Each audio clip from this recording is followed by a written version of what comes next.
Hey everyone, welcome back. Quick thanks to the patrons who keep this channel alive. Your requests are what I narrate next. If you want to join them, you can try Patreon free for 7 days, then it's starting with just $3 a month. Links in the description. Now, let's get into the story. Odin was not on the continent of Asgard, but as soon as he was defeated, he rushed to Nivda and found King Dwarf. Huh. Odin exuding twilight threw the eternal spear to the ground, his voice hoarse. I need a more powerful artifact, even stronger than the eternal spear. King Dwarf looked at Odin with a shock, especially when he saw the deep exhaustion and life of the other party's wrinkled face, opened his mouth and finally fell silent. He also knew that the defeat of Odin caused huge amounts of shock in the entire Nine Realms. No one thought that the magnificent Odin would fail or lose to the people on Earth. How long can you live? King Dwarf was silent for a while and asked in a low voice. Odin's body is full of death. Jane has reached the point where he can feel it personally. This young man, who has been in the Nine Realms for millions of years, is finally about to come to the end of his life. It seems that the trauma that the Earthling brought to Odin is more serious than everyone thought. At least it can support the birth of the new weapon. Asgard has reached the most glorious peak in my hands, and I will not allow Asgard to weaken in my hands, Odin said hoarsely. To this end, he made a crazy decision. King Dwarf looked at him, was silent for a while, and said in a low voice, "If you insist, I will fulfill your wish. Melt the eternal spear, gather more Ulu metal, and create the most powerful weapon." King Dwarf immediately looked behind him, and a large number of dwarf people looked at each other, took a deep breath, and immediately went to activate Nivida's most precious forging furnace. A bound neutron star. King Dwarf picked up the eternal spear and finally took a deep look at Odin, turned around and threw the eternal spear into the furnace, watching the eternal spear under the neutron star that had undergone special manufacturing, magic, and divine power, melting little by little. "What kind of weapon do you want? Still a gun?" King Dwarf asked. Odin closed his eyes wearily. "Just follow the weapon model you and I conceived a long time ago." "The storm axe." King Dwarf paused, his face serious. "The storm axe. Even now this weapon is only an artifact in the conception. It is extremely difficult to forge, but again, if it can be successfully forged as they designed, there is no doubt that this will be the history of the Nine Worlds. The strongest artifact ever. It comes with the blessing of the Asgard continent. As long as the forging is successful, there will be almost terrifying powers of the whole system. With Bifrost, you can reach any corner of the universe in no time. If you think about it again, this storm battle axe comes from melting the eternal spear, a top-level attack artifact. Its lethality is simply incalculable. And similarly, there are not many people who are qualified to pick up the storm axe in the entire Nine Realms." Odin leaned against the wall and slowly closed his eyes, seeming to be imagining meditation. But in fact, he was only using this method to delay the passage of life as much as possible. He is really dying. He can clearly feel the arrival of death, and the rule of death is restricting his body and tearing his soul. Vaguely, Odin seemed to see a blurry figure in a black robe that was fleeting like his queen. But Odin clearly knew that the other party was not Frigga at all, but death of one of the 5 great creation gods. The true supreme god, the ultimate life that all living entities must fear. It is said that every existence that comes to the end will meet with death, and the soul will eventually fall into the hands of death. Death is not only a real creation god, but also a ubiquitous cosmic law. She is the ultimate end of extinction originally. Legend, everyone sees death differently. Odin closed his eyes and whispered. King Dwarf shook his body but pretended not to hear anything and continued his work. "Give me some more time, I can't die now." Odin murmured in a voice that only he could hear, almost pleading. In the corner of the realm of life that he felt straightforwardly, the shadow that was incompatible with life always existed, watching him all the time and getting closer and closer to him. As time passed, King Dwarf's forehead was covered with fine beads of sweat. He knew who the mumbling Odin was talking to. As long as the ancient civilization, there must be records about that person. Dang dang. With the last bombardment, the eternal spear finally melted, and the entire dwarf family tried their best to forge a new weapon. And finally, the weapon that existed in the imaginary was made.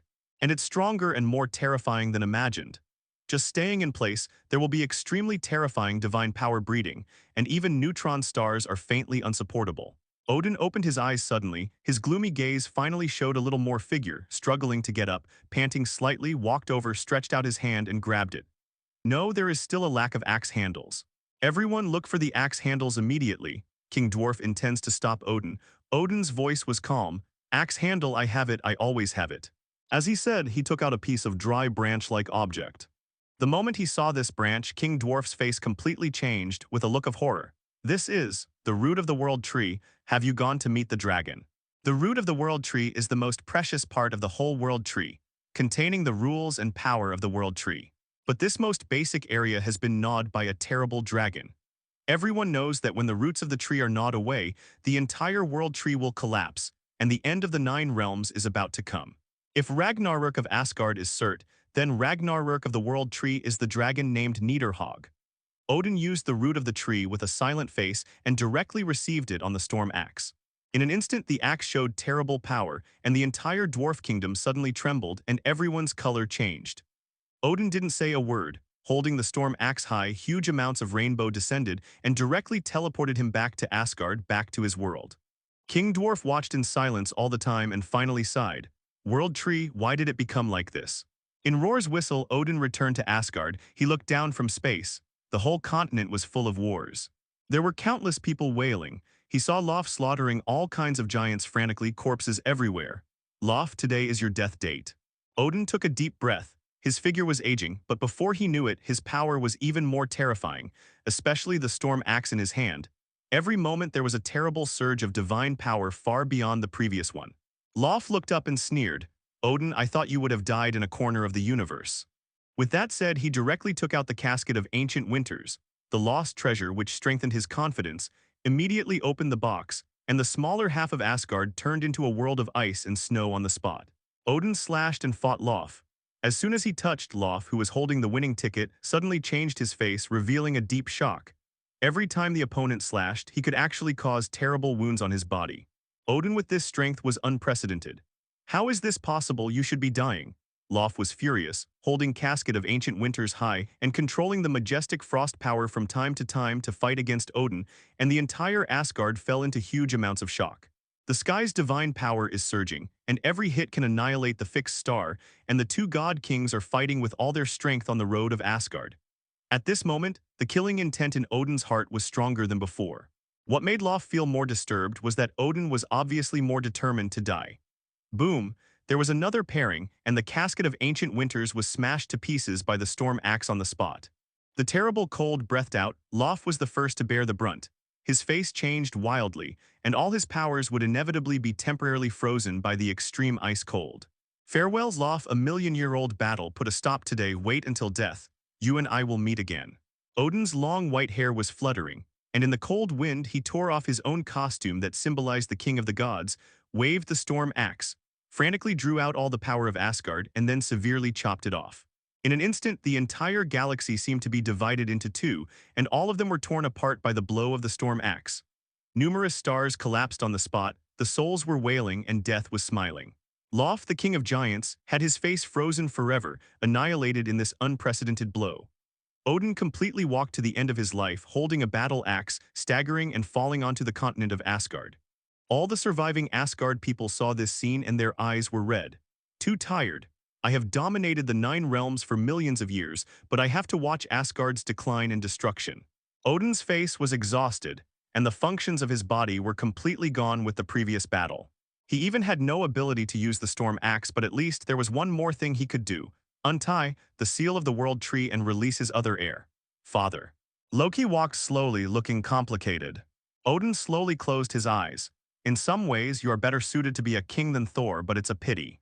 It's a pity that I'm not yours. I know it, I'm Lof's son. Loki screamed loudly with red eyes. No, it's not for this reason, because there are heirs more terrifying than me who will inherit the throne.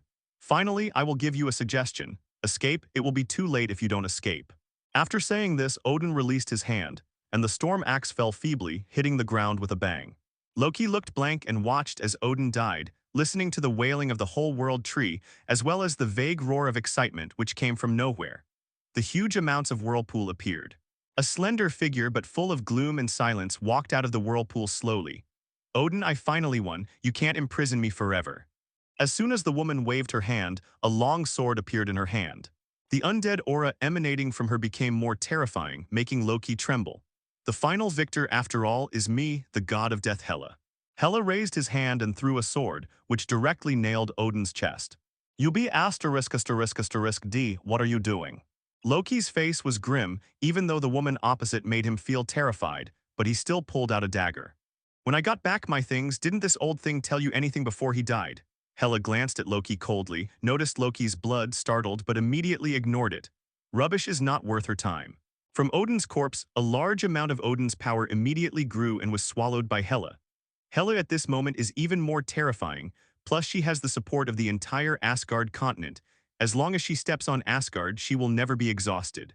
Did Asgard actually become such a ghost? But it doesn't matter. As long as I am here, the highest glory will definitely return, and the entire 9 realms will be in the shadow of the Aesir Protos. Hela combed her long and flowing black hair and showed a drunk smile. Boom, at this time. Everything should have settled this moment when the new king is about to ascend to the throne. Suddenly a portal appeared, huge amounts of S.H.I.E.L.D suddenly appeared, brandishing the Twilight Sword, raised it up with a hideous expression, and then pierced the continent of Asgard. I S.H.I.E.L.D come by the order of the mechanical god and bring to Asgard Ragnarök. S.H.I.E.L.D is here. He wielded the Twilight Sword symbolizing doomsday and extinction, pierced with a sword, and the power of his whole body surged, blasting through the entire Asgard continent in an instant. The moment he stepped on Asgard, he snarled up to the sky and let out a happy roar. The raging fire burned, making this world that had just turned into a world of ice and snow and instantly turned into a magma purgatory. The sudden arrival made a full-strength bombardment on the Asgard continent. In an instant, this majestic continent erupted with violent tremors and faintly collapsed. S.H.I.E.L.D, why are you here? Odin is really a waste, not to mention the courage when he gets old. Even his brain is gone, and he doesn't know how to deal with the trouble before he died. Hela was frightened, gritted her teeth, and the terrifying divine power surged around her body, and in an instant, extremely crazy coercion broke out. She left Loki, who had been stunned, and Roar rushed towards the flame giant in a whistle. S.H.I.E.L.D cannot be allowed to continue to wreak havoc, otherwise it will be the real Ragnarök. According to ancient prophecies, the destruction of Asgard will be the beginning of the most tragic era. She Hela, but to be the god of the 9 realms, how could this happen? In my heart, the anger and dissatisfaction with Odin reached the extreme. Hela shook his hand and shot dozens of sharp blades one after another. Roar stabbed S.H.I.E.L.D in a whistle, but S.H.I.E.L.D just let out a roar but vented his anger to the entire Asgard continent. The situation of destruction became even more frantic. He is an immortal-level god-father. Even Odin failed to kill him back then, let alone Hela. The entire continent of Asgard is collapsing, and Hela clearly feels that her power is fading. It's useless, even the sword of the dead can't kill me. S.H.I.E.L.D sneered again and again, roared loudly, and pierced with the last sword. The whole Asgard continent was split into 2 in an instant, and countless Asgard people drifted into the universe's starry sky in endless wailing. The entire Asgard Protos is on the verge of extinction. Even death god Hela failed to save the world in the end, and no one expected S.H.I.E.L.D to appear suddenly. Very well, it's the dispute between you and me next, see if I kill you or you kill me. S.H.I.E.L.D has a hideous expression, and on the face of the flame, with a strong bloodthirsty touch, he has put everything down and slashed at Hela with a sword. The whole Asgard is gone, why are you still alive? The existence of the 2-level godfathers erupted in a fierce confrontation, both harboring unforgettable hatred for each other. With a kind of extreme hatred and rejection, every confrontation, the shock of divine power, the impact of countless high-energy particles, a scene of apocalypse. Hela, who has lost the blessing of Asgard mainland, faces S.H.I.E.L.D even with the power of Odin, but she is not able to do well. Faced with the veteran death god, she still lacks too much. The terrible confrontation shook the 9 realms, and many gods were shocked, especially seeing the Asgard continent in the upper layer of the world tree collapsed, and large fragments fell all the way down, shocking all existence. A look of astonishment, why is Asgard gone? S.H.I.E.L.D, he said he came by following the orders of the god of machines, who is the god of machines. Odin has confirmed that he is dead, and the 9 realms will undergo major changes. The scene of the hegemony that existed millions of years ago will be repeated today, and the other 8 worlds will fall into unprecedented chaos and disorder. Everyone looked horrified and helpless, and a strong sense of fear grew. They watched the battle between S.H.I.E.L.D and Hela in awe, and thoughts were surging in their hearts. Everything seems particularly terrible. The fierce confrontation continued. The upper level of the entire world tree was in chaos. The fierce battle between the 2-level godfathers destroyed everything. The entire Asgard, even the ruins, was not left. Red eyes, hiss, a door suddenly opened. Martin held Thor's hair and walked slowly in the vacuum of the universe in a posture as if he were visiting death god Hela, and there is the power of Odin. Odin really took this step, but it may just be a clear move. Martin looked dumb and looked at this unprecedented battle with interest. Roar. S.H.I.E.L.D let out a roar, carrying huge amounts of anger and hatred and a kind of pleasure mixed in it. Martin broke Thor's neck, held it tightly, and laughed in a low voice. Prince Thor, have you seen it? Asgard is gone, all your people are gone, dead clean and happy. Thor's eyes were cracking. Blood and tears were streaming down the corners of his eyes, but Martin's neck was pinched tightly. Do you know how much I gave up before I broke Asgard? Together with I squeezed Thor's hammer, stimulated Odin, and risked his short lifespan. Do you know how hard I worked? Martin let out a deep sneer. If you don't ruin Asgard and don't let the overlord of the 9 realms die, how can I build my own planet? As long as I'm still in the Milky Way, I will be in the shadow of Asgard. You know what a terrible result. My dear prince, watch this scene with your eyes wide open. It was so wonderful to be able to drive Asgard to destruction step by step. Martin forcibly broke Thor's head and forced him to watch this scene. Thor roared like a beast, his eyes red. Accompanied by the terrible thunder, the storm axe, after losing its owner, seemed to have sensed a new qualified person at the moment it flew. Thor's eyes lit up and his complexion looked terrifying, and he reached out to catch the axe, but Martin moved faster than him, grabbed the handle of the axe and hacked Thor's chest with an axe, destroying all his internal organs. This time there is no Captain America to rescue you. That guy was dug out from the North Pole just a few hours ago. Martin sneered in a low voice, whether Thor understood or not. Next second, Martin chopped off Thor's neck with an axe, and his huge head shot up into the sky and then destroyed his body. He only drew out a lot of blood, which is considered to be the preservation of the noble prince's DNA. Maybe he can study it later. Some biological weapons such as human clones don't think this is impossible.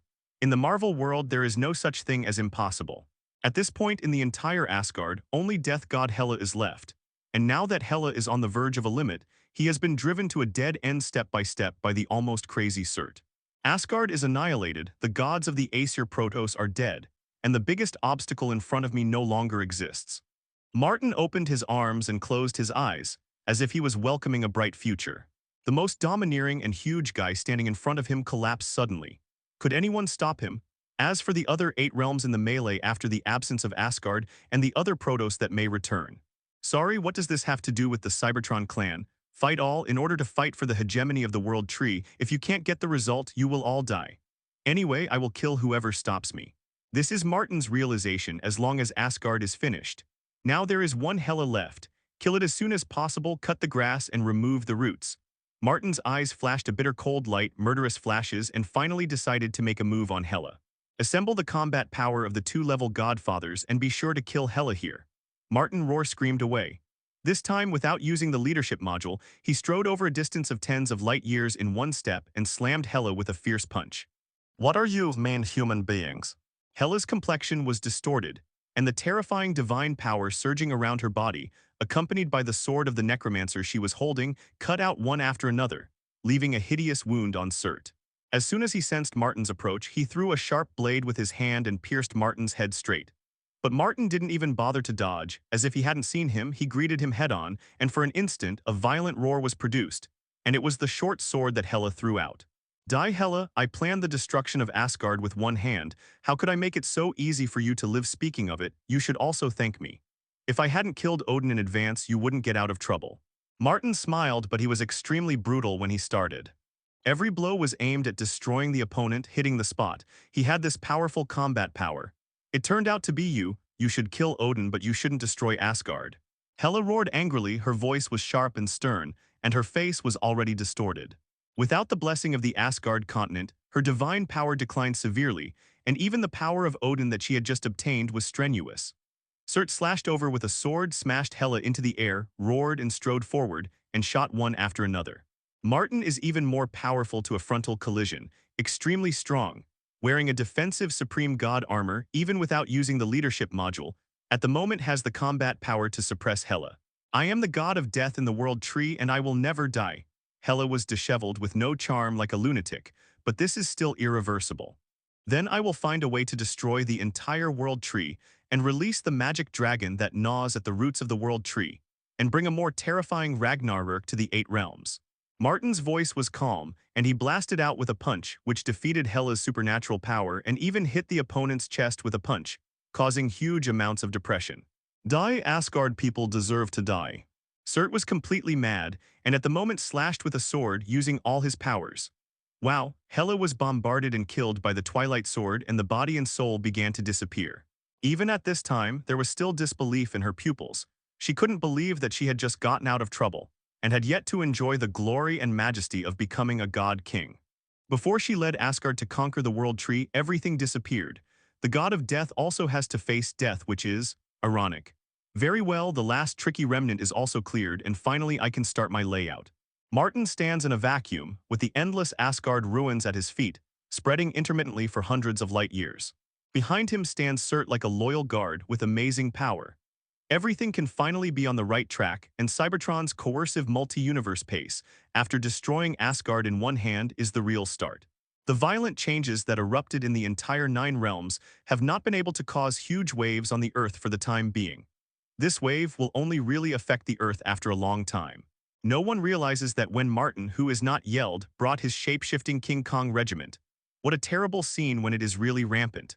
Fury didn't know that Norse mythology was over and was still thinking about how to solve Martin's threat. Martin, as well as the intelligent robots he created, are huge amounts of threats. According to the assessment of professionals, these robots are just like a complete life, with their own personalities and values and a complete logic of thinking. Fury pointed to the computer screen and said to the blonde woman standing beside him, "So this is why you called me to Earth in a hurry." Captain Marvel frowned. To be honest, this man's name has spread throughout the galaxy, and the 3 empires are terrified of him. This defeated Odin head-on and rushed into hell to be surrounded by countless demons. The retiring man, looking at the entire universe, not many people are his opponents. Moreover, there is this flame giant. Captain Marvel pointed to a picture, his face even more ugly. "Sir, the prophecy can bring the existence of Ragnarok to the Aesir Protos. I really don't understand why Martin let Surt the ancient Mephisto bow his head and obey." In the picture, Surt is frantically venting the anger of being enslaved on the African continent. The body of flames more than 300 meters high can cause a wide range of droughts just by standing there, and half of Africa has almost been burned by Surt. "What about you?" Fury held the last look. "You have the power of Tesseract, so you are different." Captain Marvel smiled bitterly. "I do have the power of Tesseract, but I am still level sub-godfather. There is a huge amount of gap between the real level godfather." Fury took a deep look at the old friend and fell silent. In fact, there is another way to increase strength sharply, but both of them did not say it tacitly. That is, give Tesseract to Captain Marvel, let Captain Marvel draw a powerful force from it. Maybe it can break the limit and step into the level Godfather. Even if he is still not Martin's opponent, he is also the level Godfather, and finally he has a level of combat power. But as the chief of S.H.I.E.L.D, with an element called Zhengzhai all over his body, how could it be possible to give his biggest hole card to Captain Marvel? Even if Captain Marvel had a fateful relationship with him decades ago, the 2 sides have joined forces against the Kree and the Skrull. How can this be? In front of Zhengzhai, friendship is shit, which is originally part of the transaction that can be used. Meow tilde. With a soft cry, the orange cat lying in Captain Marvel's arms couldn't help jumping down, shaking his body and licking his paws comfortably. Fury took a step back subconsciously, the corners of his eyes shaking.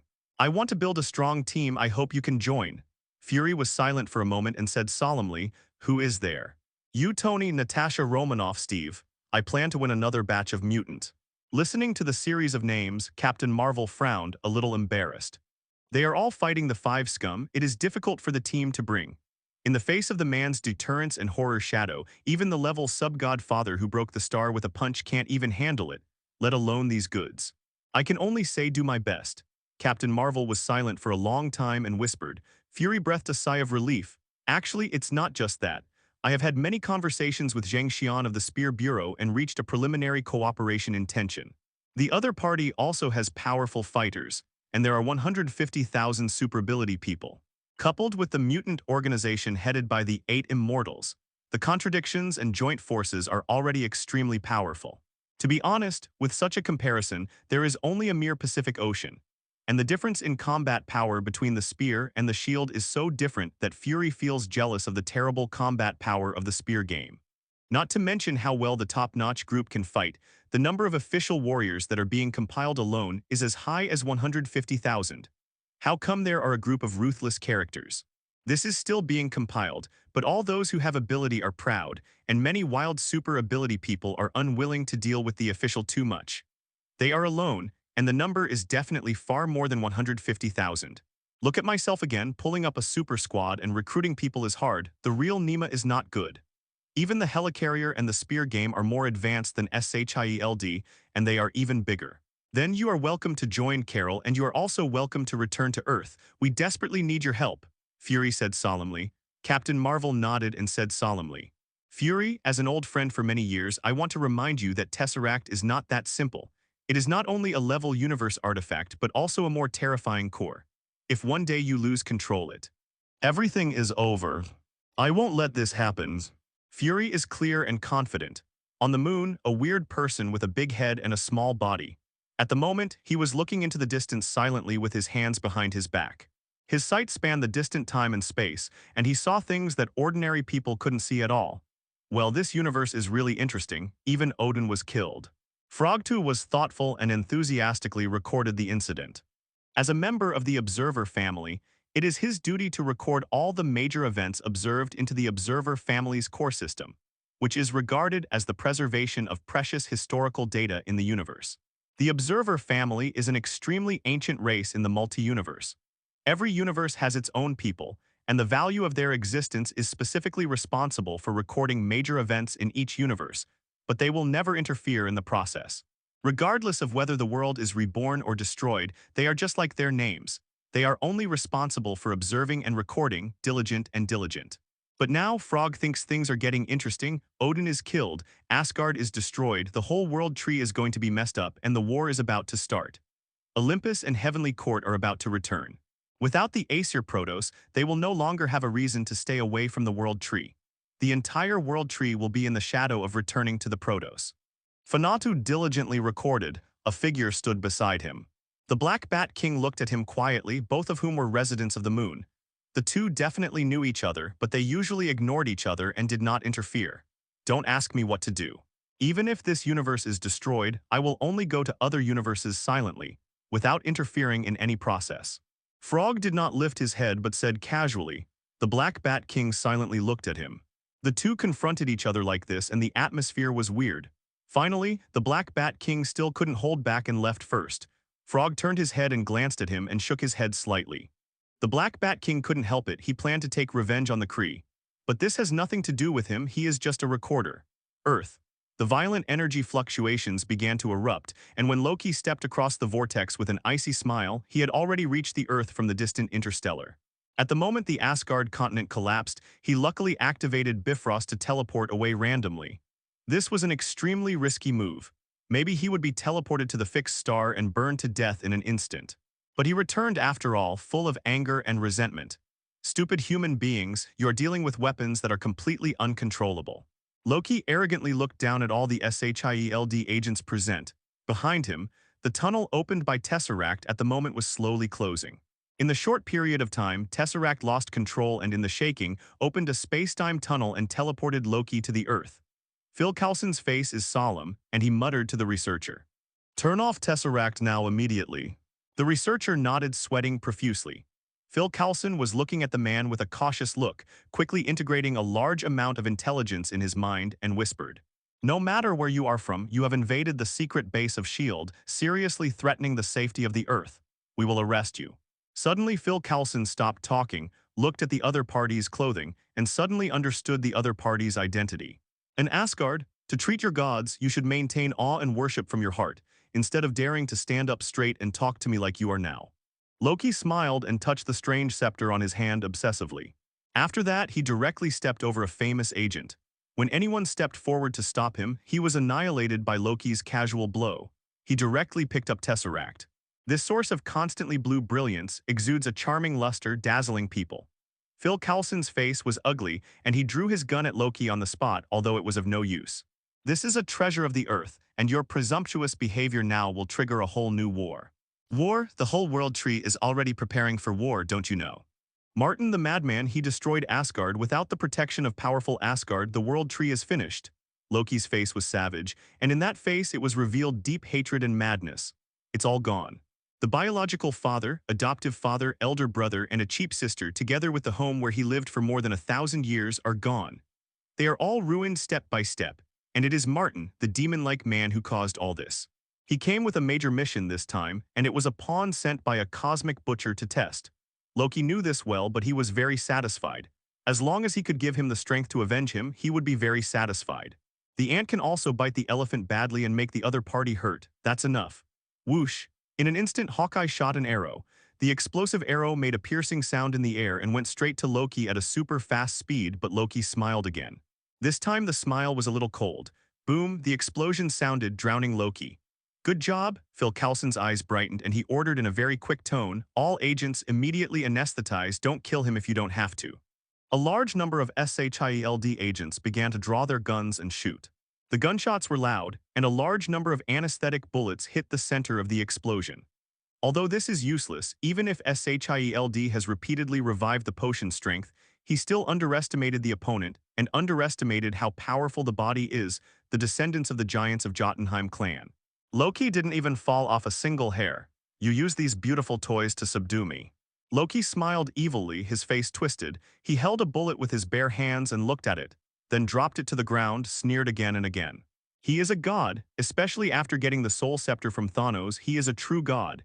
He subconsciously grasped the scepter, showing his obsessive color. The knowledgeable him vaguely guessed the true identity of the scepter, especially the bright stone at the top. If it is really what he speculated, it is the thing in the legend.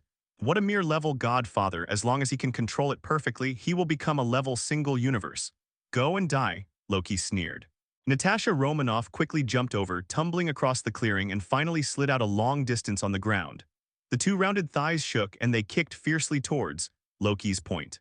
Loki's speed will only be faster than her and too much faster. He grabbed Natasha Romanoff's ankle and threw it to the side. I will bring war and destruction to the earth, Loki yelled. You never know what you're facing. You will only revolve around this tiny planet for your whole life. It's just a bunch of waste. Boom, there was a violent noise, and a Captain Marvel braved a wave of golden energy. Fiercely descended from the sky, directly penetrated dozens of floors, crashed to the bottom of the base, and accurately blasted Loki into 100 meters underground. Is this the last god Asgard left behind? Captain Marvel looked disappointed. That's it. Whoosh, be careful, Phil Coulson yelled. Loki has already rushed up with the scepter and stabs Captain Marvel in the chest with a vicious blow, with blood flowing from the corner of his mouth and grinning. Become my loyal servant, stupid human. Captain Marvel looked at him coldly. Loki's sneer stopped abruptly, revealing a deep daze, and then stabbed carefully and found that he couldn't get in at all, it was too hard. Next second, Captain Marvel slapped him directly and Loki had no room for resistance in the face of this star-smashing force, but Captain Marvel's fist went straight through Loki. This is a virtual image. The other Loki pierced Hawkeye's chest directly, and then laughed, using a bewilderment and deceit magic, and disappeared in the same place in an instant, together with the Tesseract on the ground, disappeared in an instant. Everyone's faces were blue. Captain Marvel closed his eyes and felt for a while. His face was ugly and said, I can't sense Tesseract. What is the scepter in his hand? It can actually interfere with the energy frequency of Tesseract for a short time. War is coming. Phil Coulson gritted his teeth, touched his waist, dialed a number directly, and only said a word. The Avengers project is launched. In an instant, a large amount of information was passed out, summoning the selected members to gather together. A few hours later, in a secret base of S.H.I.E.L.D., Captain America Steve has a solemn expression. I am happy to contribute my strength. I am willing to do things that are beneficial to the world. Many superability people and tech tycoons accepted the invitation and came to a magnificent helicarrier with various thoughts. This is a big guy, and he also upgraded a lot of weapons, including energy weapons researched from Tesseract. Tony Stark wore a battle armor and flew directly to the helicarrier resting on the sea. There were also some people standing around, but looking at these bells and whistles, Tony showed a look of distrust on his face. Hey, this isn't Captain Stars and Stripes. My dad told me about you, saying that you are a very serious guy with no fun after 70 years of sleep. It feels good, right? This beautiful blonde lady meet for the first time. Tony opened his mouth and opened the steel battle suit slowly. Tony was wearing an extremely expensive suit, watching these teammates critically. When I saw Captain Marvel, he immediately became serious and walked over with a solemn expression, intending to soak the blonde woman. At this time, Steve, who is in charge of conscience, stood up and said solemnly, We who stepped on the battlefield together will all be comrades in arms. I hope we can get along. Fury looked at these people indifferently with his hands behind his back. These were the fighters he could find right now, but no matter how he looked at them, he seemed lacking in confidence. Facing the terrifying enemy of level Godfather, it was impossible to match. Tony is also using his own way to test the personalities of several people, including agents such as Natasha Romanoff. He squeezed them with a vicious tongue and silently scored these guys in his heart. They are a team and are going to fight their lives together, and no one wants to be desperate on the front line when a bunch of unchained waste suddenly appear behind them. After all, the opponent they faced was aliens. Finally here. The stage of a group of beam-jumping jokers is also a rare excitement. Martin sits on a chair with a large number of mobile screens in front of him. Every moment there are countless images flashing, all of which are received and remembered by Martin. He saw Loki standing at the top of the Stark building, quietly overlooking the city. After looking at it for a while, Martin laughed. The clever descendants of giants of Jotunheim are worthy of Lof's son. Martin rose slowly. To be honest, the ghosts like Chidharu are a bunch of garbage that is not worth wasting time. These famous thieves in the whole universe are on the right track after being enslaved by Thanos, but the specific combat effectiveness is also just like that. The drawbacks are too great. From the beginning, Martin didn't pay attention to Za'Tari. The Obsidian 5 generals who started with each level sub-god father deserve more attention, especially the superior Thanos. Only Thanos is worthy of attention, everything else is rubbish. But if I hold infinite gems in my hand, the Thanos of level sub-god father will be half of it. Martin held his hands behind his back, his eyes cold. Many well-known, normal Thanos is just a little rubbish, only level sub-god father, nothing more. The most powerful place in Thanos is never originally he, but the horror ability that he can perfectly use all weapons. Whether it's infinite gems, the heart of the universe, or the reality controller, these three things give Thanos the strength of the three levels of multi-level universe, almighty universe level, and conceptual limits. This is terrible. Throughout the entire Marvel system, Thanos is the most special guy. To a certain extent, it really is like the movie version said, he is destined. However, if someone with destiny can't break it, the Thanos trash of level sub-godfather can easily be choked to death, as long as he doesn't give him time to develop. Martin looked cold and directly summoned all the soldiers. Another war has begun. This time, aliens are coming to invade the Earth. Those who are interested can join the war. It can also be regarded as a real close encounter with the interstellar civilization of this universe. It's only a matter of time before many of the many interstellar civilizations start war. If they want them to spit out what they ate, they can only use slaughter and blood to pave the way.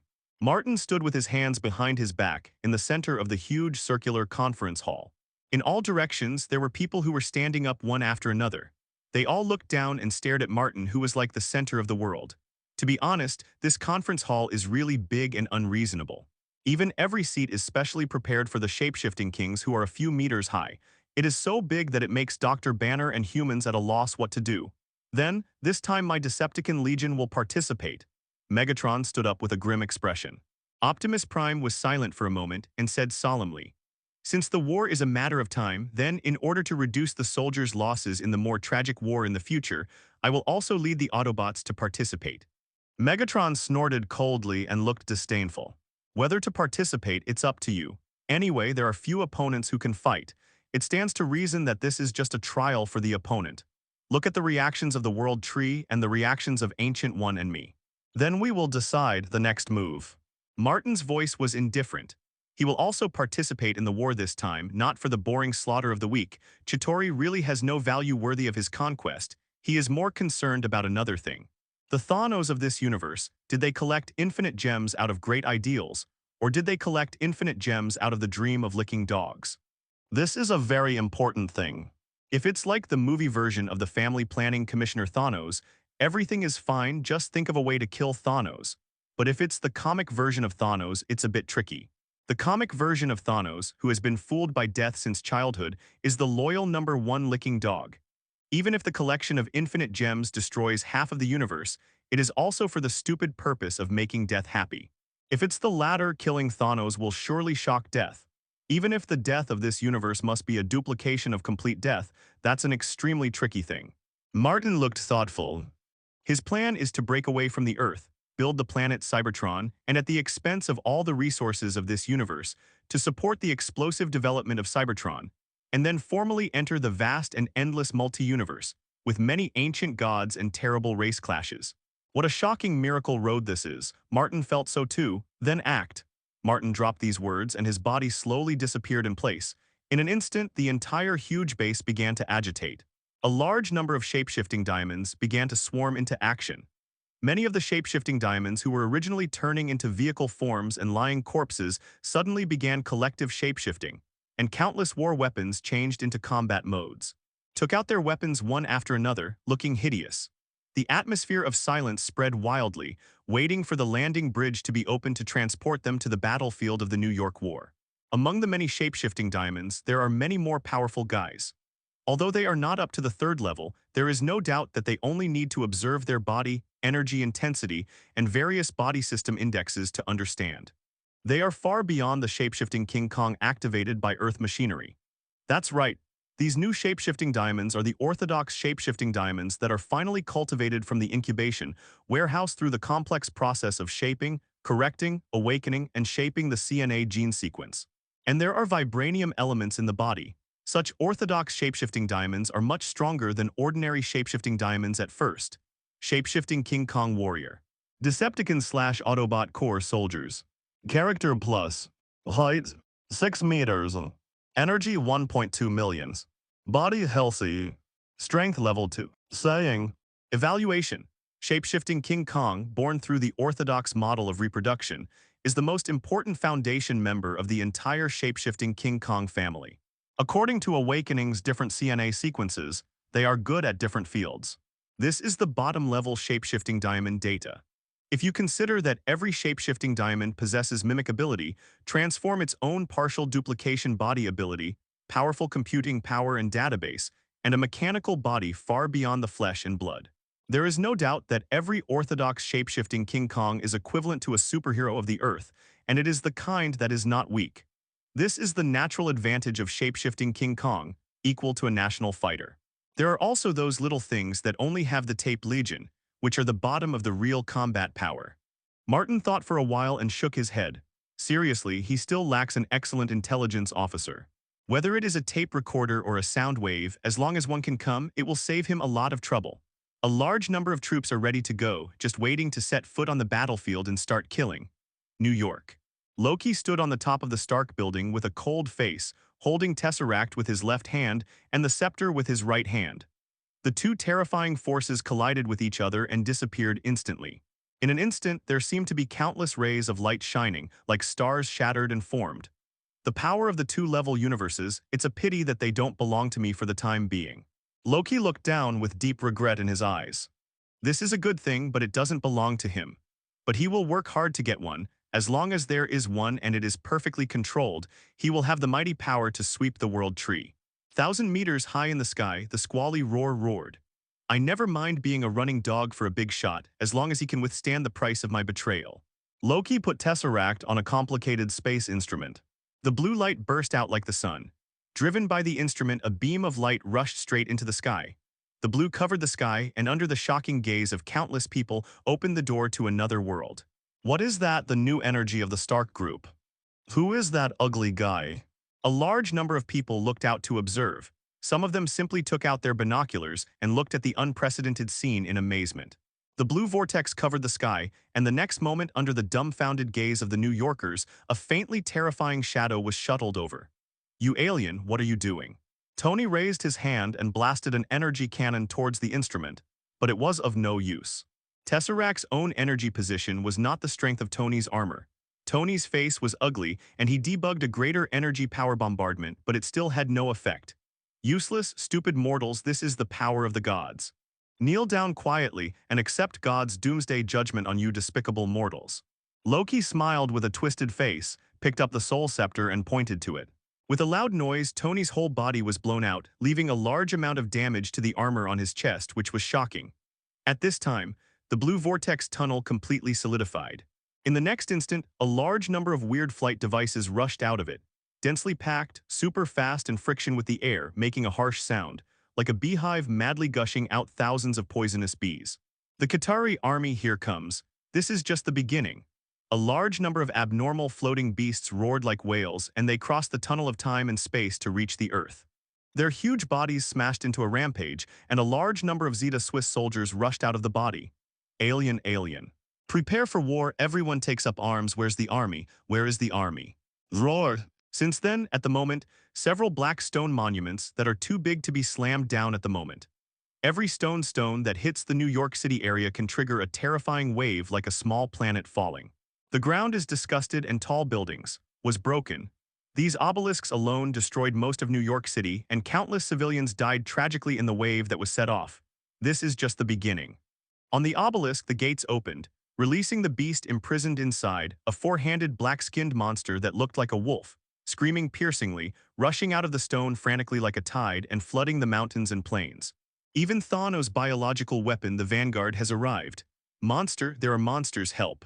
Where's superhero, where's the military, who will save me? Pioneer Guard's biological weapons also rely on numbers to win. Other than that, there is really nothing commendable. As for being obedient and not afraid of death, they are the minimum requirements for all biological weapons. Compared with the demon-like army in Darkseid next door, it is indeed inferior. But in the eyes of the people of at the moment, these vanguards are already extremely terrifying creatures. A large number of vanguard guards overwhelmed the sky, rushed out frantically from the slabs, and killed people at sight, turning the entire New York City into a living sure hell. The scene is extremely bloody, and in addition to the bombardment of a large number of Kidder fighters' energy weapons in the sky, a large number of civilians are being slaughtered at all times. This is the war, the real war. As long as the war starts, it will do everything. The Avengers assembled quickly, but apart from Captain Marvel and Iron Man, who were quite strong, the others' combat power was really poor. The most powerful Captain America was still smashing with shields. Roar, Captain Marvel ran wild on the battlefield and easily destroyed all the obelisks. Even the floating giants could easily be destroyed, but from the time and space vortex, soon more obelisks and troops poured into the earth. Boom, an amazing psychokinesis swept the audience, and a large number of Chitauri died. Hey, I thought you were already dead in the meteorite landing, Tony shouted immediately. Logan looked up at the sky, threw the cigar to the ground fiercely and said coldly, "You should take care of yourself first and be careful of being killed." After speaking, he glanced at Chin with affection, and his eyes instantly made Cyclops, who was still in a heavy mood, feel completely sick. Professor X looked serious and said in a deep voice, "Jin, you and Aurora block the entrance of the whirlpool, and don't let more enemies come in, Logan. You find a way to shut down the device with the Avengers. Kurt, you stay by my side. Professor, why don't you use psychic power to control these guys?" "I tried. These guys are half-life and half-machine hybrid creatures, and they can't be controlled completely." Professor X's face was solemn, and he looked up at the enemy that rushed into the earth like a tsunami. In the depths of his eyes, in addition to shock, there was also a strong jealousy. His broken legs seemed to be tingling at this moment. His legs were abolished when he joined forces with Magneto to fight an alien many years ago. He will never forget this experience. X-Men joined the war, especially Jin and Aurora, who can control the weather and create a wide range of thunderstorms, cleared the field in a nearly violent manner, and a large number of enemies died, successfully stabilizing the situation. A large number of surviving citizens made a roar of joy and looked at X-Men. There was no longer the rejection and disgust of the past, but they were full of gratitude and tears flowed down. Only those who get help in the most crisis can understand this feeling better. Professor X felt the countless gratitude and guilty will and smiled at the corner of his mouth with a look of relief on his face. These idiots don't run away, what are you waiting for?" Logan was very uncomfortable with the occasion of being surrounded by gratitude and worship. He looked unnatural and grunted. He climbed up a tall building and smashed a floating behemoth with a few paws. Professor X smiled and watched this scene. He also perceived that many folk heroes, such as Daredevil, also appeared, attacking the single soldiers in the broken streets and alleys, and even some super criminals were very rage and began to organize themselves. The team joins forces with the heroes. Although they are swearing at each other, they are teaming up anyway. Although many of them are not of the Superman category, their fighting ability has reached the top of humanity, and dealing with ordinary soldiers is not a problem. This is exactly what Professor X is chasing hard for. No one can understand the emotion in his heart at this moment. This kind of racial division that no longer entangles ordinary people and mutant too much and fights together for a common goal. This is his lifelong pursuit.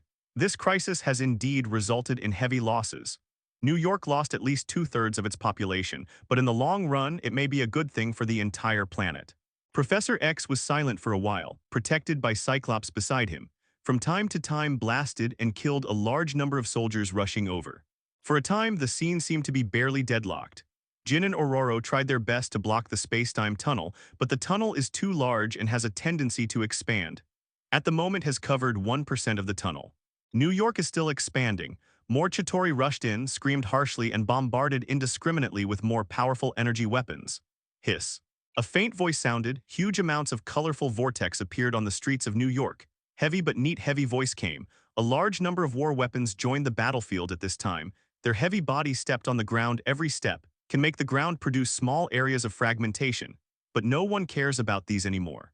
Yuan Constantly War Machine arrived at the battlefield in New York via the land bridge, and began to set up its own powerful weapons under the leadership of each squad leader, and began to bombard and kill a large number of enemies in the roar's whistle. The shapeshifting King Kong army arrived. Loki escaped Logan's attack in embarrassment and quickly jumped out of the Stark mansion, but Logan was not afraid at all and jumped down, forced Loki to curse in his heart. Moreover, there are so many difficult guys on the Earth which is beyond his expectation. Here we go again.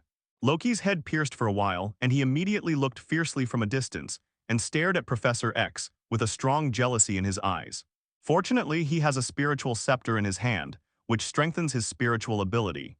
These shapeshifting King Kong have also participated in the battle. Very good. Martin's forces have also stepped in. Loki behaved a little crazy, and the hatred on his face was even more unforgettable. He will never forget how cruel and tyrannical the owner of these ghosts is. Thousands of shapeshifting King Kong rushed out of the land bridge in a swarm with cold expressions, venting their firepower wildly. The soldiers who received the killing order did not have the slightest hesitation, and the scarlet eyes flashed with ferocity and eagerness. Killing and sabotaging things like Decepticons have a natural advantage over Autobots, but this gap can be made up. Martin looked at the battlefield from a distance with a smile on the corner of his mouth, his whole body bathed in a strong smell of blood, with an expression of enjoyment on his face. Chitauri, the Vanguard, is just cannon fodder for training after all. These guys are so powerful, each one is equivalent to a JARVIS. I have to build the anti-shapeshifting King Kong armor as soon as possible. Hey, they have more face signs on them. Tony took a quick scan and collected a lot of data in a flash.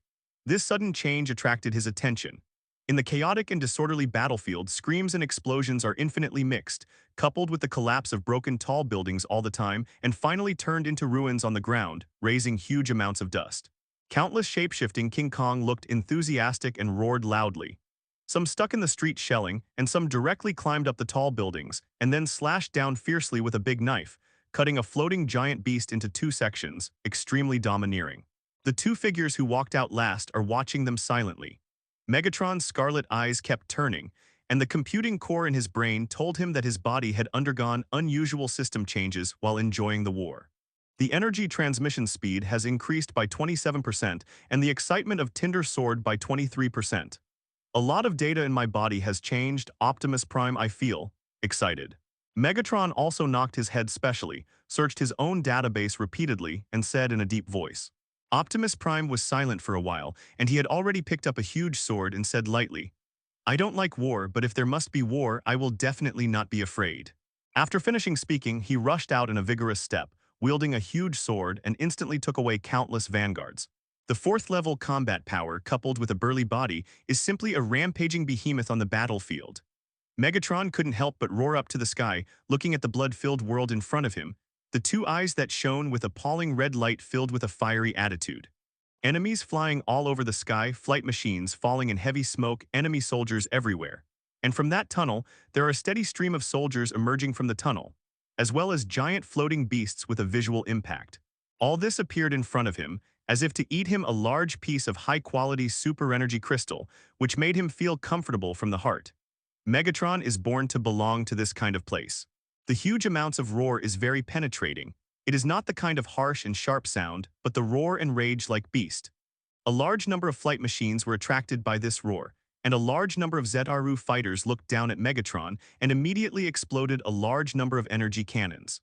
Bang, bang, bang, the energies that can instantly destroy fighter planes and armored vehicles were fired.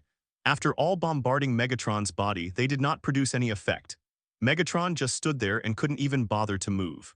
Die a bunch of lowly crawlers, ha ha ha ha. Megatron let out a deafening laugh, jumped up instantly, swept away with his fists, venting his firepower in the air of hundreds of meters. The roars and screams, guns and explosions were simply a battlefield created specifically for him. Countless high-rise buildings, as well as the enemy, were washed by Megatron with this violent firepower, and they were all overwhelmed. Countless shapeshifting King Kong is active on this battlefield, slaughtering the powerful enemies who invaded the Earth on a large scale. The war is flying, the artillery roars, and there are deaths and deaths at all times. This is war. This thing that easily turns bustling New York into sure a hell is the most real war. A large number of shapeshifting diamonds were slaughtered on a large scale, and their actions were extremely cruel and tyrannical. A large number of Zeta Swiss soldiers began to fight back frantically, but unfortunately, the results were few, but they caused a lot of damage to the ordinary shapeshifting diamond. Every energy bombardment can penetrate and destroy the mechanical body of a shapeshifting diamond. But that's it. Facing the more powerful orthodox shapeshifting King Kong, Chitauri's energy attack is as ridiculous as itching. Orthodox shapeshifting King Kong's body material, but with the addition of vibranium elements, is born with a certain ability to absorb and radiate energy.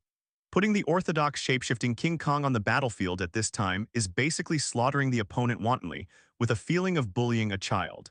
Hiss, the blue figure of Optimus Prime flashed by, carrying a huge sword and cutting it down. At the moment when he jumped up with great power, he staggered the 700-meter-high building under his feet on the spot, and tons of waste rocks followed. The cave rolled down, fell down, and made loud noises.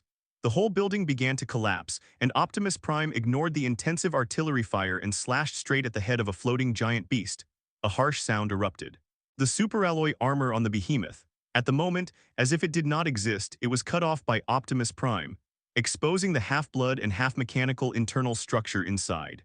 With one blow, a huge amount of floating beast was slashed. The poor big guy let out a painful wailing on the spot and fell feebly, and after crashing several buildings one after another, they collapsed. This kind of mechanical creature is very strong. I have never seen this kind of life form in the entire universe. There are no obvious shortcomings in terms of thinking, emotions, strength, and body structure. How did this kind of creature be created? Captain Marvel looked at Optimus Prime in amazement, then turned to look at Megatron. His face was cautious. Even if she is level sub-godfather facing these two special big guys, she must be cautious. A fighter plane roar screamed past, almost rubbing Captain Marvel's body and rushing over. Several missiles blasted out, blowing up a large number of vanguards. Idiot in a daze on the battlefield, get out, don't hinder us. A sneer of disdain came from this mighty fighter, full of arrogance. Captain Marvel frowned and snorted coldly. Snapped. At the moment when the fighter was elated, a dark silver figure suddenly jumped up, grabbing the wings with both hands and pulling it down. My lord. Megatron, my lord. The fighter screamed immediately and fell straight down. It seemed helpless. It seemed that he didn't dare to resist. At the same time, he could only go all the way down, turning into a humanoid combat form, becoming a biway. Shaking the sky, a short guy. The blood-red electronic eyes give people an impression of cunning and alertness. Megatron's face was cold, and his huge amounts of palms grabbed the opponent's neck and shook it like a chicken. You disobeyed my order, Starscream. I order you to move forward. Keep moving forward, not backward. With a ferocious face, Megatron pinched Starscream as if trying to choke him here. No, I'm just making a short adjustment. You know, the flight squadron under my command has a large number of recruits, and I'm teaching them how to fight a good battle. Definitely, if you are not satisfied, I am now just change. Your Majesty is supreme, Lord Megatron. Starscream kept rubbing his hands, and his face was flattering, and he almost knelt down on the spot. The seemingly sincere respect and admiration almost lied to Megatron. Megatron moved his big face abruptly, and Beast's roar was full of irritability. Starscream, now, I order you to attack. Cross the time and space tunnel and attack Chitauri's mothership. What, my lord, if I go, I won't be able to come back. You will lose a loyal subordinate. Starscream subconsciously glanced at the outrageous whirlpool, dumbfounded, and hugged him. Megatron's thighs. Megatron showed a malicious smile on his face and looked at this guy coldly. To be honest, he didn't like it the first time he saw this guy. Speaking of ability, Starscream's ability is definitely first class and more comprehensive. Whether it is command, control, layout, etc., there are two brushes, but the kind of drill and cunning on the opponent is also first class. Selfishness is too heavy. Megatron hates selfish subordinates. He prefers Shockwave. He only needs to give a mission goal, and then Shockwave will quickly integrate the most logical method from the existing information and then execute it.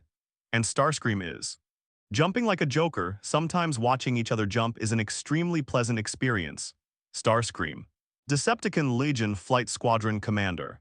Character cunning execution plus 10%. Height 9 meters. Energy 8.6 million. Body healthy. Combat power level 3. Famous quotes: 1. Lord Megatron, your majesty is supreme. 2. I really am the natural leader of the Decepticons. Evaluation.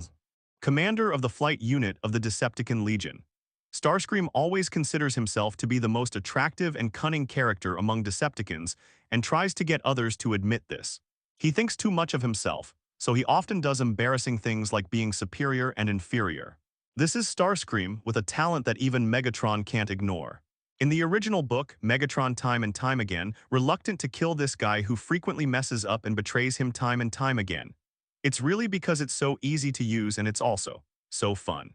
An ambitious man who has a strong talent, but always yells to overthrow him with a good eye and hands, makes Megatron really have too much fun in his unpretentious and boring life. Megatron grinned and threw Starscream away fiercely, with a loud bang, and the poor Starscream was thrown to a location a few hundred meters away, embarrassed. When he looked up again, he was suddenly startled. Captain Marvel has rushed into the space-time tunnel and started to go straight to the enemy's mothership to kill the past. In the deep cosmic vacuum, a huge fleet is traversing, and a steady stream of troops are sent into the Earth. Captain Marvel had a cold face and went straight to the mothership. But at the moment when she was about to hit the mothership through like a meteor, a figure suddenly appeared, blocking her directly, and then a sickle was chopped over. The terrifying edge made Captain Marvel, his face changed, and he backed away quickly. "Who are you?" Captain Marvel had an ugly face and looked at the creature that was no less than his own. The leader of the 5 Obsidian Generals, General Corvus Glaive. General Corvus Glaive showed an ugly smile with a gloomy breath. As soon as his voice fell, he immediately slashed it with a sickle. This weird sickle was faintly crying with countless undeads. The sharpness made Captain Marvel dare not be hard, then quickly stepped back and walked away. General Corvus Glaive, originally his strength can directly shake the normal Thanos. When the comics descended on the Earth, he used his own power to destroy the assembled X-Men, and even directly killed Thanos and became the master of the Dark Quadrant. To make matters worse, this guy's body is actually the sickle, not the person holding the sickle. As long as the sickle is not destroyed, he can be resurrected countless times, and ordinary people simply don't know this vital mystery. For a time, the 2-level sub-godfathers faced each other in a vacuum, and a fierce battle broke out immediately. General Corvus Glaive slashed the past fiercely, and in an instant he shredded a nearby planet, and when the core exploded into fireworks, he quickly approached and slashed towards Captain Marvel. Huge amounts of golden light shone from Captain Marvel, blocking the blow in a sudden, but the powerful golden energy was cut through several layers by the sickle. This kind of lethality changed Captain Marvel's face. Several more figures appeared. What's more frightening was that a figure with terrible mental ability surging around appeared in the distance. A nearly terrible mental ability burst out, crashing into Captain Marvel's brain, and the shocked Captain Marvel felt jealous in his heart. His mind was tingling and he hurried back. General Corvus Glaive looked at the golden figure going away, frowning, and turned his head and shouted, "Supergiant, I can kill her by myself. You acted rashly and I lost my prey. You can't kill." Supergiant, along with the other 3 Obsidian 5 generals, appeared and shook off a long white hair. His pale pupils looked at General Corvus Glaive and said calmly, "The opponent's ability comes directly from infinite gems. There are some special individuals who can resonate with infinite gems. Although their qualifications are too bad, the blessing of infinite gems is still so weak, but it is still not something you can solve. If it were not for the special energy source of the other party, I could just let her commit suicide on the spot." In the eyes of the Obsidian 5, Captain Marvel is indeed a waste. With such exaggerated weapon support, it is actually just a mere-level sub-godfather. The other 4 generals turned to look at Supergiant with a trace of fear on their faces. Supergiant, proficient in all forms of mental ability, mind control, telepathy, mental transmission, memory stealing. If she is targeted by her, I am afraid that I don't even know how to die. She is equivalent to a level sub-godfather's Professor X. In the comics, she alone enslaves the Black Bat King of level Godfather with spirit, and then controls the Black Bat King to attack the Earth. This is the horror of the 5 Obsidians. There are no shortcomings. Everyone's ability is extremely strange and powerful. As Thanos' assistant, he manages the huge Dark Quadrant. It's not the time for a full-scale invasion. The main purpose is temptation. This remote planet called Earth is primitive and ignorant, but there is such a tricky guy.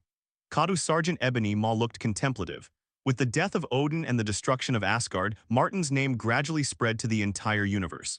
Everyone knows that Odin, known as the strongest and most domineering heavenly father, was actually defeated by a human being.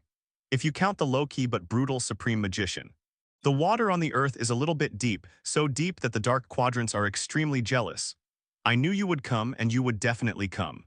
Loki blasted Hawkeye and Natasha Romanoff with one blow, and looked at the man who had crossed half of the earth in one step with a dark smile. Martin glanced casually. Natasha Romanoff and Martin looked at each other, their expressions changed in an instant, the suffocation that seemed to be stared at by a beast and the gaze made her almost collapse. This is the difference in nature between God and man. Martin walked slowly and walked straight to Loki. Even if you are a god, you can never escape the control of infinite gems. Loki looked mad, completely plunged into a certain bad mental state with a sense of cruelty and hatred. The others stayed there, but the next moment a soft sound was heard and another scepter was stuck in Martin's chest. The figure of Loki who had originally spoken began to dissipate. Good trick, but that's it. The hideousness on Loki's face stopped abruptly, becoming stiff, desperate, and deeply confused. Why is this? Loki looked at Martin, who was staring at him indifferently, incredulously. Snapped. Martin grabbed Loki's wrist and then broke it with a crisp sound. Loki's arm was directly broken by Martin on the spot. Do you think anyone is as stupid as you? Martin stepped forward and sneered in a low voice. Do you think that everyone is the same as you, constrained by the existing pattern? The breath emerging from him was extremely terrifying, almost freezing everything around him. Even Loki felt a bit of coldness, not to mention ordinary people like Natasha Romanoff and Hawkeye. The ground beneath his feet began to shatter, turning into countless atoms and disintegrating little by little. Countless people in New York were shivering under the cover of Martin. After all, you are just a dog of Thanos. To me, you are not as good as a dog. Martin laughed dumbly and took the scepter away with his hands. Why are you not affected by the scepter? Why do you seem to know the power of the scepter? I know you were born in an area on the Earth, and you have no chance to touch the secrets of the level universe. Why? Loki, he caught his broken arm and staggered back with a sorrowful smile on his face. Martin looked down at the scepter in his hand, feeling the terrifying power that extended the power of the mind to the extreme, with a hint of amazement on his face. Mind Gem, the rule of the ability of all minds in a single universe is concretized. With Mind Gem in hand, it is equivalent to possessing the supreme mind ability of this universe. Indeed, whoever can own infinite gems and control them perfectly is equivalent to standing at the end of a certain path in one step. It is the supreme power that makes people fascinated, and now, from now on, Mind Gem is mine. Martin gently broke the scepter with both hands, and then grabbed the stone at the tip of the scepter with his bare hands, and violently pulled it down. Loki's eyes suddenly lit up, and a cruel smile came up at the corner of his mouth with a strong sense of madness. He almost saw Martin die here. You are done. Being able to resist the power of the scepter does not mean that you have the ability to directly touch the infinite gems. Even the level God Father, it is difficult to directly contact the infinite gems. Loki's face was ferocious. Huge amounts of yellow light emerged and swept the entire earth in a flash. All the life forms shrouded in this strange light only felt that the spirit and soul were washed by an invisible palm, and a large amount of information impurities were swept away and become pure. Professor X's face changed and he was shocked. He was most sensitive to the ability of the soul. He hurriedly raised his head to look at the core of the burst of spiritual light. Martin, control it. Uncontrolled psychic power is more dangerous than any power. If you are not careful, countless people will be modified in their will and thinking. Professor X intends to talk to Martin, but his own psychic power is killed. He was totally excluded, unable to intervene at all, and could only shout at the moment. Martin turned a deaf ear to his ears, just carefully looking at the power of this mind gem and feeling it personally. This was the first time he touched infinite gems. Moreover, touching it directly with flesh and blood directly caused an almost terrifying spiritual storm that swept the world. Infinite gems, good thing, this is a shortcut to reach the top of the universe at the fastest speed in a single universe. Although I don't need this shortcut, I can't let others use this shortcut either. You must cut off your own path that you don't take, so that everyone else can't go. The violent mental storm slowly gathered. Martin held the mind gem in one hand and kept feeling, and gradually grasped the method of using this gem, and then controlled the mind gem to gradually suppress all fluctuations. Eventually, the storm subsided. Only Martin holding infinite gems is left. From now on, the destiny has changed, and I am the man of this universe. The destiny. Low-key, what's the point of being a dog for Thanos? Be my lackey. Martin looked down and looked at Mind Gem, who was lying in his palm obediently, with a horrible yellow flashing light all the time. He smiled, looked up, took a step, and said to Loki in a calm tone. Loki was already stunned, looking at Martin with a dull look, his desperate and silent eyes as if he was looking at a devil who could never fight. Devil. Hearing Martin's words, his eyes were red and he roared. No, you never want to enslave me. No one can enslave me. It's late. It's too late for you to commit suicide. Martin directly used a trace of Mind Gem's power. In a sudden, a yellow light flashed and suddenly hit Loki, who was desperate to commit suicide with a dagger. In an instant, Loki's will seemed to be dissected and placed directly in front of Martin. Martin just watched quietly, watching the evil god Loki's twisted will a little bit by himself. The power of Mind Gem was washed away hundreds of millions of times every moment, repeatedly adjusting and correcting Loki's will, full of loyalty. Mind Gems are already so terrifying, and the soul gem that can modify the soul at will, what terrible power should it have? Martin felt this power in silence and exclaimed, soon. Loki's eyes were filled with endless worship and fanaticism, as if he was willing to die immediately for Martin. Unfortunately, it's a pity that you are not loyal to me, but loyal to infinite gems. Your following me, after all, is just a false illusion. Martin sighed deeply and shook his head. No, Lord Martin, I am willing to swear by Loki in the name of Odin, your will is everything to me.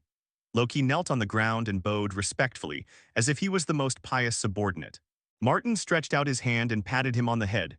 Before Loki could smile, his expression would be frozen forever in this moment of smile. Because Martin screwed off his head effortlessly.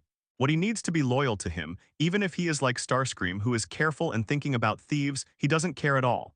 He is willing and generous, giving a large space to his subordinates to toss, he doesn't care.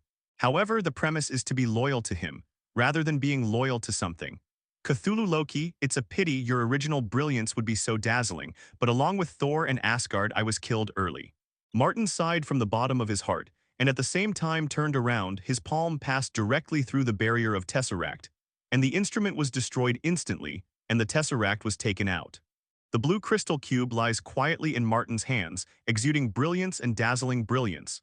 Not to mention the infinite gems inside, but Tesseract alone is also a rare artifact.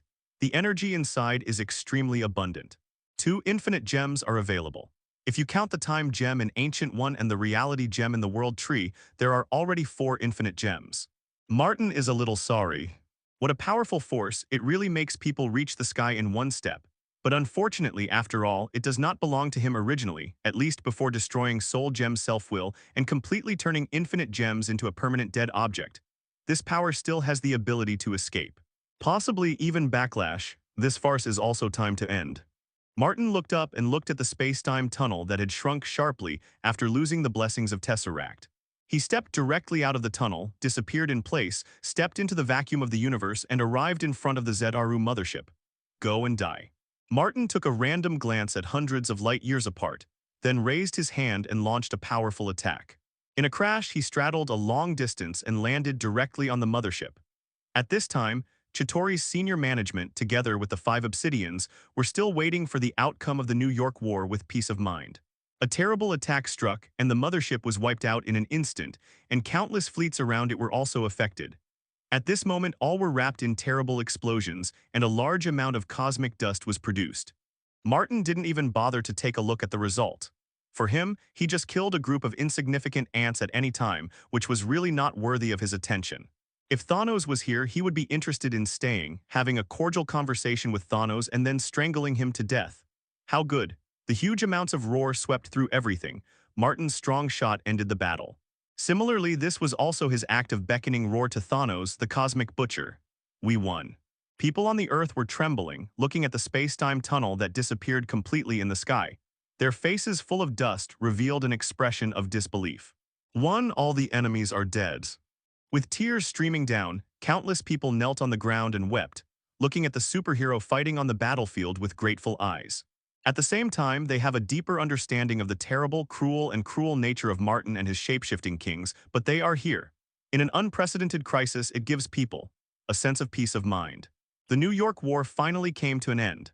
The price is that most of New York City has suffered terrible trauma and was destroyed, and the direct death toll has reached 10 million.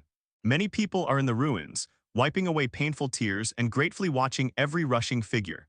This unprecedented battle will inevitably shake the entire Earth's people and force them in the form of blood and fire, tore away their vision. Thanks Avengers, thanks Mutant, I will never insult Mutant again. These shape-shifting King Kong, they saved us. Captain America stood on the ruins with a gray head, looking at the space-time tunnel disappearing in the sky, and immediately heaved a sigh of relief, and immediately began to move the heavy objects, looking for his shield. But after searching for a long time, I didn't find it, and suddenly I was a little confused. Did you see my shield?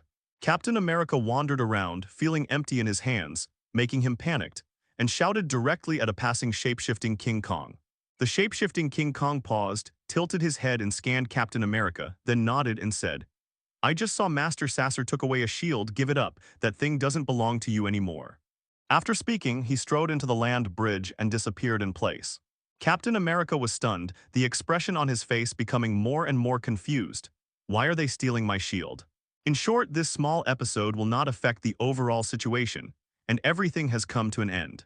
Martin took away 2 infinite gems, and at the same time he also got Captain America's unique original adamantium alloy shield.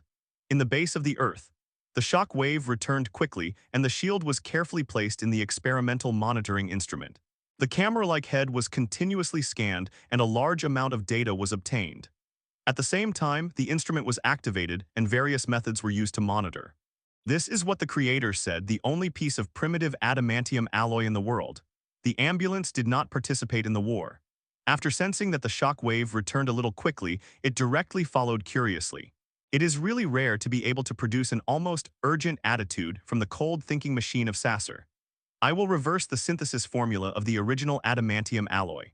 If it succeeds, we will be able to master the process of mass production of the hardest metal in the universe. Sasser looked at the large amount of data on the screen and said coldly, immediately urged the ambulance to get out, not to hinder him. The original adamantium alloy, after integrating vibranium, not only has terrible hardness, but also has the ability of vibranium to absorb and radiate energy, which is unique in the world. It took humans more than half a century and huge amounts of manpower and material resources to restore the original adamantium alloy formula. Unfortunately, it failed repeatedly. This accidental miracle has never been replicated. I have to take a step back and study the next-level real adamantium alloy. The hardness of the real adamantium alloy is no different from the original adamantium alloy, but the disadvantage is that there is no vibranium element and cannot absorb and reflect energy and kinetic energy. The second grade is the secondary adamantium alloy, which has lower hardness but lower manufacturing cost and wider popularity. Ambulance Lane. If I were you, I would never waste time on the battlefield to snatch the original adamantium alloy, but to study the beta alloy in Wolverine's body. If I can find a way to integrate the self-healing factor with the real adamantium alloy, then more valuable. He is good at biology, so he has a keen interest in the special adamantium alloy with self-healing ability integrated with the self-healing factor in Wolverine. Shockwave didn't bother to pay attention to him. For a cold machine-thinking guy, the utterance of words would not make him feel offended at all. The ambulance looked at it for a while, shrugged helplessly, left directly, and began to wonder how to negotiate with Wolverine, cutting off a bone from the opponent. Martin is back too. Although Tesseract is a top artifact, it is nothing compared to infinite gems. Martin is holding Tesseract in one hand, and the blue light radiating from it reflects the azure blue of Martin's face. He looked down for a while and the power in his hand gradually increased, which was enough to easily squeeze a fixed star. At the moment, it was all acting on this small cube, and it continued to increase. Finally, with the buzzing sound, Tesseract was overwhelmed and burst out with the roar of the debut. The cracks gradually became dense and finally crashed to pieces, turned into countless blue dust. The blue space gem, lying quietly in Martin's palm, is fascinating with its bright light and the constant flow of space power. The second infinite gems. At the same time, Martin took out the yellow mind gem with his other hand and looked carefully, feeling the extreme creation of a rule in the universe. This is a very strange feeling. It crosses countless barriers and directly touches the core law of the universe. The clock is ticking. Do you like to use infinite gems like this? This is the first time I have seen it. A clear and inexplicable voice suddenly came. In this supposedly empty and silent hall, someone suddenly spoke and reached Martin's ears. Martin opened his eyes slowly, his expression calm. Turned his head to look. What caught the eye was a slender black-haired woman with long hair reaching to the waist and graceful movements. A black dress set off her perfect figure. The charm is amazing, especially the other party has an unspeakable and powerful deterrent. In the mystery, there seems to be a magical force that will deter people's souls. Gives a feeling of almost suffocation. Unexpectedly, Martin just looked up at random. His expression did not change at all, not even the most basic surprise. He lowered his head and started to look at the two infinite gems again. For Martin, the attractiveness of infinite gems is much stronger than the attractiveness of this woman. "Oh, woman, don't stop me from observing infinite gems." Martin did not speak, and the woman in black did not speak either. The two sides were so silent, as if they had known each other for a long time. The silence was natural without any embarrassment at all. After a while, Martin raised his head, frowning slightly. "Why haven't you left?" The woman was silent for a while and suddenly giggled. Her voice was pleasant, and the inexplicable deterrence became stronger. She opened the mouth and said, "Do you know who I am?" "Guessed it too." Martin glanced at the other person. With that gaze, he looked at the other person from top to bottom, exclaiming the beauty, and said lightly, "I just didn't expect that such a small person. I actually shocked a cosmic god like you facts. On whenever possible, the god I don't want to deal with is you, death. The charm that is so utterly unbelievable is death, one of the 5 creation gods, not only a living god, but also the concretization of all death and the end of the law. She is the whole concept of death, and death is her originally." Death covered his mouth and let out a sweet smile. "You are very interesting. You are different from everyone I have ever met." "You are also very interesting. All the gods I have come into contact with are different. At least, no god rushes into other people's territory with enthusiasm and swayed by the sidelines. This can easily lead to unnecessary misunderstandings." Martin clasped infinite gems tightly with one hand, seemingly relaxed and indifferent, but he was already ready to do it. He quickly assessed the possible battle situation in his mind. What can appear here must not be the ontology. Otherwise, I don't have to fight on the ontology of the multiple level universe, just surrender, but if it is duplication, it is the level single universe, and I don't care about it. A single infinite gems is the level single universe. With 2 infinite gems, it will obliterate the duplication of death in front of you. Not difficult. Death walked over casually and the whole body was tightly packed. A slender palm was placed lightly on Martin's shoulder, gently rubbing it, leaning to the ear, and whispered, "You are what I see. The most interesting guy ever. Honestly, I am very interested in you." "More interested in Thanos," Martin said coldly, motionless. "Thanos? At least this universe's Thanos. I don't have much contact because it's boring. Although this guy's idea is ridiculous, but it also makes me feel happy, I let him go." Death whispered. Heat hit Martin's ears. "Itchy." Martin felt astonished. "Isn't it? This universe's Thanos is the Family Planning Commission Thanos. Compared to other cosmic neurotic licking dogs, the Family Planning Commission's 3 views are the purest. The ideal is the most noble and the thinking is the most normal. In other words, this universe is more inclined to the movie universe. No, it should be a movie-based universe with a hybrid and timeline transition effect. After all, Marvel multi-universe is really endless. Every timeline can be divided into massive new timelines. A universe is copying itself all the time, splitting into infinite parallel universes, and these parallel universes are self-replicating and splitting every moment to the power of infinity. It's not like the DC next door. After several major events, the orthodox infinite multi-universe was eventually slaughtered to a constant 52 universes, plus a few special fragmented universes to form a DC multi-universe, a tragic batch. The universe he is in may be a parallel universe derived from the pure movie universe. Anyway, there is no essential difference. They are all single universes and the format is limited. It is not the universe where the zombie universe and Deadpool slaughtered the Marvel universe. It is already considered good. Martin turned his head and stared at the face of death close at hand for a while. He groaned, reached out and grabbed it, and said indifferently, "My personal space is not so easy to enter. Since it is here, you have to pay the price. Even you, it is the true god of multi-universe, no exception." Death suddenly smiled with a very satisfied look, but his body suddenly retreated like a ghost. He broke out of Martin's claws, covered his mouth, and smiled. "Martin, you're not good enough for me. You want to realize what you think for those thoughts. I need to do more for me." Martin looked at her with a particularly strange look, with a deep surprise. "I care if I can match you. It doesn't prevent me from sleeping with you." Death paused, chuckled softly, and his figure was about to slowly disappear in place. Martin snorted and shook his hands abruptly. The power of infinite gems burst out.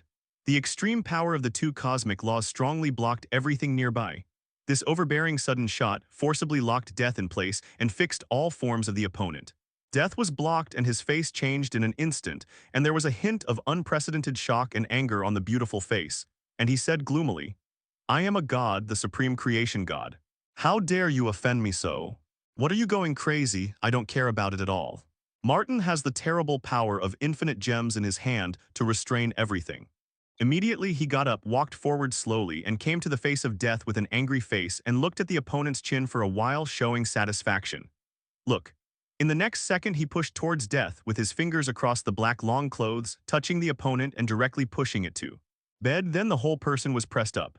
The next day, Martin stood up refreshed with a happy expression on his face, dressed in his clothes calmly. Every movement was extremely stable, as if he had practiced it thousands of times.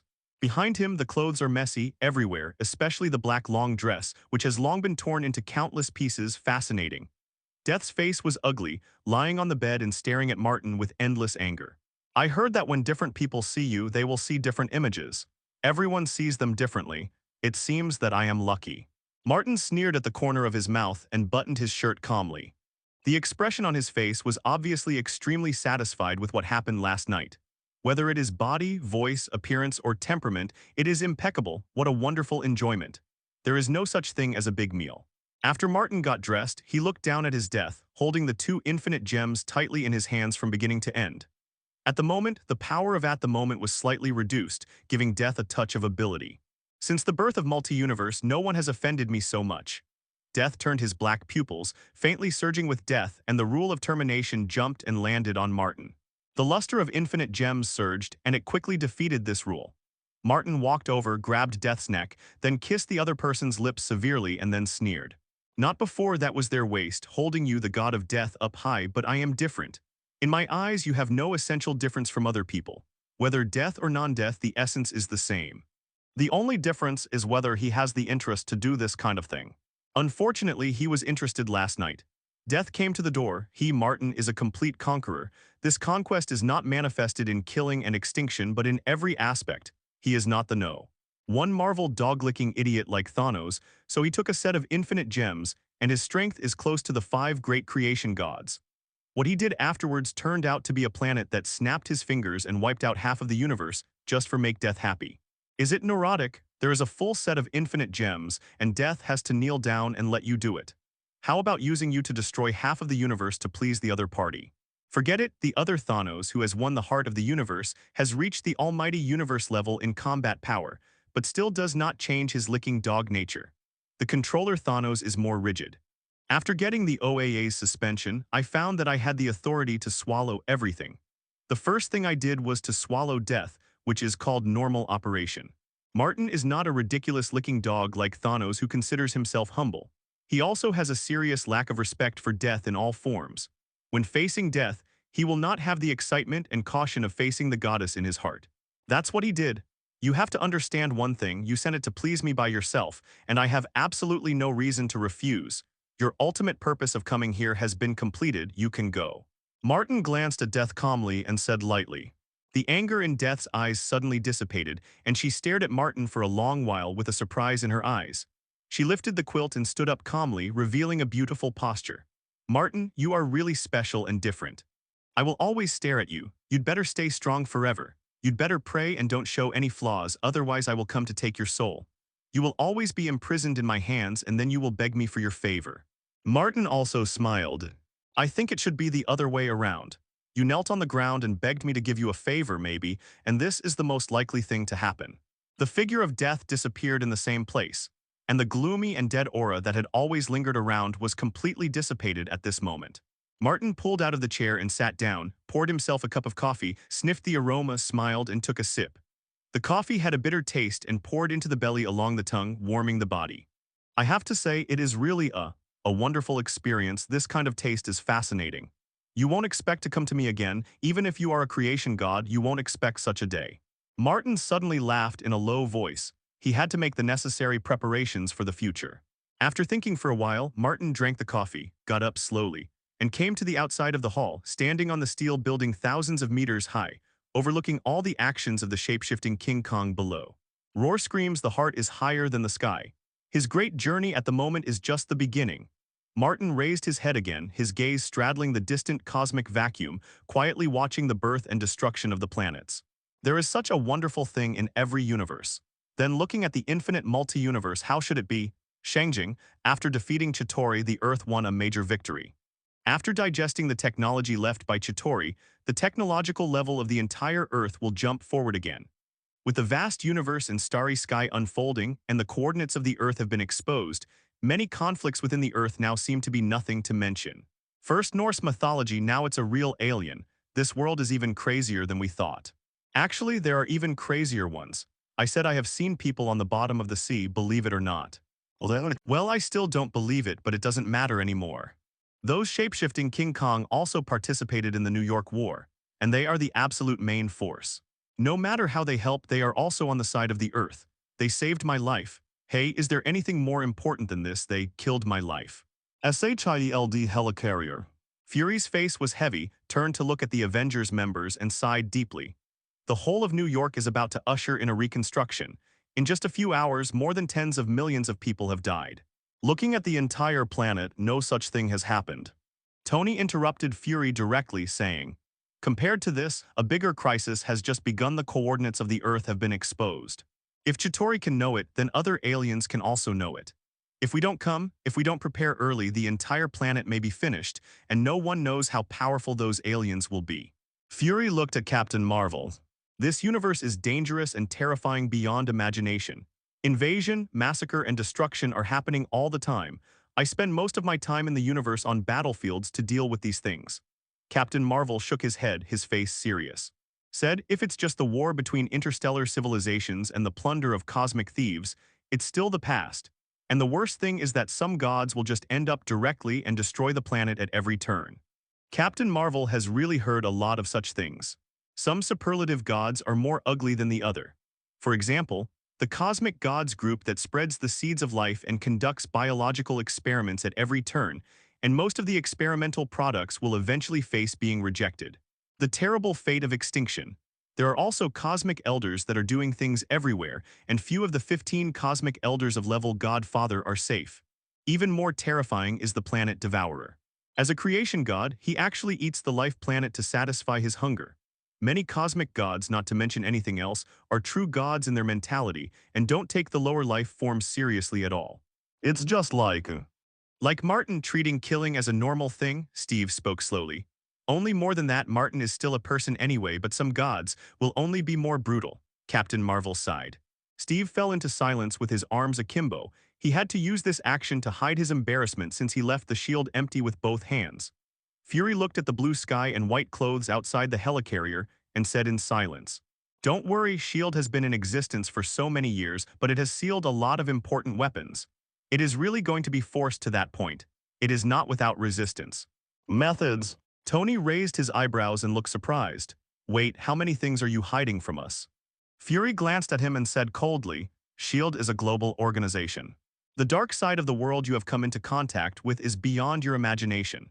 Before you know it, countless agents have been sleeping forever under the surface piece. Something, you may never have the opportunity to come into contact with it. Natasha Romanoff whispered, Martin took Tesseract and the Mind Scepter. He participated in this war for these two things. And according to what we have observed, the stone on the Mind Scepter eventually turned into a yellow gem. Then Tesseract might be like this. Infinite Gems is the highest level artifact in the universe, enough to allow the weak to slaughter the gods. This weapon is obtained by people like Martin. It is too dangerous. Captain Marvel said solemnly, someone must go to Wakanda, find Martin, and it's time to talk about it. Let Phil Coulson take care of this. Fury finally turned around with a determination in his single eye. Wow, I thought you were going there yourself, Tony sarcastically said. Fury glared at him with a deadly eye. His gaze was meaningful. I go. Without complete certainty, Director S.H.I.E.L.D., who has too many dark secrets in his mind, will never take risks easily.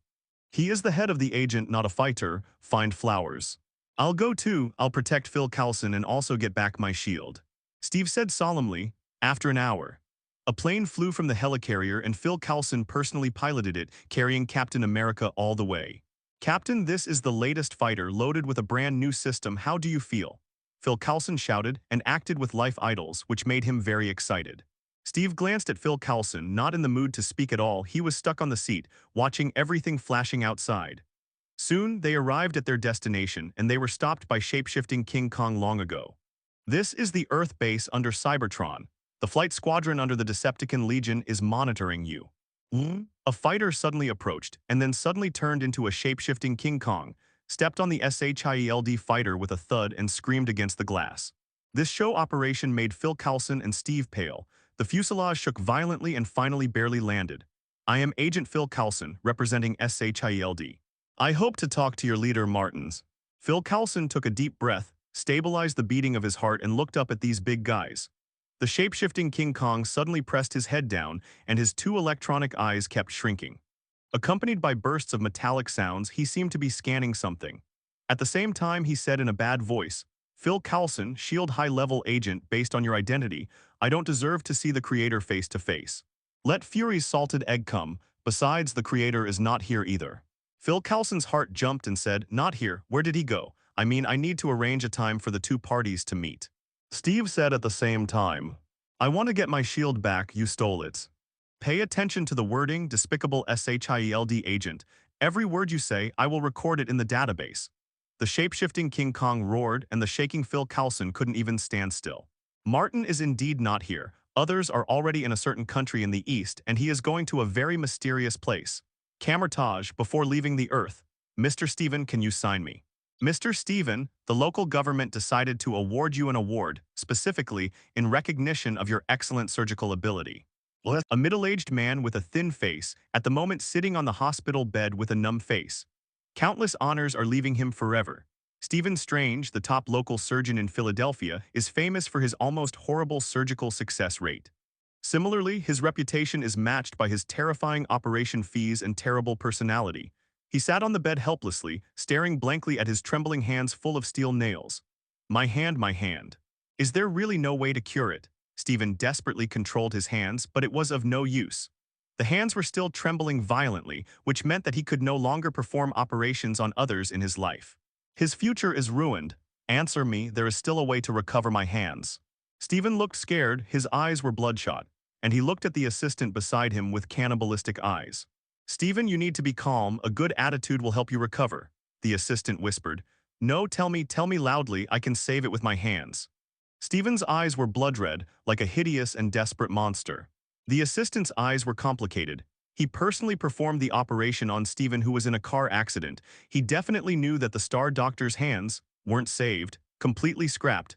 Stephen let out a cry full of pain. Damn B*********, D, why are you operating on me without authorization? Don't do things you are not sure about, I told you already.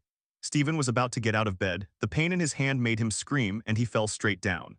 On the ground, Stephen felt the coldness without a touch of temperature and was desperate in his heart. He is the best doctor and definitely can judge the result. Reason told him that he was completely finished. Stephen smashed through the crowd dressed in a medical suit, staggered all the way into the street, watching everything numbly.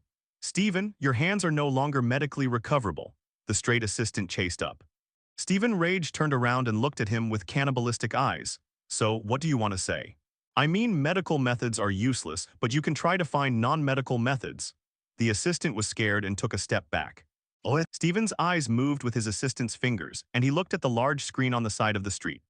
It was playing a fierce war scene, a large number of alien creatures slaughtering New York City, a desperate doomsday scene but with the superheroes participating in the war, especially after a large number of shape-shifting King Kong swarmed into the battlefield, the disadvantage was reversed.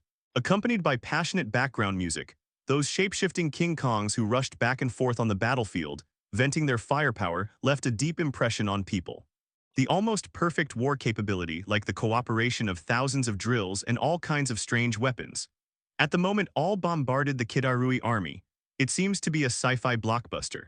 They are non-medical methods. There must be someone who can heal your hands. Looking at these guys with extraordinary powers, Stephen barely lifted his spirits, and finally there was a glimmer of hope. The first thing he did was to go to New York and found Professor X from Xavier's School for Gifted Youngsters. I'm sorry, Mr. Steven, I understand your request, but I can't help you. Professor X looked down at the dollar bills in the box and raised his head with regret. You are one of the most powerful mutants in the world. If you can't cure me, who else can I go to? Steven looked desperate and miserable. Professor X was silent for a while and said solemnly, I can recommend you two people their possible cure, but I don't make sure they will see you. Who? I have a lot of money. Who can heal my hands? I am willing to give them all my money. Stephen was extremely excited. Professor X was silent for a moment and said, one is Martin. He should be the second most powerful human being on this planet. He not only possesses the ability to destroy the world, but also has the ability to create a strong civilization. He and his intelligent robots, there is a high probability that there will be a cure for you. Professor X has a sincere expression on his face. He said the truth, Martin must have a way to heal a pair of lost hands, but the problem is, the man with angel and the devil mixed together, he won't see me. Stephen only heard the name and he died immediately. Martin's prestige has long been heard all over the world. Everything he does is extremely bloody and domineering. No one in the world knows him. Especially after the two major events of Odin's arrival on the Earth and Chitauri's invasion of New York, everyone realized what Martin meant to the Earth. The strongest and most iron-blooded barrier. Martin can heal him. Stephen is convinced of this, but it is impossible for him to see Martin at all, let alone use the so-called money to make Martin condescend to heal him. Stephen felt that he was more likely to be killed as soon as he met him. Is there another person? Stephen looked hopeful and perturbed. Professor X crossed his fingers, paused, and said solemnly, there is another person who should be the most powerful human on this planet. She has guarded the Earth for 500 years and is a living legend. The magical power of this is beyond imagination. Oh, she? Where is she? Go west, cross the Pacific Ocean, and climb the roof of the world. If she wants to see you, you will naturally find him. If he doesn't want to see you. Professor X shook his head. Stephen walked away with a confused and hesitant look, holding a note in his hand with the name of a place written on it. Camertage. Chin looked puzzled. Professor, why did you take the time to meet this ordinary person? Isn't the strongest human being Martin? He even defeated Odin. Professor X replied, I am not sure which of the two of them is stronger, and I also just learned that the place actually exists. His eyes were extremely deep, recalling just now. When the extremely stalwart spirit came into his mind, he carefully asked him to guide Stephen to find Camertage. At this moment, Professor X immediately understood that some specious legends in the past were true, and all the stories hidden behind almost absurdities and myths were true. However, Martin seems to be on the roof of the world, the two of them. Professor X frowned. I just hope everything goes well. Stephen consumed the last part of his wealth, and according to Professor X's guidance, he traveled all the way to the roof of the world.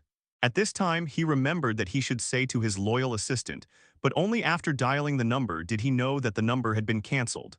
A place not confirmed by Professor X. Camertage. With trembling hands, Stephen firmly grasped the piece of paper. After twists and turns, he finally set foot on this terrifyingly high land. The terrible wind screamed at roar all the time, cutting him like a knife, which made him even more embarrassed. He stood on the street with messy hair and bloodshot eyes, looking helplessly at the crowd. Stephen went to the market, holding the note in his hand, and asked, Camertage. The passerby shook his head, and Stephen continued to ask, but he still didn't get any useful news, and his heart gradually cooled down. At this time, a group of small gangsters gathered up maliciously. Camertage? Stephen asked. In the next second, he was beaten, and there was a slap print on his face with a snap. Camertage. Look at this fool. These gangsters began to grin sternly, and then began to snatch valuable things from Stephen. There's another one over there. His belongings are more valuable. A small B******* D had sharp eyes, saw a young man in formal wear coming down from the beetle, and immediately yelled. The gangsters rushed over immediately, leaving poor Stephen in place. Oh, are you trying to rob me? This handsome young man has a straight stature, and his black formal wear alone costs tens of thousands of dollars. His black hair is meticulous, and the word rich is written all over his body. No wonder the local gangsters are looking at him. This is simply fat sheep. Take out the valuable things, including the clothes on you. Take it off, hurry up, said the lead gangster in stumbling English. Looking at these guys, Martin suddenly smiled. Is there anything more funny than this? These idiots wanted to blackmail him. Court deaths. A ruffian drew his knife and gestured to Martin's gentle smile. Martin looked over these idiots and fell on Stephen, who was staggering up, smiling and saying, Mister, are you also blackmailed by them? Don't you know that you are going on a long trip and you don't know how to bring a weapon with you? NS. No, I didn't expect so much. Stephen was ashamed, wiped the blood from the corner of his mouth and looked a little cringe, unlike the confident and arrogant him in the past. It's not too late to think about it now. Martin kept smiling. The ruffian showed a trace of cruelty on his face and stabbed him severely. Click it. In the next second, Martin's head was screwed off by Martin. It's not a description, it's really twisted off, holding the shoulder with one hand, pinching the neck with the other, and then gently exerting force like tearing a piece of bread. This person's head is just like a twist, and Martin tore it off. The blood blossoms rose to the sky, extremely gorgeous. Everyone was frightened stupid. Martin clapped his hands, spread his hands, and smiled at Stephen. Have you seen it? Sometimes it's that simple to change. People are really different from people. Stephen's eyes were almost staring, and fear surged into his heart. The many little ruffians looked at each other. Their bodies were also covered with blood. They looked terrified and finally screamed and were about to flee for their lives. Bumblebee, kill them all. Martin raised his hand and pointed. That beetle suddenly started shapeshifting and soon turned into a yellow shapeshifting King Kong. A hand cannon shapeshifting came out, and in a crash, these idiots were blasted into scum on the street. It evaporates directly. This cold-blooded scene was seen by everyone. It only happened within a few seconds. Many people didn't react at all. After a while, they screamed and crawled. Martin took out his handkerchief calmly, wiped the blood from his hands, and walked towards Stephen slowly. The Hornet followed behind like a faithful guard. Bumblebee. Reconnaissance units under the Autobot core. Character: lively, persistent, plus 20%. Height 6.5 meters. Energy 6 million. Body healthy. Combat power level 3. Famous saying, % a bunch of unclear noises. Evaluation: the detective captain of the Autobot Corps, the best sentry. Although he is a small man, there are huge amounts of energy in his body. Are yous Martins that Martins? Professor X said you can heal my hand. Stephen looked at the Hornet, like being struck by lightning, and instantly awake, his desire to heal his hands overwhelmed his fear of the unknown. He asked excitedly. Martin glanced at him. Well, these hands are broken. I can indeed heal them. Please help me heal it. I am willing to pay any price. With tears in his eyes, Stephen almost knelt down.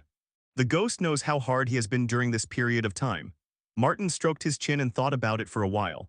To be honest, for a moment he was shocked. Stephen's upper limit of magic was too high, even higher than Ancient One.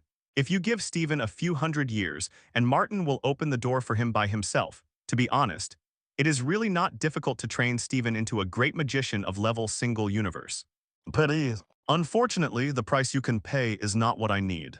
Martin looked sad. If he stopped Doctor Strange halfway, I guess Ancient One would dare to fight him. It's really troublesome. Stephen's eyes dimmed immediately. He suddenly remembered something and asked excitedly, "What are you doing here? Are you looking for camouflage?" Actually, I have found it. Their people have always been here. Martin grinned. A person wearing a linen robe came slowly, took off his hood, revealing a dark face. You could have not killed them, you just need to give a severe lesson. Mordu's face was ugly. I don't kill them, it's them who are looking for death on their own. I am also to blame. Camouflaged magicians are all such virgins. Martin chuckled and grabbed Stephen. Where are we going? Stephen looked confused. Stay away from this idiot and then heal your hand. I helped you, and you must repay me well and do everything you can to repay my kindness. Martin said. After turning around, Martin dragged Stephen to a very simple alley and finally stood in front of a small dilapidated wooden door. This is a small broken door that has been beaten by wind and rain, full of traces of time. This is the legendary Camouflage, the home of the strongest human beings on Earth. Stephen shrank with a bitter expression on his face, not sure if he was smiling or planning to cry. The strongest humans live here, that's it. Mordu's voice was calm. Many years ago, when I came here for the first time, I was holding the same confusion as you, and my heart was full of doubts. But as someone who came by, I would like to offer you a suggestion. Forget what you knew in the past. With that, Mordur pushed open the small wooden door and made a pleased gesture. Martin stepped directly out and stepped into it first. Mordu frowned, his heart becoming more and more unhappy, but he didn't say anything.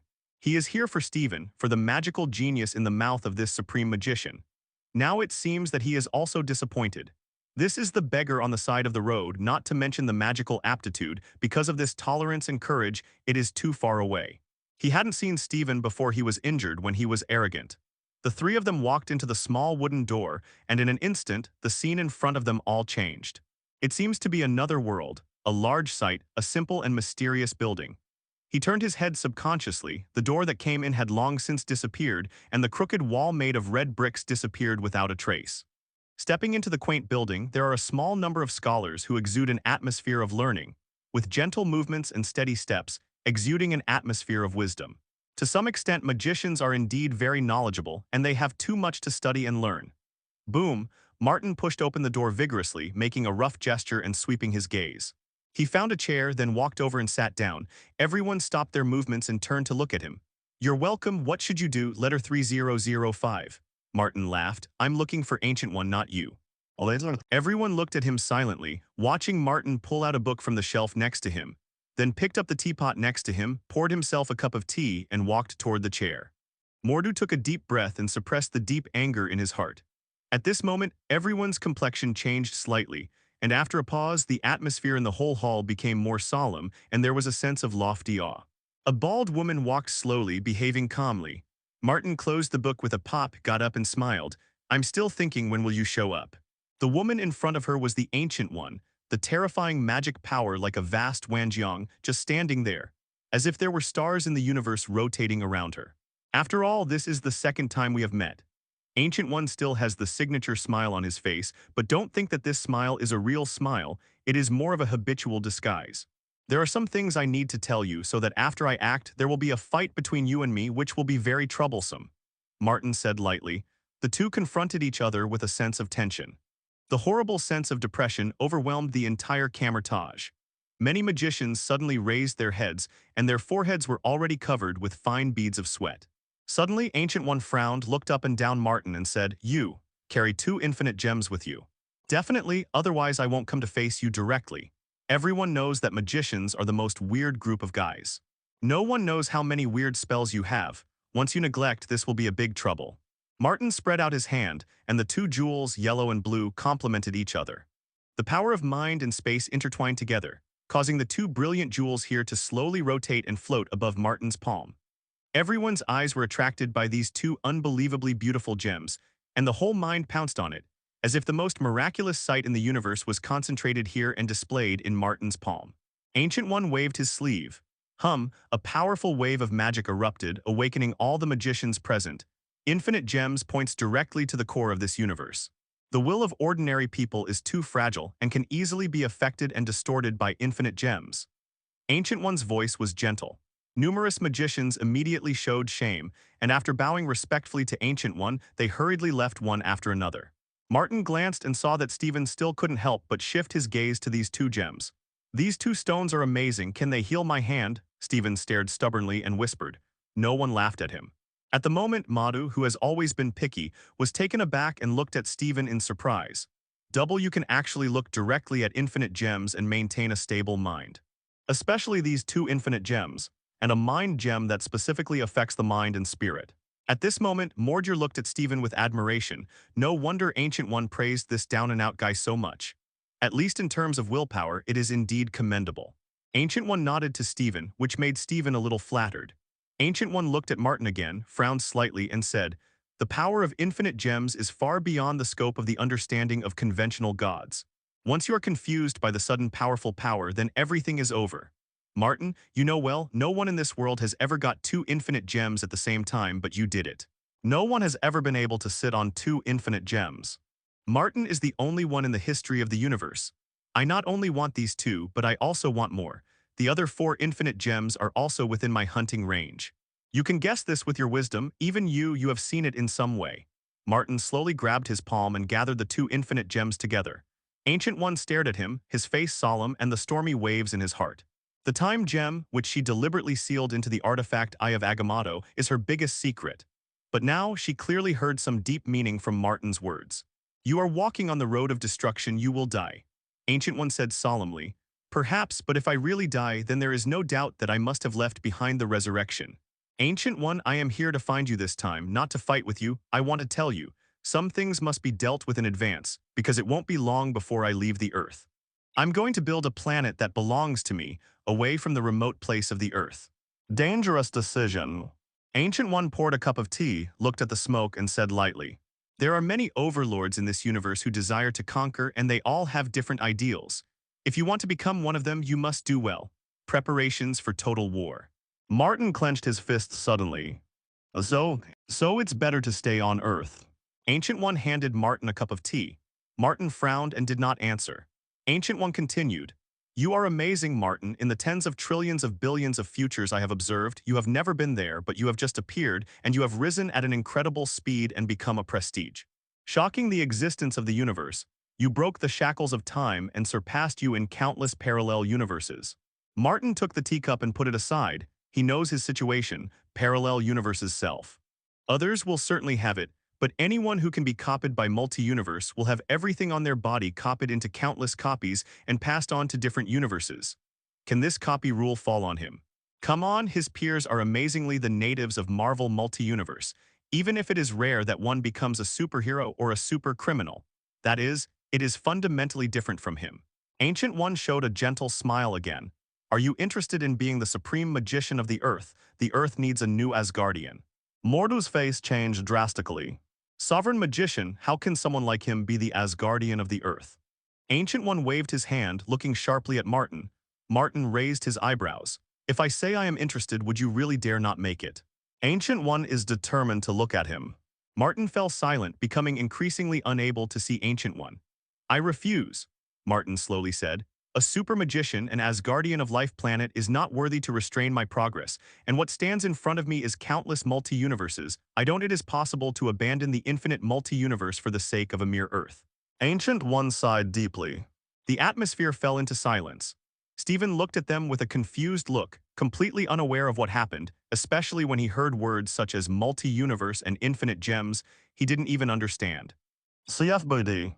In this case, I have no choice. Your ambition is too big and you will burn the entire planet to the ground.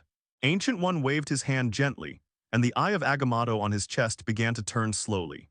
The Power of Time gem, together with the Eye of Agamotto originally, began to work together. Ancient One, do you know what I hate you most? You have been a supreme magician for 500 years. You have been guarding such a small star all the year round. Everything about you is tied to this small place with an unchanging vision. Make you always within certain boundaries, self-righteous. Martin clenched his fist, the blue and yellow rays of light gushing out instantly, and in an instant the entire camouflage began to tremble.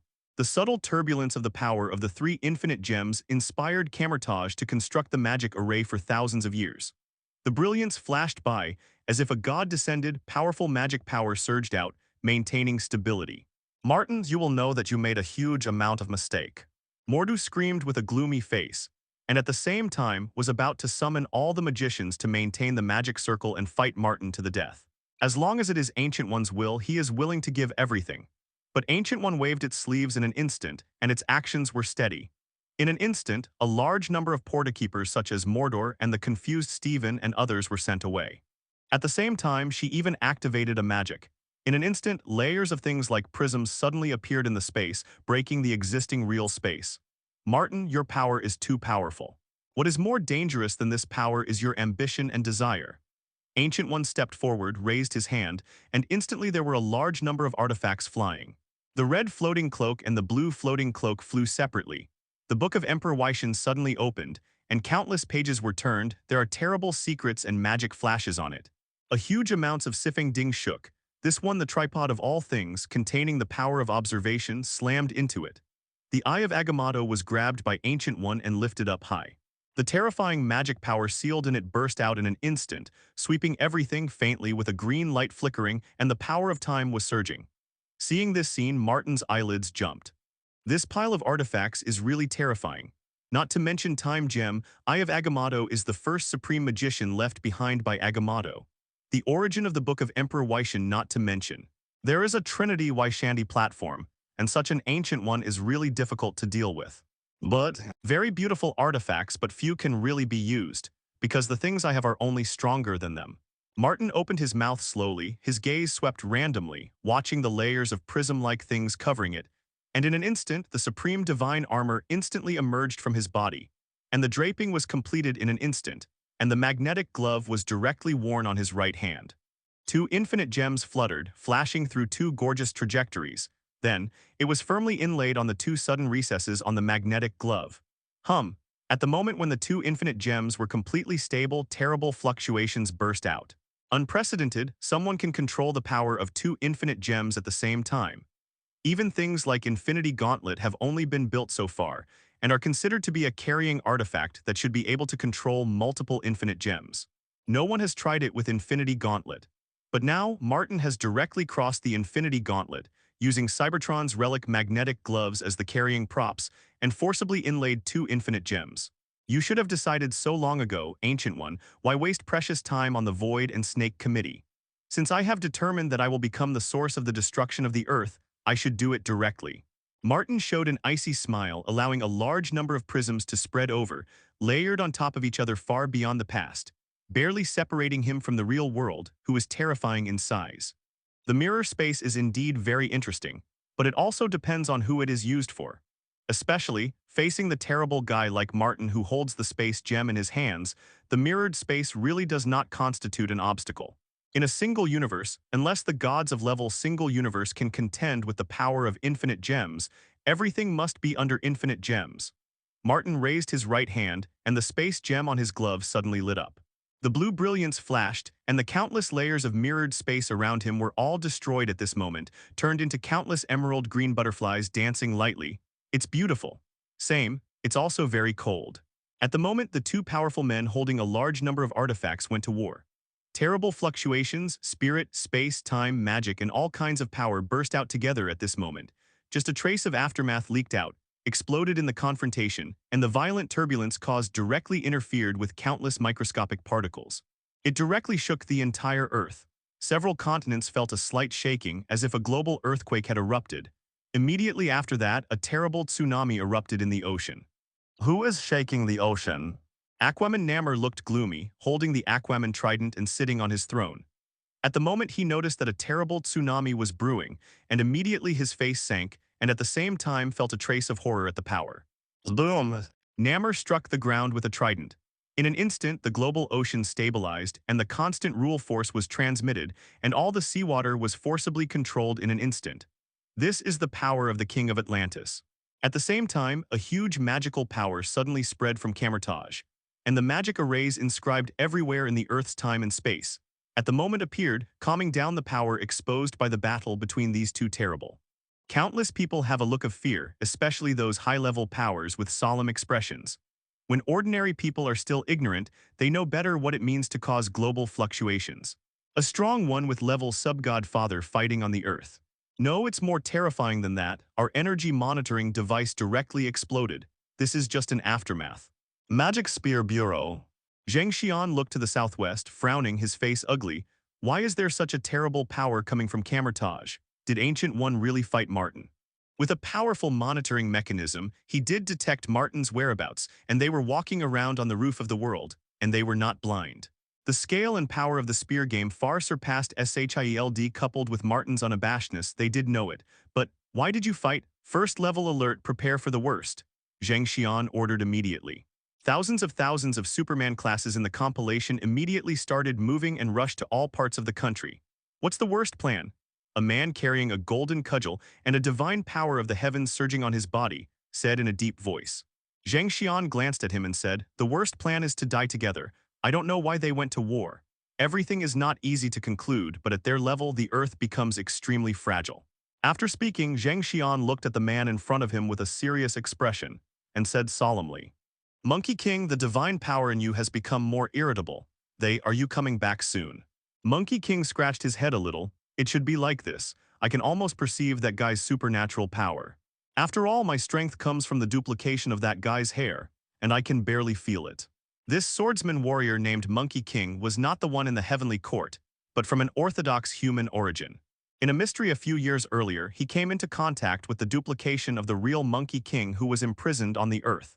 The two sides exchanged ideas, lived together for a long time. He received a long and cruel training at Monkey King's Velis duplication, and finally inherited the supernatural power of Velis duplication. Then joined the Divine Spear Bureau, and became an extremely powerful warrior under Zheng Xian's command. Moreover, he is not the strongest. In the Divine Spear game, the guy who is stronger than his Monkey King, and there are several people, the terrifying power accumulated in the entire Divine Spear game is only the tip of the iceberg. You stay in the country and monitor closely. I personally went to Kunlun Mountain to talk to Lei Gong, Jade Emperor, and Xu Lao. If it really doesn't work, I can only ask them to help. Zheng Xian said solemnly. The group of people who practice qi in the holy land of Kunlun have been alive for too long. No one knows how strong they are, and the dragon named Xu Lao who lives in Kunlun is also mysterious. Is the source of power for the entire Kunlun, and an important force that needs to be wooed. The Magic Spear Bureau paid great attention to the relationship with Kunlun Mountain. Although the Magic Spear Bureau was the official institution with the highest authority in the ancient kingdom of the East, it was only relative after all. In the face of a behemoth like Kunlun, it will eventually have to compromise. The major institutions are Moving, Hydra Hand Union, Atlantis, Latvinia, X-Men, and Brotherhood. Everyone is swaying with the wind in this terrible aftermath, and the original sin of the week is undoubtedly exposed, and can only beg the two strong men who have caused a huge wave not to go too far. Find flowers. The era of coexistence of ambition and humbleness is the most intense and craziest era. In a different space, the stacked prism barriers were shattered by Martin with a punch, and large pieces of fragments broke apart. The terrifying power skyrocketed wildly, and the blue brilliance of space gems suddenly passed, and a cold, murderous intent was brewing in the brilliance. Everything fell apart. Ancient One, give me the time gem, I turn around and leave. Martin smashed the mirrored space created again with a punch, and then forcibly blasted the building that was constantly changing up and down and constantly folded to the ground. Ancient One's figure retreated quickly, a large yellow robe was shaking.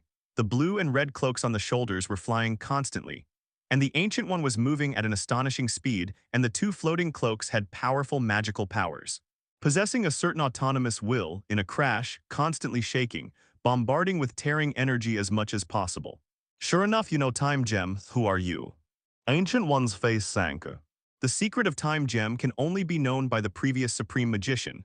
Time Gem was originally a treasure of the Camertage era, suppressed and sealed by the Eye of Agamotto. But why Martin knows why he seems to have been prepared, using the power of green time for her without any unexpected emotions. This person is just an ordinary little person on countless timelines. Martin, who is it? Time Gem is related to too many things. To some extent, it is the most dangerous and powerful gem among the 6 infinite gems.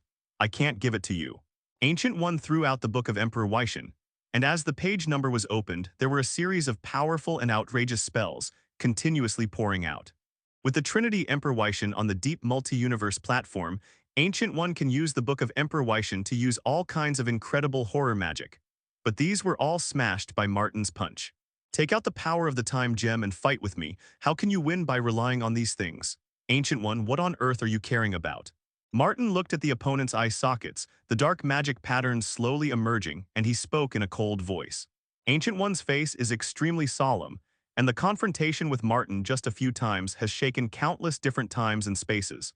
The pressure she has endured is far beyond ordinary people's imagination. Even the dark magic in the body escaped.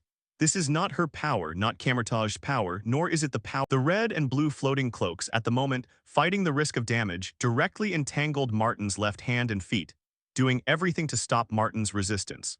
The tripod of all things also smashed down, crashing on top of Martin's head.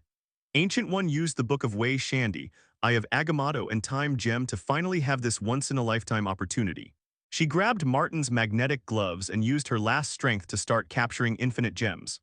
According to the 14 million possibilities she saw, this was the final victory. But when Ancient One really started to dig infinite gems, it met Martin's indifferent face with a hint of sarcasm. Ancient One, when have you been so naive? Martin turned his head and looked at the 2 floating cloaks that bound him tightly. He sneered and made a fist. A terrible force burst out, breaking the 2 cloaks tightly, making a terrible creak, as if they would break apart at will. The future you see is always full of deceit and falsehood. The specification limit of infinite gems is the single 25 universe, but once faced with a level beyond the limit of a universe, they are no different from waste. Martin sneered in a low voice, and the cold laughter made Ancient One uneasy. It was also at this time that Martin finally used the leadership module. He had the last minute of authority. He didn't even need to completely liberate the leadership module, he only needed to use it for 1 second. It only takes a second. In an instant, Ancient One's face changed wildly. From Martin, a terrifying power burst out suddenly, and this power seemed to have an increase ability, instantly superimposing Martin's existing levels again by a large amount. What have you done? Ancient One's face was shocked. Although this increase lasted only 1 second, 1 second was enough. Now Martin is already extremely terrifying. His manipulation and ability of the artifact is much stronger than when he fought with Odin in the past. At the same time and with the same authority, the magical power he can exert is much more powerful than that time. 1 second, hiss. The red floating cloak was suddenly torn by Martin at this moment. I never care about clothes, I just tear them up. Martin laughed sharply in front of Ancient One with the terrible power erupting from his left hand. Within a second, he tore the red floating cloak to pieces. And then, after breaking free, he grabbed the one who was going to struggle to escape. Blue floating cloak, you don't know how long it took to make these two clothes. For Steven, it's a pity that his clothes are gone. Martin grabbed the blue cloak and increased his strength a little bit. This terrible force that can directly dump microscopic particles, a little bit, destroyed the structure of the blue cloak and collapsed the blue cloak. Ancient One's face was blue, squeezing the last trace of magic in the body, using all the artifacts to capture the infinite gems on Martin's right hand. But when she really reached her limit, she was shocked to find she couldn't dig it. Her dignified supreme magician with all her strength can't even detain an infinite gems. What kind of gloves are you? Where did you get them? Even the infinity gauntlet, made specifically for infinite gems, shouldn't have this kind of stability. Ancient One looked shocked. Why are there such horrible gloves in this world that can accept the terrible specifications of infinite gems in all directions? This is a magnetic glove. The holy artifact I created can unrestrictedly exert the power of 6 infinite gems. I can't guarantee, but at least, it is nothing to control 2 infinite gems. Martin sneered and whispered. With 6 infinite gems paired with Infinity Gauntlet, the level has basically entered a multi-level universe. It can barely make an attack that seriously hurts the ancient gods, which is something that can make the 5 great creation gods jealous. Magnetic gloves are enough to replace the mere Infinity Gauntlet beyond specifications. Just like Infinity Gauntlet, is it also compatible with magnetic gloves? Ancient One's face was gloomy. She knew that after losing, what she saw through time gems still failed to become reality after all. She failed. Ancient One, your status restricts your vision and fuels your arrogance, and only then has your failure today. Boom! The blue space gem suddenly blasted a terrible crack, and Ancient One was about to be cut off. And Ancient One's face changed drastically, but he was about to retreat, but Martin grabbed Ancient One's shoulder with his left hand. Hiss, the small half of Ancient One's body was cut off by space gem, spattering large bloodstains. The time gem was activated and the green light flashed, and Ancient One was restored to its original state, but the state was obviously worse. Martin stretched out his hand and grabbed the cauldron of everything, and then, in front of Ancient One, grabbed it with both hands. The space gem flashed one after another, and the cauldron of all things wailed and was torn apart on the spot. There is no more artifact. Ancient One closed his eyes in pain and then opened them suddenly. The power of time on his body was no longer deliberately suppressed. At the moment finally revealed the style of infinite gems. From now on you have surpassed me. Ancient One's face returned to peace, and he said indifferently, you are the most powerful human being on Earth so far, and you are also the most likely existence to reach the end of the universe. Maybe you are right, my vision is limited, but his ambition is also the most terrifying and the most endless among all people and gods I have ever met. Martin looked calm. The flame burning in his eyes, the thing called ambition, was incomparably vivid from the beginning, undisguised. He will lead Cybertron to the summit, fight against the ancient gods in front of him, defeat countless multi-universe Protoss, climb to the highest peak, and overlook the splendor of the entire multi-universe. However, his ambition is not understandable by the current Ancient One at all. The Ancient One who has not escaped the shackles of a single universe is not the one who is knowledgeable, and can always return in time when Doctor Strange encounters a huge dilemma to give him guidance. You lose. Martin squeezed out the nearby fixed star and spoke lightly. Ancient One exhaled a long breath, as if putting everything down, coughed twice, and his voice was calm. Yes, I lost, I misunderstood you. Green light surged from the eye of Agamotto. I can give you time gem, but we need to set up a brand new deal. Otherwise, I would rather throw Eye of Agamotto randomly into other universes. Without the blessing of related universe law, time gem is just an ordinary stone. In other words, you will never find time gem again, and you will never get infinite gems together. Ancient One slowly said, help me, I will personally give you time gem. Steven's head has always been dumbfounded. He didn't know why these two humans, who were rated as the strongest by Professor X, fought after they said something inexplicable. He looked at the two in front of him with a dull face, holding a teacup, talking with a smile like a friend for many years, as if all the conflicts and battles just now had never happened.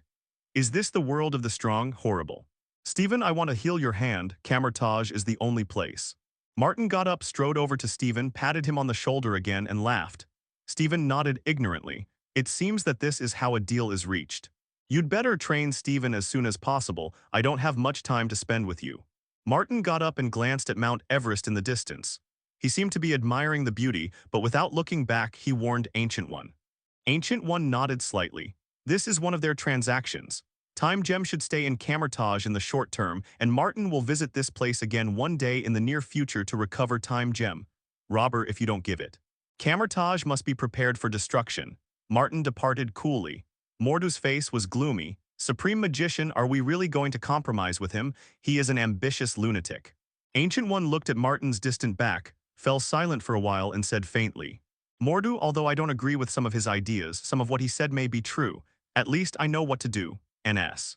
On her chest, Time Gem shimmered, filled with the countless futures she saw. Some futures are the doomsday that can be called despair, and in this doomsday Martin is a rare ray of light. Stephen, you come to me. If you want to heal your hands, you need to abandon some old ideas and truly understand the truth of this world. Letter 3005. Ancient One said. Stephen nodded repeatedly. I abandoned it, I understand. Ancient One was silent for a moment, then sighed, completely messed up. She raised her hand directly, pressed her hard on Stephen's forehead, and directly drew out Stephen's soul and took the other party to wander on the surface of the multi-universe for a moment. Nothing is more useful than this. Madu, go and call the king. Ancient One opened the mouth. The king is pursuing the traitor Caecilius. Mordu said, don't chase, Caecilius has Dormammu Asylum. It is an important nail for Dormammu to invade the earth. It is not so easy to die. Ancient One looked at Mordu's figure, his eyes somewhat meaningful. A supreme magician must have a reliable assistant and the extreme temperament of Mordu. I am afraid that Wang is more suitable for Stephen's assistant than Mordor. A war that shakes the great existence of the entire universe has thus come to an end, but the scope of this storm has long been far beyond ordinary people's expectations.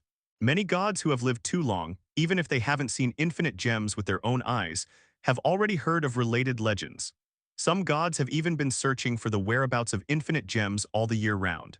And the battle between Martin and Ancient One is close to the level single universe, and the peculiar and extreme power displayed by it has long attracted the attention of some guys. Infinite gems fell into the hands of a very tricky guy. Ronan, speed up the search for the magic ball, you know the end of disobeying my orders. The Lord of the Dark Quadrant, the last eternal Titan Thanos, was sitting on the throne at the moment, looking at Ronan indifferently. Ronan gritted his teeth, humiliated in his heart but pretended to be respectful and said solemnly, Definitely, I will bring you what you want in exchange for you to destroy Xandal for me. But after all, he just said that when he had an infinite gems, he could completely destroy the Xandar star on his own, and he didn't need Thanos at all. Thanos looked at Ronan, who was slowly receding, with a sneer at the corner of his mouth. The Kree. The Eternal Titans and the Kree had an enmity between the two sides for 20,000 years. They were defeated by the Eternal Family and were defeated by the Anomaly. When they fled the Earth in embarrassment, they were chased and killed by the Kree madly along the way. They were already one of the few people. Some of them were killed by the Kree, and some were taken by the Kree to be transformed into an alien race, and the remaining ones were able to escape to the moons of Saturn. In this regard, Thanos said that he didn't care about these at all. Anyway, he was born on Titan, not Earth, and he didn't care about the dispute 20,000 years ago and Titan was dead. This universe needs to be balanced. The endless plundering of an excessive population will only destroy this prosperous universe, killing half of the population at will so that the whole world can become a better place.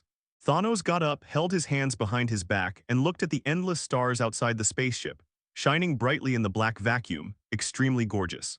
He never cares what others think of him, he only lives for the lofty ideals in his heart. What? Thanos frowned and suddenly turned his head. He saw a black shadow flashing and there was a strong death rule flashing. When he took a closer look, there was nothing, as if it was an illusion. Here again, Thanos frowned. This happened once when he was very young and silence had patronized him, but he never cared about it. For the lofty ideal in his heart, even if a true god stood in front of him, he dared to hack the opponent to death on the spot. This is the will of the universe, and the universe hopes that I can succeed. Thanos took a deep breath. The death and end he felt can never be faked. The universe is hoping that he can succeed. Infinite gems. Thanos looked in the direction of the Earth, lost in thought. Martin said that he doesn't care about some of Joker's decent dramas at all. Whether it is Ancient One, or Thanos, or other rotten gods. After all, it was just a group of jokers who tried their best to make cold jokes. He went straight back to the base of the Earth, formally preparing for his departure plan. It is also time to build a planet of his own, a Cybertron star that is truly implemented in the cosmic starry sky. With 2 infinite gems in hand, it is too simple to create a steel planet out of thin air. There is no doubt that our planet should be equipped with a powerful planet engine, with the ability of high-speed movement. Sasser took out the planet model he had constructed and said with an icy voice, "Considering future plans, placing Cybertron in this position is the best choice." Sasser is referring to the original location of Asgard. The Earth in the near future has always been in turmoil with huge amounts of. A series of incidents broke out frequently, and everything caused more or less casualties. From the abomination of the Hulk War to the destruction of hundreds of bases, the explosion of a nuclear bomb to the New York War that Odin descended on the Earth, causing tens of thousands of casualties, and finally the battle between Martin and Ancient One, which directly shook the universe, and the Earth definitely also like duckweed in the rain. It trembled crazily and countless people prayed in panic. It's so exciting, and if you stand tall enough, you can naturally see that almost all of these big events have something to do with Martin. Martin, a miraculously powerful monster, seems to be a symbol of disaster in itself. Its hegemony and iron-bloodedness, ambition and desire have swept away a large number of lives time and time again, all of which have become sad victims. Martin does not care about these. He is a conqueror. In order to achieve his goal, he never cares about casualties. For this reason, as long as the goal can be achieved, as long as the benefit of receiving the goods is large enough, as long as there is a certain possibility of success, he is even very willing to take risks in person. Don't think that an ambitious conqueror just likes to enslave others from the top. This is a waste of good eyes and low hands. Sasser, you join forces with the ambulance plus Dr. Banner. I need you to immediately draw up a complete plan. Not only the location, including the atmospheric content of Cybertron, the combination of geological elements, and the land and ocean layout, I need all of these. Martin ordered. Willing to serve you, noble creator. Shockwave turned and left and began to prepare. Martin nodded, got up, and looked into the distance. His vision had already exceeded the limit of the Earth, and his keen sense of smell could clearly smell bloodthirsty. Everything is changing. Start the lottery. Martin said silently in his heart. A large number of graphics flashed across the light curtain in my mind. Dip. Start the Level Universe Prestige Lottery. Congratulations to the host for obtaining the ancient special shapeshifting King Kong seal. Sealing. Martin furrowed his brows, revealing doubts, clicked on the selected light curtain, and saw the detailed information. Ancient King Kong is the category of many special shapeshifting King Kong, among which there are a large number of powerful King Kong. To unlock it, special powers or props are required. Martin understood immediately, just as he had unlocked the Decepticons and Autobots. In order to unlock the Decepticons, he killed Abomination. In order to unlock the Autobots, he killed T'Challa and Leopard God. Now to unlock these powerful dinosaur King Kong, he also needs to obtain special powers as a medium. The flow of steel cables is okay. What I like most is this big guy. Martin clicked on a figure, revealing a big, terrifying figure, giant ferocious. From the ancient times of Cybertron, it has survived all the way to the era of zealots and blogs, where 5 giants can combine to form a top-level combined diamond and soar into the sky. A single giant and ferocious can even fight against the leader King Kong like Megatron. After being integrated into the sky, its combat power can be imagined, and it is almost a perfect war weapon. To find a power medium that can activate the ancient King Kong. Martin groaned, probably knowing what to do. It's also time to get in touch with those guys with the power of the dragon, Kunlun and S.H.I.E.L.D. Go to S.H.I.E.L.D. first, kill all their 5 leaders, and study what the power of the dragon is. Martin was silent for a moment and gave the order. Go to the island country and capture the 5 old immortals back. A large number of shape-shifting King Kong received the order, and a cold light flashed in their eyes. They were not interested in knowing whether the 5 old undeads of the S.H.I.E.L.D. were planning to cooperate or resist. He only needed the power of the dragon on the 5 of them. Accept the order, destroy the Hand Confederation, and capture the 5 fingers of the Hand Confederation alive. A large number of shape-shifting King Kong began to move. Under the leadership of Optimus Prime, CFBD, and Megatron, opened the land bridge and came to the island country in no time. A large number of ninjas gathered around with violent expressions. What are you doing here? We have never offended you. Boom, Megatron punched it into flesh. You don't offend, it doesn't matter at all. The important thing is that I want to see your leader, Megatron grinned. Optimus Prime looked down, frowned slightly, and drew out a special giant sword with the power of Mjolnir and Storm Axe on it, as well as unknown things mixed in it. I don't want to hurt you, so I immediately let the senior management of the S.H.I.E.L.D. come out. Optimus Prime carried a 4 or 5 meter long sword with a sense of deterrence. Even these battle-tested ninjas couldn't help but feel a trace of fear in his heart at the moment. Wow, suddenly, 5 virtual screens appeared and 5 figures appeared. We are full of respect for Mr. Martin, and we have never acted offensively. I don't know what happened and let you hit the door. Madame Gao looked at the large number of shape-shifting diamonds. Her scalp was numb, and she resisted the instinct to turn around and flee and said solemnly. It's not that her temperament is too bad, but she is also 400 to 500 years old and she has gone through ups and downs. These things she faced were really terrible. Especially the figure standing behind these robots is a living god on Earth and a very powerful and domineering god. If there is nothing wrong with dealing with Daredevil, you have to face a behemoth like Martin. They will all die. Even the power of Shenlong can't save them. Megatron stepped out and slammed the virtual screen in front of him. He grinned and said, "Our purpose is the 5 of you, no one else is of any value. If you don't want to die, just get out of here. Kill them." After a moment of silence, the 5 fingers gave orders with helpless expressions. When they looked at each other, they could see the fear on each other's faces.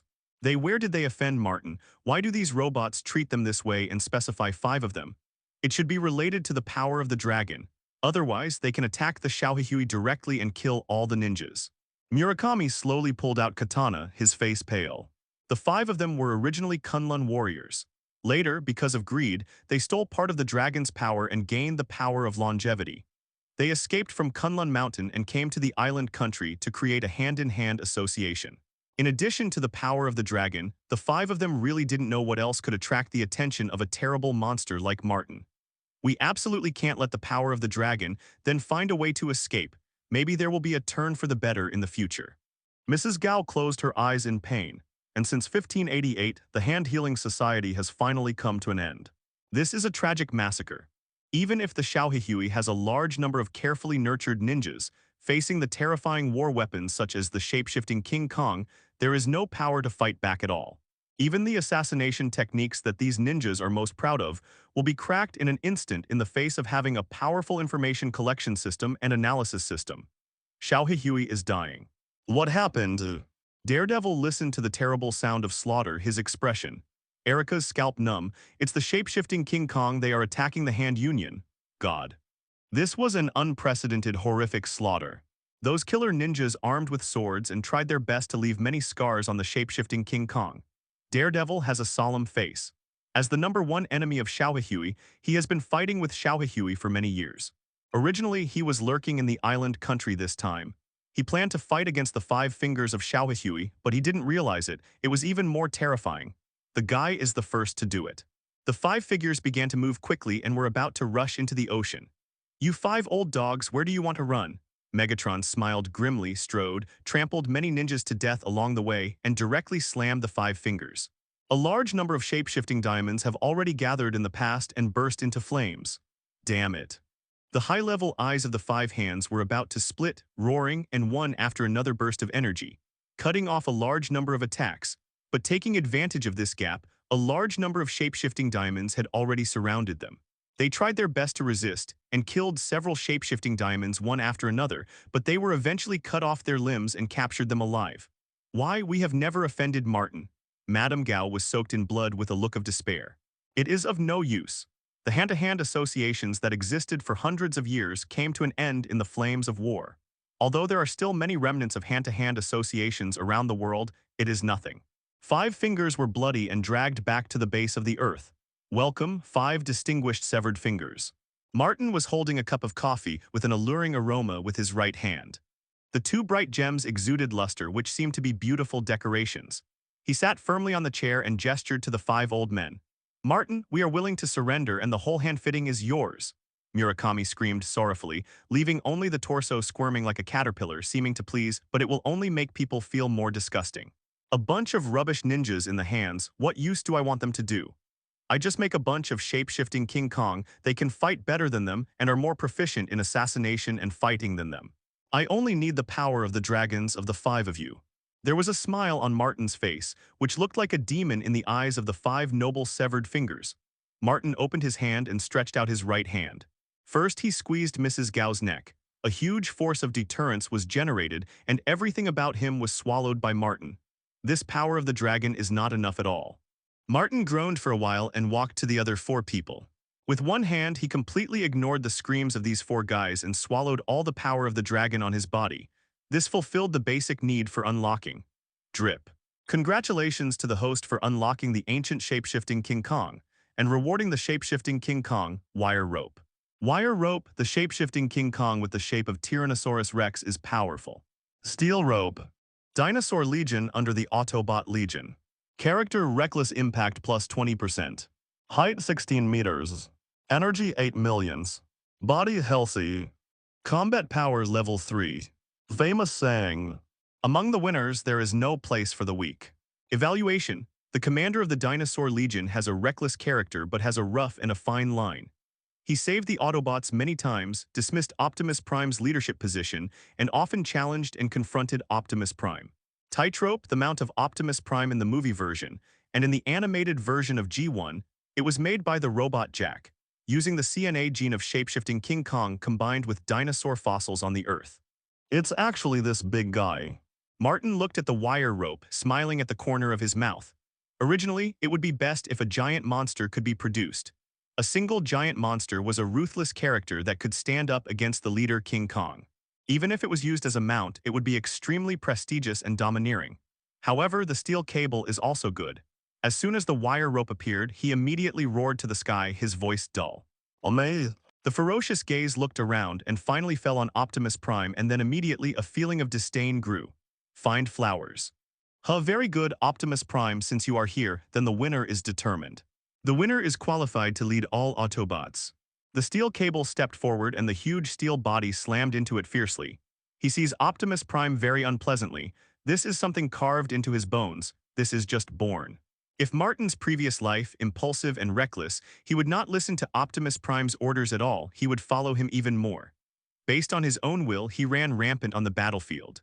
Megatron let out a weird laugh, took a step back to make room, put his hands on his shoulders, his blood-red eyes rolled, full of evil taste. "Very well, Dinosaur, if you lose you can come to my Decepticons, your temperament is naturally a Decepticon." Megatron laughed in a low voice. "What? Go away, I don't need to join anyone, I want everyone to join me." The steel cable moved in the rumbling noise like a walking hill, which was extremely deterrent. Martin laughed at this moment. This dinosaur was the most special one he had ever seen. As soon as he appeared, he was singled out by Optimus Prime. It's not pleasing to see Optimus Prime on the cable, the kind of all-round like this in the previous life, and it is still like this when I came to the Marvel world. We have to fight each other when we meet. Optimus Prime was silent for a moment and directly drew out the great sword on his back, just waving it randomly, and a terrible blue-violet thunder flashed by, with a terrifying momentum and a squally roar. Boom! Optimus Prime thrust the giant sword into the ground, causing huge amounts of energy ripples. "You don't need to challenge me, Tightrope. As long as you can raise this sword, I will admit defeat." Optimus Prime released his hand and took a step back, expressionless. The steel cable laughed loudly, the 16-meter giant body shook and the ground shook. He stretched out a paw to point to the sword on the ground and then pointed to his chest. "I steel cable, can't it still be lifted? A sword." "Optimus Prime, your small body can be used, then me, it is not a problem. You will regret it." The wire rope behaved wildly, as if he had heard a joke of huge amounts of. Optimus Prime shrugged and made a pleased gesture. The wire rope smiled contemptuously, and the two claws hugged the hilt directly, and terrible power burst out. The wire rope hugged the giant sword. The cable began to draw the sword. The terrible power erupted and the ground cracked directly. The giant sword has not moved. Its weight far exceeds its file size, as if directly connected to the core of the Earth. Pulling up this sword, it is like pulling a planet. The cable loosened his hand, looked down with wide-eyed eyes and was stunned. "What kind of sword is this? How can it be so heavy?" The steel cable glared at him. He didn't believe in evil and he roared up to the sky. Two small paws hit his chest fiercely, making a huge vibration that resounded thousands of miles. You can imagine how powerful he is. Pure power, even Optimus Prime can't match him. "Mia Tightrope. Today, we must raise this sword and become the supreme leader of the Autobot army." The steel cable slammed into the ground, posed, and hugged the giant sword again, his fierce blue pupils staring at Optimus Prime. Optimus Prime looked indifferent. "I'm waiting for you to pull out the sword." This kind of plainness completely angered the big guy. "Wire rope. Stand up." The terrifying force burst out, and the entire steel base at the moment suddenly produced a terrible roar. Fortunately, this base uses a large number of vibranium elements as the main building frame material, which is extremely strong. But even so, many fragile materials were still affected, and the coefficients began to crack in front of this terrible force, and the scene was shocking. Dr. Banner watched this scene dumbfounded, his whole body swayed in this hard shock, trembling all over. This is terrible, Dr. Banner whispered. Suddenly half of his face suddenly swelled and turned green, and Hulk ran out and shouted, "It's stronger than Hulk." This is a bit inferior. The strongest thing about Hulk is his strength, but Megatron was beaten to death with his fist. By this time, many people present were much stronger than his strength. The steel cable roared and both legs sank deeply into the ground, but the sword still didn't move. What material is this sword? Why can't even I shake it? The cable was completely covered. This is not technological at all, and it is beyond the scope of his understanding. At the very least, it should be shaken, but there is not even the slightest shake. It really seems to have taken root in the core of the Earth. Optimus Prime strode up, pushed away the steel cable, and snorted coldly, "Watch it well." He only stretched out one hand and put it on the hilt of the sword, and then lifted it lightly. The sword was pulled up lightly, just like it had no weight. The movements were so relaxed and casual. The wire rope fell into silence, and the thought organs that were not very bright at first died directly. After a long time, he growled his mouth and roared, "Very well, Optimus Prime, you have won, and I will listen to you in the future." Optimus Prime had no expression on his face, as if he had done a trivial thing, and in his calmness, he seemed to have a kind of impatient time wasting, and the glance that he swept over inadvertently was even more meaningful. At this moment, Wire Rope couldn't figure out Optimus Prime's confidence, and he immediately stood in awe, and unknowingly he showed a sense of awe for Optimus Prime. "Ah, you won, Optimus Prime. Your mighty power actually surpassed my tightrope." The Wire Rope spoke in a dull, weird tone, and the little paw pointed at his chest again. "I will keep my promise and respect you as the leader, but don't be proud. When I become stronger in the future, I will still show you issue a challenge." Optimus Prime hung the great sword on his back and said lightly, "Wait for you to pull up this sword, and then you can raise the challenge." "What?" The cable roared angrily, and accompanied by the sound of Dong Ding Dong's footsteps, he strode away, and he was in a bad mood. When the tightrope ran away, all those present couldn't help but laugh. "When he knows the truth, he will fight you desperately." Martin laughed directly and teased Optimus Prime. Optimus Prime lifted his chin. "Then you have to wait until he pulls up the sword. This is his own choice, and I didn't force him." Really a very interesting scene. Fool's tightrope. Ordinary people simply can't lift the sword. Even if Martin is asked to pull it, he must rely on the power of the Supreme God armor and infinite gems to break the specifications and pull it up. A ghost, you can't lift it even if you kill Martin. He is not a pure-hearted person except in terms of ambition. Integrated the Ulu-based Mjolnir and Storm Axe, combined with the conversion gold obtained during the lottery during this period and the massive vibranium dugout, the weapon finally built, also has the characteristics of testing the soul. Martin looked at the giant sword on Optimus Prime's back, sighing. This giant sword has reached the threshold of the level single universe artifact. It is no exaggeration to say that, except for Optimus Prime who can easily use it, no one else can control this giant sword if they don't rely on brute force. This giant sword was specially tailored for Optimus Prime, and it is the highest achievement that Shockwave and others have researched and manufactured so far. It's a ghost who can shake a giant sword just like a steel cable. As time went on, several days passed. Everything is calm again, at least on the surface. Martin lives his unpretentious life, ambitiously formulating a step-by-step plan for the future, and then conducts 3 regional draws every other week. In this kind of all-region lottery, the probability of winning good things is too low, mostly conversion gold and super energy crystals. During the period, the ambulance used the characteristics of the eternal fire to research out dark energy crystals, which can replenish energy and can also control the lives that are nearing death. It is an artifact on the Legion-level battlefield, but for the top battlefield it is very restrictive. Before long, the rare piece was broken. A sudden and terrifying spiritual force swept the world in a flash, and then disappeared in a flash so that ordinary people would not even notice it. But many existences that are extremely powerful on the spiritual level are keenly sensed. Martin slowly put down the hot coffee in his hand, even if it was him, at the moment also showed a look of surprise. "My Lord Creator, there is at least a mental power like level sub-God Father," Shockwave reported immediately. "Well, in the strict sense, it can't be regarded as mental power. This is more biased towards emotional power." Martin stuck in his pocket, looking into the distance through the window. "This force is Phoenix Force, one of the 3 powers of multi-universe. That is, looking at the entire Marvel system, it has never appeared in its entirety, has never been completely mastered by anyone, has never appeared in its complete form. Phoenix Force, Martin's eyes flashed. It is impossible to say that he has no idea about Phoenix Force. The upper limit of Phoenix Force is too high. It is not an exaggeration to say that it is Almighty Universe level. The current Chin is only in the Dark Phoenix stage. Generally speaking, the strength is not strong, and the strength changes from level sub-godfather to level godfather. When she gets more Phoenix fragments, she will evolve into a white Phoenix. Martin left the base directly and hurried to New York.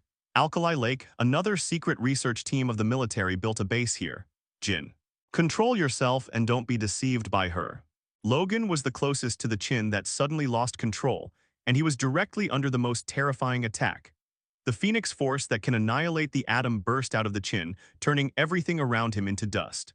Kurt, who was far away, noticed that something was wrong. His face changed drastically and turned around, but he was too fragile to withstand the power of the piano at all. Only a scream came and the whole person was killed by Phoenix force. Even the corpse could not be left behind, as if it had evaporated in place. Logan growled and endured the pain. The self-healing in his body was crazy self-healing because of his 25 sons, constantly repairing the parts of his body that had been erased by the piano. But this can only guarantee that he will not die. Why is it suddenly out of control at this time? Logan's face was sullen, his face grim. Professor X has been captured by Colonel Stryker. They and Magneto are planning to rescue Professor X unexpectedly. Chin suddenly runs away at this moment. Another side. Under the leadership of Magneto, Brotherhood plunged into Alkali Lake from another direction, killing people at sight with bloody methods. But Magneto's face changed suddenly, and he saw with his own eyes that a large amount of material around him was continuously dissipating. He immediately knew what had happened. Only the Chin could give out this shuddering power. Charles, if you listened to me back then and chose to channel rather than seal, Chin would not develop the terrible Dark Phoenix personality. Magneto screamed and manipulated a large amount of metal at will, and the members of Brotherhood began to move quickly.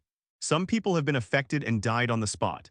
Colonel Stryker, who saw this scene through the ubiquitous monitor, finally couldn't help but smile, with an unforgettable expression of hatred on his face.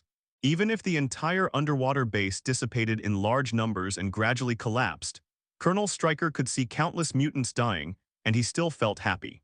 Did you see, Charles? Your most proud student is ruining your efforts. Unfortunately, I didn't know that Dr. Chin actually has such a powerful force. Omega Mutant, if I had known this, I would not choose to capture you alive. What? Stryker let out a terrible laugh. He let Mutant's son, Master of Illusion Jason, control the teleportable Blue Devil to assassinate the president, and then used this as an excuse to lead a team to raid Xavier School, which cost a lot of money. With strength, coercion, and temptation, Professor X was captured back. Then Stryker told the sluggish woman who was always standing beside him, "Yuriko, you go and guard the entrance. You can't let anyone in, even if it's the woman, you have to block it." Yuriko walked out stupidly and executed Stryker's orders. "Stop it, Stryker, hatred can't solve the problem. If this goes on, even you will be killed by the out-of-control Chin." Professor X reluctantly persuaded him with the last bit of reason. Stryker frantically said, "I'm afraid of death. Do you think I'm afraid of death? After my son awakening killed my wife with super ability, what else can I lose? As long as I can kill you, everything is worth it. Jason, while there is still time, control Charles and then obliterate Mutant in the world." "No, Stryker, don't do this." But it was too late. Jason, known as the Master of Illusion, immediately controlled Professor X from the spiritual level and created a large number of spiritual illusions, trapping Professor X's rational thinking. Professor X became a puppet. "Charles, you will become the hero of all mankind." Stryker grinned loudly, put the brainwave amplifier on Professor X's head, and commanded, "Search all mutants. No, change the target first, search for Martin." Martin, a wicked terrorist, he killed too many people and caused too many disasters. Such people stay on the earth. It is more terrible than the Third World War. He dared to do something to the gods like Odin. What else does he dare not do? To say that the people who hate Martin most in the world are only their military. Martin slaughtered military soldiers unscrupulously. With the lives of tens of thousands of soldiers, the destruction of an Atlantic fleet and a detonated nuclear bomb, he established his cold image. General Ross, who was in charge of the Super Soldier Project, hated Martin. Stryker, who led the genetic research of mutant techs, also hates Martin. Now he has control of Professor X and has a brain wave amplifier so he can kill Martin with a single blow. It should be no problem. Before killing all mutants in the world in one breath, kill Martin first. Anyway, it is only a matter of 1 or 2 seconds before and after. Die, I will be a hero of mankind. Stryker looked excited.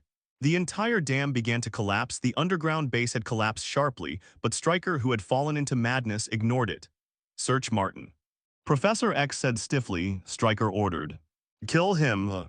Kill Martin. Professor X's powerful mental power broke out at the moment, and he did not hesitate to permanently damage himself, but also rushed out through the brain wave amplifier. The madness on Stryker's face was magnified to the extreme. Finally, waiting for this day. Finally, it's time to clean up all the filth. The whole world will be grateful to him and will always record his name, Stryker, at the top of the monument. Everything seems to have gone through hardships and dangers, but it will soon succeed. Charles' psychic power. Martin just stepped into the dam, walking in the collapse and darkness, the 2 gems on his right hand gleaming. Suddenly, he raised his eyebrows. Charles is still under control, what a pity. Martin shook his head with a strange face, feeling the surging mental power. This kind of scene seemed familiar. When he was at the seaside, Professor X also planned to control Martin and his army, but unfortunately he was horrified by the fire. The brain hemorrhage that gathers to shock. Now here again. The light of mind gem lit up, and with a light flash it instantly defeated Professor X's mental power. Stryker looked at Professor X, who was bleeding, with a shocked look on his face, and his heart beat, vaguely aware that he seemed to be missing something. Charles, did you kill that guy? Tell me the situation, damn it.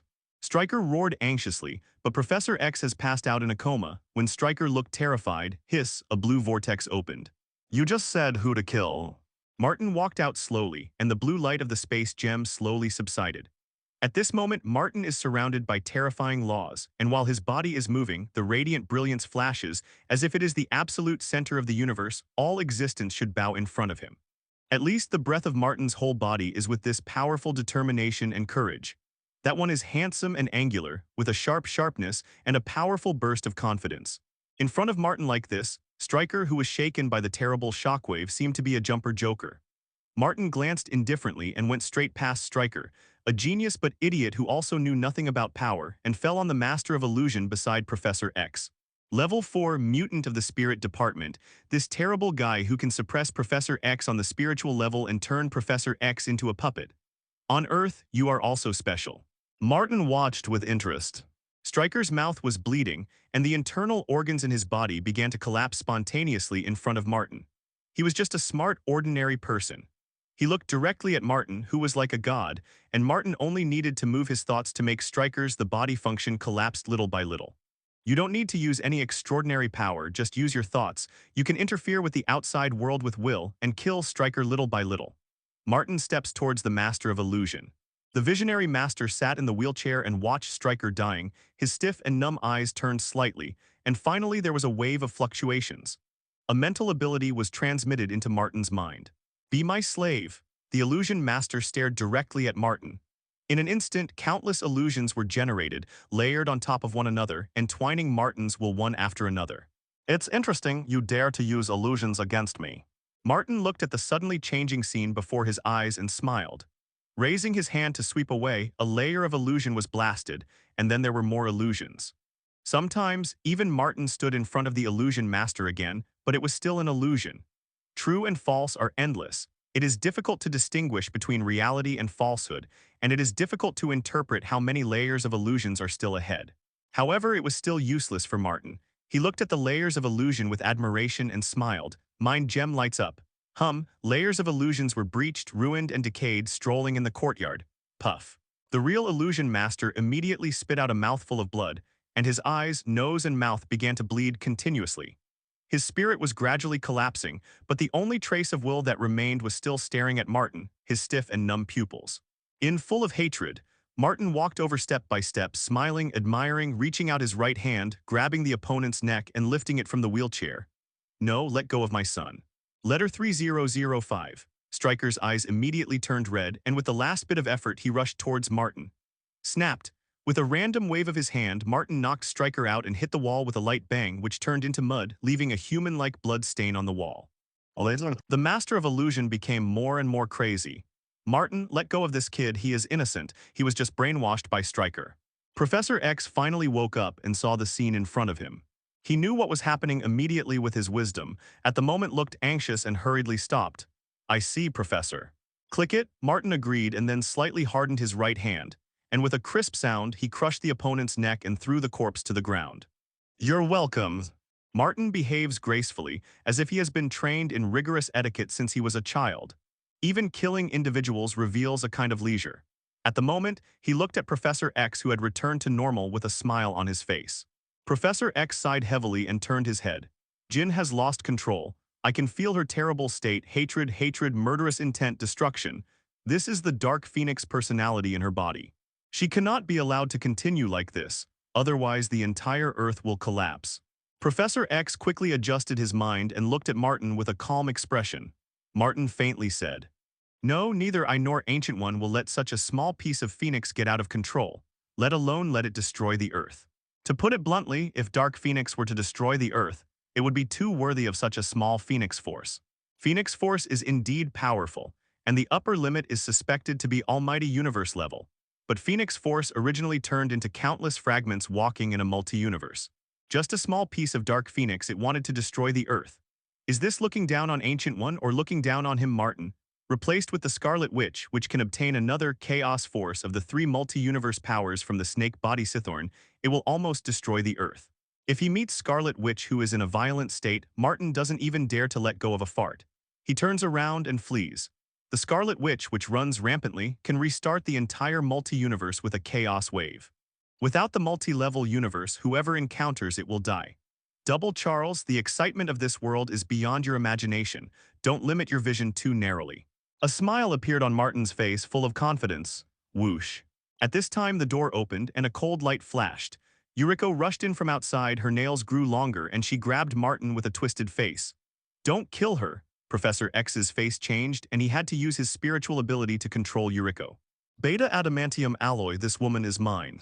But Martin's eyes brightened, and he flashed directly behind Yuriko, hitting the opponent's neck with one blow. And at the same time, Mind Gem was activated to forcibly enslave the opponent. This woman, also Striker's proud work, can be called Wolverine's second, also has a powerful self-healing factor, also injected with real adamantium alloy, and finally combined with self-healing factor, turned into a beta version of adamantium alloy. It not only has the hardness of real adamantium alloy, but also has self-healing ability. Martin hugged Yuriko directly and looked at each other as if, well done, admiring the artwork, very satisfied. Professor X opened his mouth and finally didn't say anything, just sighed deeply. Boom, the main structure of the entire dam has been annihilated by the violent Qin, and it began to collapse in the middle of noon. Wow. The terrible sound of running water is produced. Charles. With a roar, Magneto pierced through the wall and rushed in. Seeing that Professor X had returned to normal, a trace of disappointment flashed in his eyes. He was also thinking that he could control Professor X and kill the ordinary people all over the world in one go. It's been a long time, Martin. You have become an amazing person. Magneto quickly said, but it's not the time to relive the old days. Jin is walking here and doesn't want to stop him. Except Martin, everyone else will die. Here comes the piano. With the monstrous anger and hatred that has been sealed for decades, he directly crossed the long distance and came to the deepest part of the dam. Even if there is a large amount of flooding, it can be directly annihilated by the terrible energy field and dissipate spontaneously at a place 10 meters away from the piano. This is an extremely terrifying scene. Charles. I'm here to avenge you.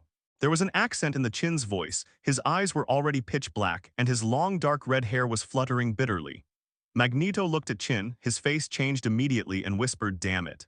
The power of the opponent is really terrifying. And the terrifying energy field that can annihilate everything is almost a realm. Magneto let out a low growl, forcibly manipulated the magnetic field, using the power of magnetic control. But Qin only saw it at a glance and instantly crushed Magneto's magnetic field. Level 4 mutant, facing the godlike Omega mutant, the gap is not so big. Qin, come back, you are the piano, my student, not a phoenix. Fight bravely, don't be afraid, you can do it. Professor X intends to break through the spiritual barrier and enter directly into Qin's heart to talk to the master. But Qin immediately let out a stern laugh. You sealed me for so long, until now you still think that you are right. You didn't ask for my opinion, you didn't ask for Qin's opinion, you dare to seal the noble me, still think you did not do anything wrong. Qin's voice carries a bitter hatred.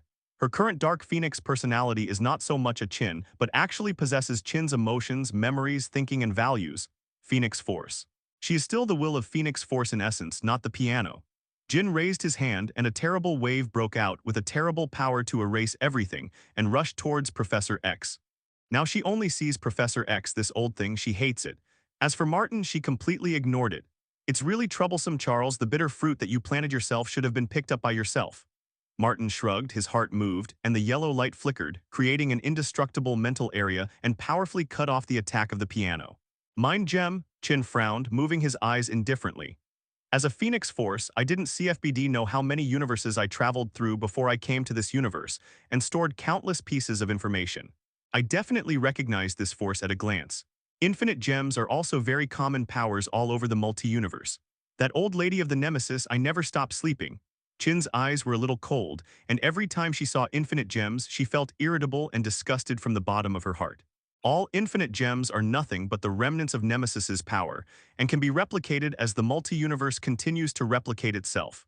Go away. Even if you have infinite gems, don't try to stop me.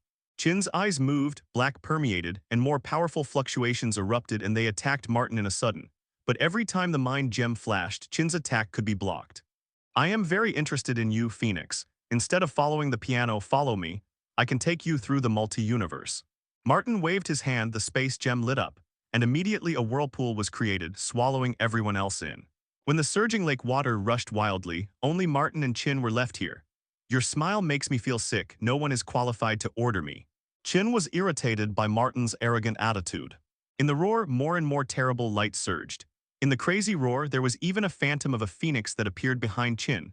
This phantom is so powerful, and it has the ability that affects all life and emotions.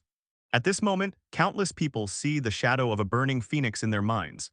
Phoenix Force is essentially the co-incarnation of countless life emotions in multi-universe. Gorgeous. Martin sighed and looked at the dazzling phantom with appreciative eyes. His eyes were extremely bright. This wonderful power, he is about to fix it. As for the piano. Deprived of Phoenix Force by him, he no longer has to worry about losing control. Martin walked out slowly, determined to do it. He wants to take Phoenix Force in one fell swoop. Violent fluctuations erupted. Martin shot one after another, and in a crash, the mind gem flashed again and again. There was a large amount of indescribable, powerful, and pure spiritual power, which burst out from the mind gem continuously and rushed towards the piano. Chin turned his head slightly, glanced at it, and instantly tore apart a wave of mind gem. The phantom of the phoenix behind him at the moment, it's like spreading its wings and soaring, waving its wings, flashing one after another, making it more powerful. Phoenix Force came out of the piano. Two psychic forces that can be called the top of the universe clash, and a terrible spiritual storm has erupted. A large amount of lake water was cut by terrible spiritual power, making a terrible roar. This out-of-control lake that was terrible enough to cause a disaster in front of these two people was as fragile as a baby. In the successive collapse and reorganization, fundamentally it's a plaything. Whenever someone is involved in such a fierce psychic confrontation, in just a single moment, the entire complete will be torn into countless fragments. In the battle of mind, as long as one party loses, the end is often more terrible than death. This almost extreme spiritual storm, every thread of interweaving, is mixed with terrible powers that can cause the mental breakdown of hundreds of millions of people. Be a part of me obediently, Phoenix. What good is it to occupy the body of Chin? In Martin's eyes, the mind gem flashed one after another, strongly constructing an indestructible spiritual blade. He personally walked directly to the piano step by step, and the distance he stepped on was not bad at all, as if he had been carefully measured. This kind of calmness angered Phoenix even more. You will die. I can't kill you now. Sooner or later, more phoenixes will find you and kill you completely. Mind gem can't protect you forever. Jin watched, walking towards her step by step, and finally stood firmly in front of her. Even if she was bathed in a terrible spiritual storm, she still had a smile on her face. And when there was an extreme desire to conquer in this smile, she couldn't help but roar. Martin gently said, "You made a mistake. I can get to this point. I have never relied on any mind gem. I have my own strength." For the last time, he used the powerful power of mind gem to directly defeat the opponent, and then pressed it on Chin's chest. "Now you belong to me." Martin leaned over, whispered in the earlobe of the opponent, and then, with a sudden grasp, he directly crossed the shackles of his body, held down the Phoenix Force, and tear fiercely. At the center of this psychic storm, the phoenix fragment in the piano body was abruptly pulled out by Martin. The golden flame was burning, and the formed phoenix shape suddenly erupted. At the moment, with a sharp roar, the power of the soul continuously blasted towards Martin. "It's useless, in front of me, you are no different from an ordinary bird." Martin clings to Phoenix Force tightly, his face is cold, and he feels the rage from the other person with a cold smile on his mouth. Seriously, he didn't care about Chin at all. He was willing to come here because he cared about Phoenix. After losing the Phoenix Force's piano, he passed out in a coma on the spot and was moved away by a spatial vortex thrown out by Martin. "You dare to offend me so much, I am a phoenix. The supreme multi-universe, even the 5 great creation gods, dare not treat me like this." Phoenix Force kept struggling, and raging anger burst into those burning eyes. "Correct, the 5 of them just don't dare to treat the complete you like this, and now you. How much of your complete body? 10,000 or 100 million tilde?" Martin shook his head slightly. The right hand was pressed hard and squeezed hard. The entire phoenix was captured by Martin's brutality and began to show signs of collapse. Its breath suddenly stagnated, and even the golden flames immediately became dimmed. Then, Martin just pinched the phoenix like this, as if he would choke the other person here at any time. His eyes were very bright as his arms moved, and then he pressed directly into his body. The phoenix fragment melted directly into Martin's body. Boom! The violent energy particles vibrated wildly and centered on Martin, spread out unscrupulously. The huge alkali lake evaporates instantly under this huge force and is directly wiped from the earth. Only after a long time will it be possible to accumulate into a big lake again. The terrifying golden phantom, as soon as it merged into Martin's body, it soared into the sky and rushed to an altitude of 10,000 meters in a flash. This terrible power was instantly noticed by some powerful guys, and their faces were extremely solemn as they looked up one after another. "Phoenix Force, that guy, he still attacked Phoenix. I don't know if it is a blessing or a curse." Ancient One looked back for a while, then shook his head. In front of her, Stephen was practicing portal spells with an ugly face but failed again and again, until he saw the edge of the sky turned into a golden yellow and immediately stopped with a look of consternation. "What is that?" "Phoenix Force, the top power in the universe. There are many people who want to get this power, but most of them die miserably," Ancient One said lightly.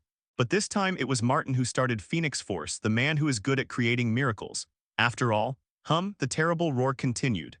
After being swallowed by Martin, the phoenix was struggling frantically, and there was more brutality and joy that it had never experienced before. "You are looking for death. You can control the mind gem, but you can never guarantee that your mind is free of flaws." The voice of Phoenix Force sounded in Martin's mind. With a joy, it seemed that he had found a chance to retaliate against Martin. Martin smiled. "Then you can try, little bird, look at me, can you perfectly possess your power?" A sharp chirp sounded, and the phoenix began to quickly explore Martin's will. This was an instinctive thing for him. It was originally a gathering of emotional power, and the exploration and control of the soul could not be more familiar, but soon it was stunned. "Your mind. Why is it so tough that I can't break it open?" Phoenix's voice was filled with deep confusion. In the perception of the phoenix, Martin's mind, even the smallest and most overlooked corner, has an indestructible and terrible tenacity. If the water drips tightly and does not leak, it will be forgotten. What's worse, it found that Martin originally, his mind is actually extremely vast. This is impossible in principle.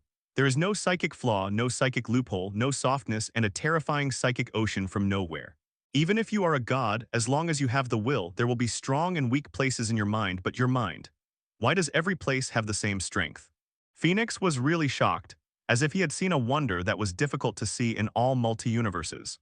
Although some of the weakest spiritual defects of the top gods cannot be broken by the current ones, at least they know that there are strengths and weaknesses, but now this guy. Why? "Find flowers." Phoenix does not believe in evil, and the Phoenix Force bursts out. It directly soars its own strength to the extreme, stubbornly attacking Martin's mind, trying to find a place that is considered weak. As long as it is a living thing, there must be relative weakness. But there must be a reason for the weirdness of this earthling. It constantly shuttled in the spiritual world, hitting the wall again and again, becoming weaker and weaker, and once again bypassing the wall of the soul, it was completely stunned by the scene in front of it. Ahead in the depths of the maze of mind, there is a mysterious black cube standing quietly. Unspeakable life and spiritual power, like the vast Wang Yang, are constantly pouring out, closely connected with Martin's body and soul. In other words, the two of them are one. What is this? Phoenix could hardly believe the scene he saw before him.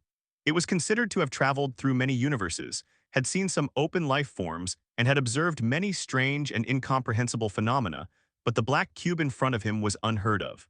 This is the source of fire. You can understand it as my heart. Martin's calm voice suddenly came in, resounding around the Phoenix.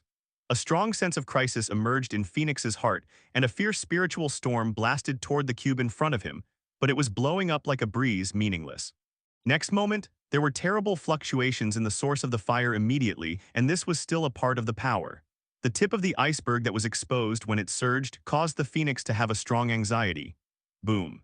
The source of the fire shook slightly, and a force that surpassed the Phoenix suddenly broke out, and it was pressed in an instant. The fierce blow turned into countless chains, layered on top of each other, and cannot be circumvented or evaded, and directly drove the Phoenix. Locked, imprisoned in the depths of Martin's heart. Dark Phoenix, your strength is not strong enough, but it is also good enough for me. From now on, be a part of me. Martin looked at the Phoenix locked deep in his heart with a faint smile. Why is it like this? The angry screams of the Phoenix sounded in the depths of Martin's heart. It was suppressed in the depths of Martin's soul. Martin's power was suppressed by Martin and can be used at will. Martin's constant power was extracted by Martin, and his domineering power was transformed into his own. The Phoenix struggled desperately, but the countless chains would only lock it tighter, and from the source of fire there were more chains, almost infinite, and with a size that was simply unmatched. And rule, deadlock it, and can't move it. I just got rid of Charles' shackles, got rid of the shackles of Chin's body, but I was trapped in the spiritual world again. Moreover, the power of imprisonment it suffered this time far exceeded the limit it had come into contact with and understood. Especially feeling that Martin is wantonly grabbing and using its power, I can't help but become even more angry. Give up, bird, you can't escape. At this time, an unfamiliar voice sounded. Who? Phoenix looked warily and then was taken aback. It saw a ball of flames, the eternal fire. In other words, it asserts will, soul, and power. The eternal fire is also imprisoned here, but the difference is that the eternal fire is not bound by a chain but is directly controlled by the fire source. Obviously, it is also enslaved, but the state is much better. I have tried countless times. The size of this black cube is beyond imagination and it is impossible to escape. The eternal fire jumped and Sert's voice came out. It's better to give up struggling and be more comfortable. Are you planning to be trapped here in the future? Phoenix was unwilling. The eternal fire paused and said, Oh, don't get me wrong, my core is trapped here, but my body can move freely outside. I am different from you. Moreover, the fire source can also warm me. The eternal fire, there's nothing wrong with it. Maybe after millions of years, I will be able to break the barriers of life and become the cosmic god of the level single universe. This is a fate and a little bit of fun. Phoenix was very angry and continued to struggle. This little Phoenix is really irritable. Martin was dumb and directly blocked the cry deep in his heart. Seriously, no matter how the Phoenix jumps, there is no possibility of breaking free. The Dark Phoenix between the mere level sub-godfather and the level godfather would be unreasonable if Martin let the bird run away. However, the blessing that Phoenix Force brings to a living body is really amazing. Martin stretched out a hand, and from the palm of his palm there was a sudden ripple of golden energy, which was similar to Mind Gem but was essentially different. It is the primitive power that directly refers to the essence of multi-universe. In the future, more Phoenix Forces will need to be collected. If possible, it would be better to get all Phoenix Forces in your hands. Martin clenched his fist, raised his hand to open a space tunnel, and walked in slowly with his back on his back. In the next second, he came directly to the base of the Earth. How is the personality of Dark Phoenix? Professor X asked in a very bad state, barely cheering up. From now on, there is no such thing as the Dark Phoenix personality. The power of Phoenix Force is my own. Martin looked at these mutants of X-Men and Brotherhood, his voice calm but with an extremely strong attitude. Chin's spirit is damaged, but the problem is not serious, and he needs to recuperate for a period of time. Professor X checked the unconscious piano again and said, Many people were relieved. Magneto looked at Martin with a touch of complexity in his eyes, opened his mouth to say something but finally shook his head. You and me are not the same after all. I said before that your field of vision is too narrow, and you always limit your gaze to the seemingly magnificent range that is actually not worth mentioning. Martin spoke calmly. Mutants' future. If you change to Martin to lead mutant, you will definitely think of owning a planet and move all the mutants. The problem is solved. Martin's gaze turned slightly, looking at the backbone of X-Men and Brotherhood present, and finally his gaze paused slightly, seemingly inadvertently, and stayed on the two mutants for an extra moment. No one noticed. These two mutants are Red Devil Juggernaut. The Red Devil is no problem. This old guy who has lived for thousands of years on Earth is not strong. But in fact, this red devil is a duplication. The body is imprisoned in a different time and space. What makes Martin more concerned about is the burly Juggernaut. The source of Juggernaut's power, similar to Scarlet Witch Wanda, did not come from itself, but was transferred from the power of an ancient Mephisto. The power of Juggernaut comes from Marvel's first demon, S.H.I.E.L.D, master of the Crimson Universe. Also last time when Martin attacked Hell and killed Mephisto, he was the most feared guy. Can be called Marvel's #1 demon, Satorac's strength can be imagined, and the proper multi-level universe in terms of status is equivalent to the third house on the DC side. The matter is over. I will send you back to New York, you are not welcome here. Martin spoke lightly, creating a space-time vortex and sending them all back. The only thing left is Yuriko, mutant, who is nicknamed Death Lady. The beta adamantium alloy in this guy's body is what Martin needs. The ambulance immediately draws blood from this woman, researches out the self-healing metal that can be used in a wide range of applications, and then inputs the relevant data into the incubation warehouse, so that some newly born fighters can also have this kind of self-healing. Healing metal bodies. Martin ordered, "You will not be disappointed, Lord Creator." The ambulance was a little excited, and immediately squatted down, monitored Yuriko with a large number of instruments, and then hurried away after drawing a part of the blood. In the whole hall, only Martin and Yuriko remained. Martin glanced away and couldn't help smiling at the corner of his mouth. He walked directly over, picked up Yuriko, swept away everything on the table at random, threw it aside, and put Yuriko on it with a bang. Reached out, hissed, and tore the opponent's black tights to pieces. It seems that today is another wonderful night, which makes me feel happy. A smile appeared on Martin's face, satisfied with the beauty in front of him, and he unbuttoned his formal suit with ease. A portal slowly opened, and accompanied by bright sparks, a tall and straight figure walked out of it and went directly outside the base of the Earth.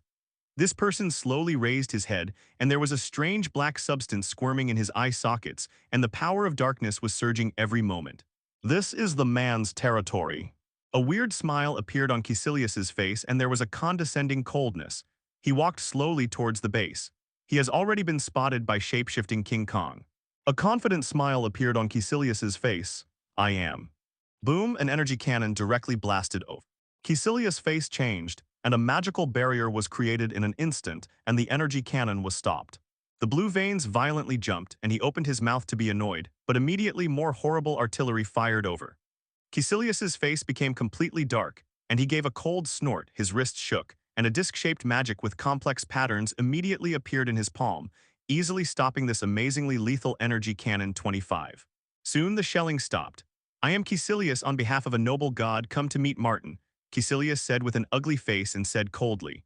If it wasn't for Martin's strong performance and worried that if he stood in front of Martin with the portal directly, he would be killed by Martin's face, Caecilius would not have a good temper at all.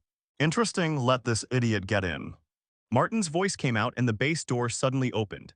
Caecilius walked into the base with a gloomy face, looking at the countless shapeshifting diamonds around and the huge buildings rising from the ground. His brows were slightly frowned and his eyes showed fear. He didn't care about the strength of these shapeshifting King Kong.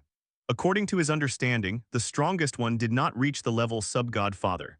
As long as he couldn't break the star with a punch, he was sure to use all kinds of magic to kill.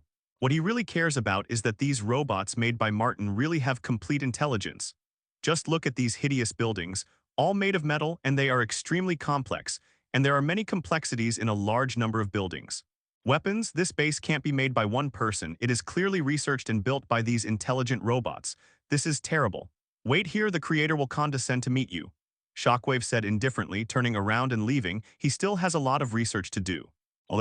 Caecilius' eyes trembled and he sneered. Another hour passed before Martin arrived late. With me, Camertage's magician is never welcome. Martin just finished his bath, put on his clothes and waxed his head and walked out calmly. He had a wonderful night. At the moment, he was extremely happy. Caecilius, who was already impatient, got up immediately, took a deep breath of the restlessness under the air pressure, and said solemnly, Your Excellency Martin, I Caecilius, a faithful servant of a great universe god, come for you. Martin snapped his fingers, and immediately there was a cup of coffee boiling. He poured himself a cup, sniffing the aroma of coffee, and said lightly, Really, you surprised me. It doesn't matter if Dormammu makes a public statement. He is qualified, but his dog is so arrogant. Caecilius's eyes narrowed. You actually know my master's name. As expected, you deserve to be the one who can fight Ancient One and never die. His eyes moved and finally fell on Martin's infinite gems on his right hand, with a trace of greed in his eyes. Infinite gems, together with this unique glove that can exert the power of infinite gems, can be called the top treasure of the universe. To some extent, this glove is even rarer than infinite gems originally. Martin, your name has gradually resonated throughout the multi-universe. Many ancient universe gods have heard of your name. Similarly, there are more gods who plan to kill you and take everything from you. Caecilius opened his arms, showing his obsession and enthusiasm. Among them, the one who is willing to save your life is my master, the supreme existence of the infinite dark dimension Dormammu. Take refuge in my master, you will gain eternal life, have an endless lifespan, you will no longer be in fear and restlessness, and your soul will have long-lasting peace and peace. Martin tilted his head. So I respect the order of the great Dormammu, come to solicit you, you have the qualifications to be valued by my master. Caecilius smiled confidently. Even when facing the terrifying guy Martin just mentioned Dormammu, his inner fear of Martin gradually disappeared. Dormammu, living in the dark dimension, the famous super Mephisto in the universe, slaughtered the terrifying existence of countless planets. In Caecilius's opinion, Martin, although powerful, miraculously rose to power, defeated Odin, recruited S.H.I.E.L.D, killed Mephisto, and was able to confront the terrible Ancient One and shake the ancient existence in the universe. But still not enough. In the face of the immortal Dormammu Mephisto, Martin's strength and achievements are simply not worth mentioning. Caecilius said, you rely on infinite gems to maintain your current status and strength, and my master, relying only on his own magic power, can have a powerful strength no less than infinite gems.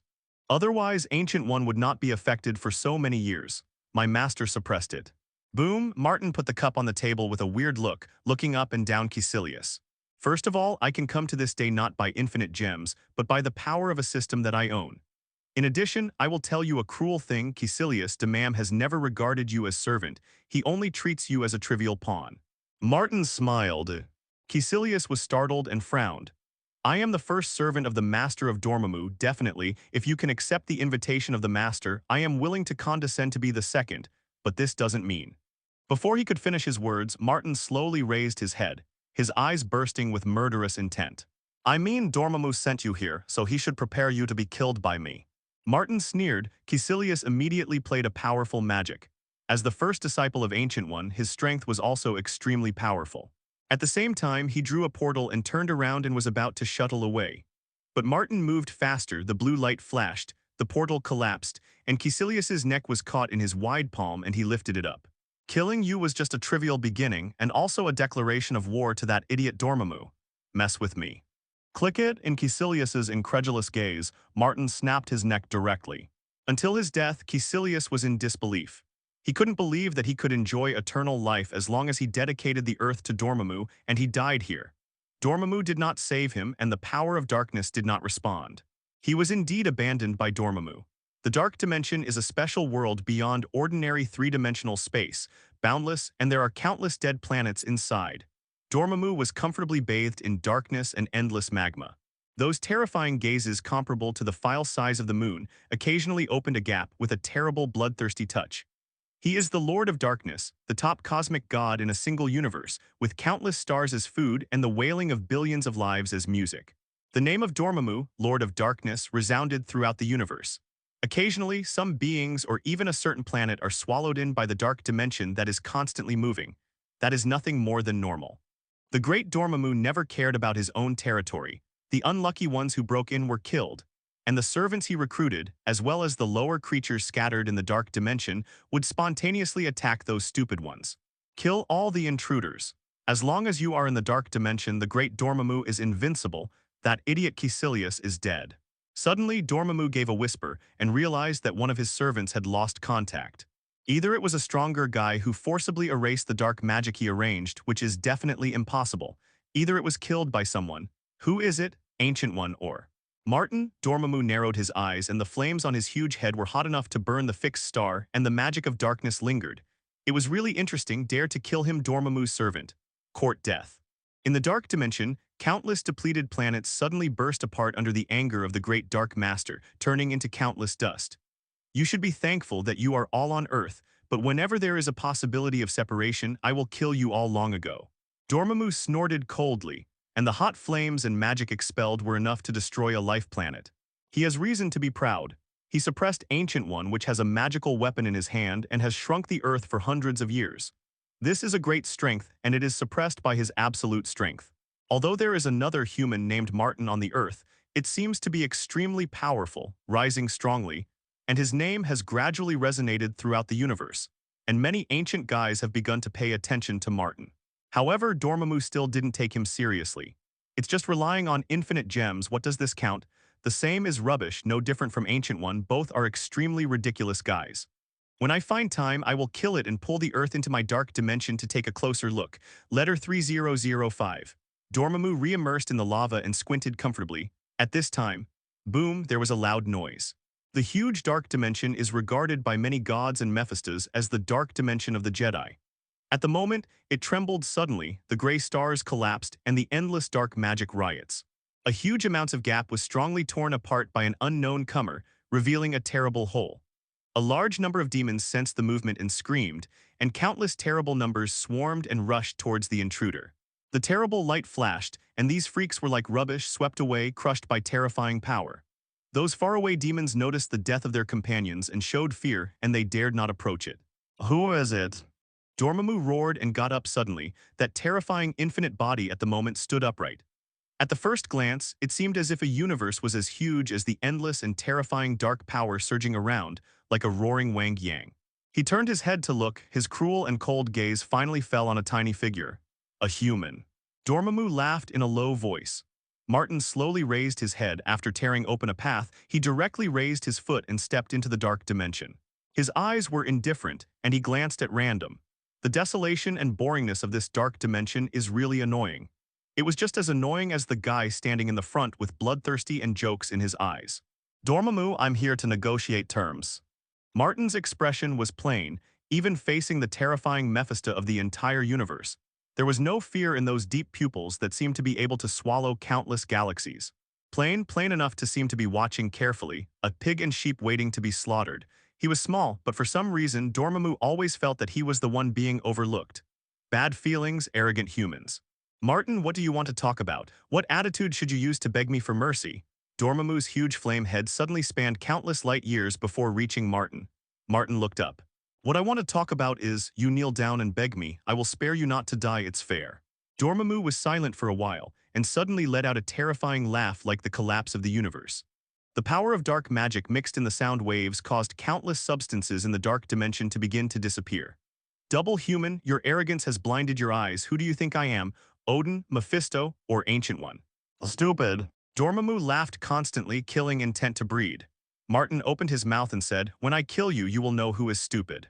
On the magnetic glove, 2 infinite gems suddenly lit up, and the terrifying power that level single universe could possess suddenly burst out, shaking this dark dimension in an instant.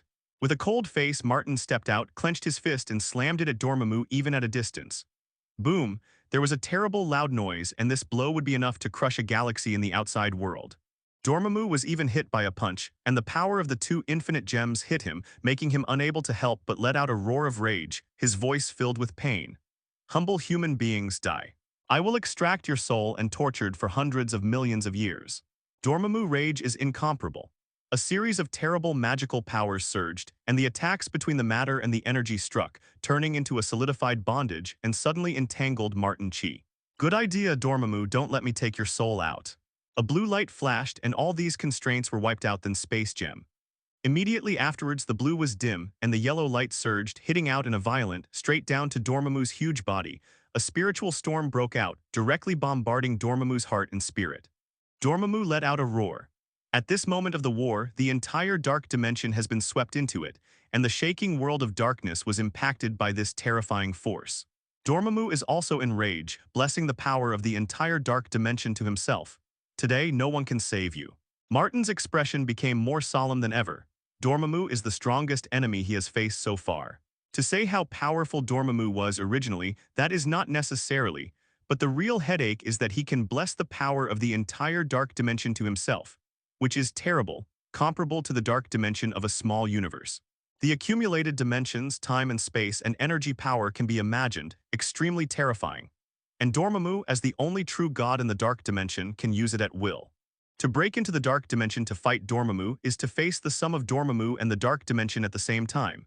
It's no wonder that Ancient One is so strong, and with so many artifacts in hand, it still can't kill Dormammu.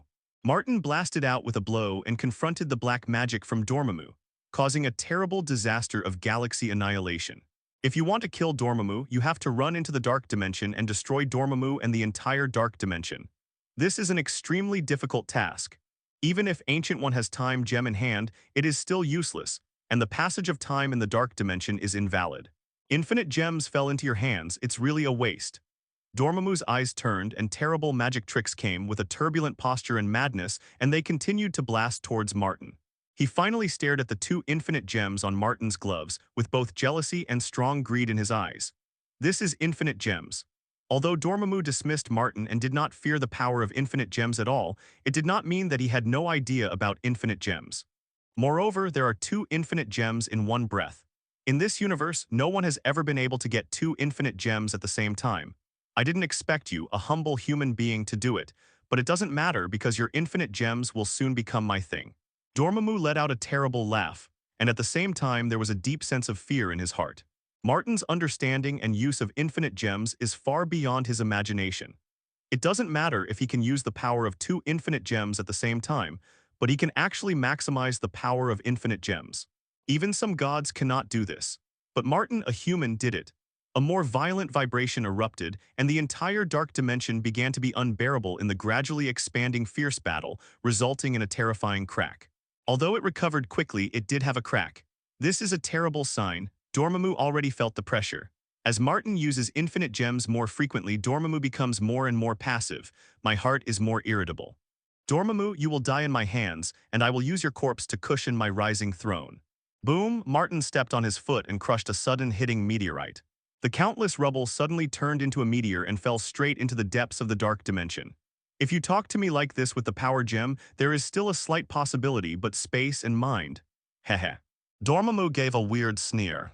Space, soul, these two infinite gems have a stronger influence on him than time gem, and they are far from the power, reality, and the most mysterious soul that hurt him more. Although his dark dimension is somewhat unbearable, it is also faint. As long as Dormammu wants to, he can use his endless power to delay the battle with Martin, a humble human being, until the destruction of the universe. So troublesome.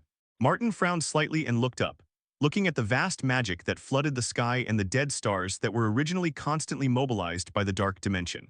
He raised his right hand and the space gem's power was activated. In an instant, countless. The blue vortex suddenly appeared. The endless vortex accurately swallowed every attack, and immediately the vortex itself dissipated, already transmitting Dormammu's terrible attack directly to Dormammu's body, CFBD. Rumble, hiss, in the dark dimension, a huge amounts of gap broke out again. The aftermath of this fierce battle spread a little to the outside world. In an instant, countless planets were destroyed. Numerous explosions occurred. What a strong breath, who is fighting Dormammu in the dark dimension. Which ancient cosmic god is it? Dormammu was originally okay. The real trouble is the entire dark dimension. If Dormammu leaves the dark dimension, it won't be difficult to kill him. Looking at it one after another, revealing solemnity. Actually, someone went to the dark dimension to attack Dormammu. What kind of behavior is this? Not a fool, but he is extremely confident of his own strength.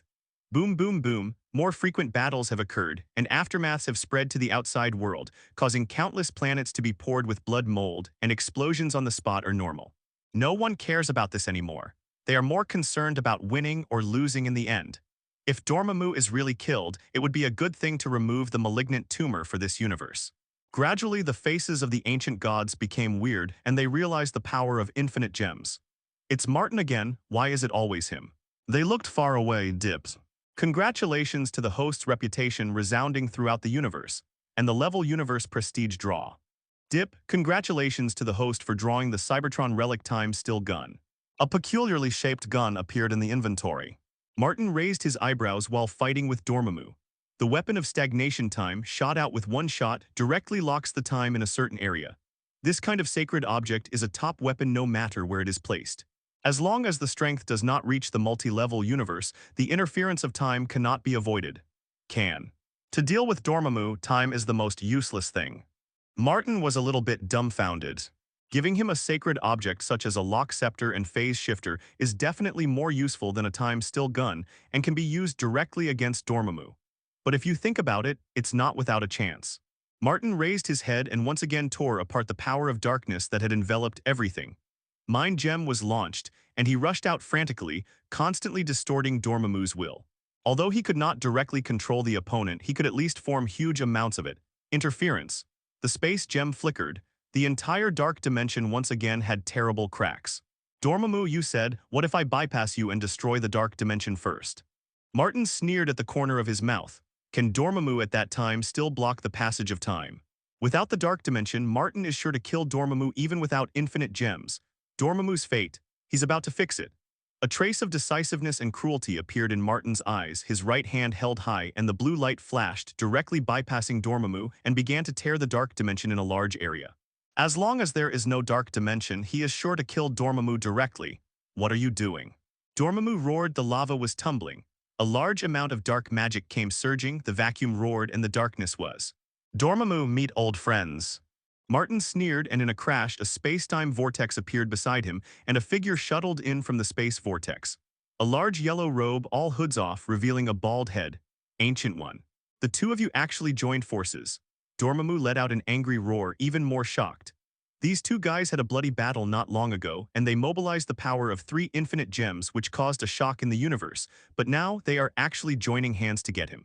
Dormammu's face was gloomy. You guys. It's been a long time, Dormammu. I dream of waiting for this day, waiting for the chance to eradicate you.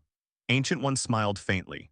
On her forehead in eye sockets, a large, strange black pattern slowly grew. As the power of darkness on her body appeared, part of the power of darkness in this dark dimension was slowly absorbed by Ancient One, and the magic power surging in her body was slowly becoming stronger. It was still so peaceful, with a smile on the corner of his mouth, as if there was no temper, and the breath on his body was as quiet as before the storm.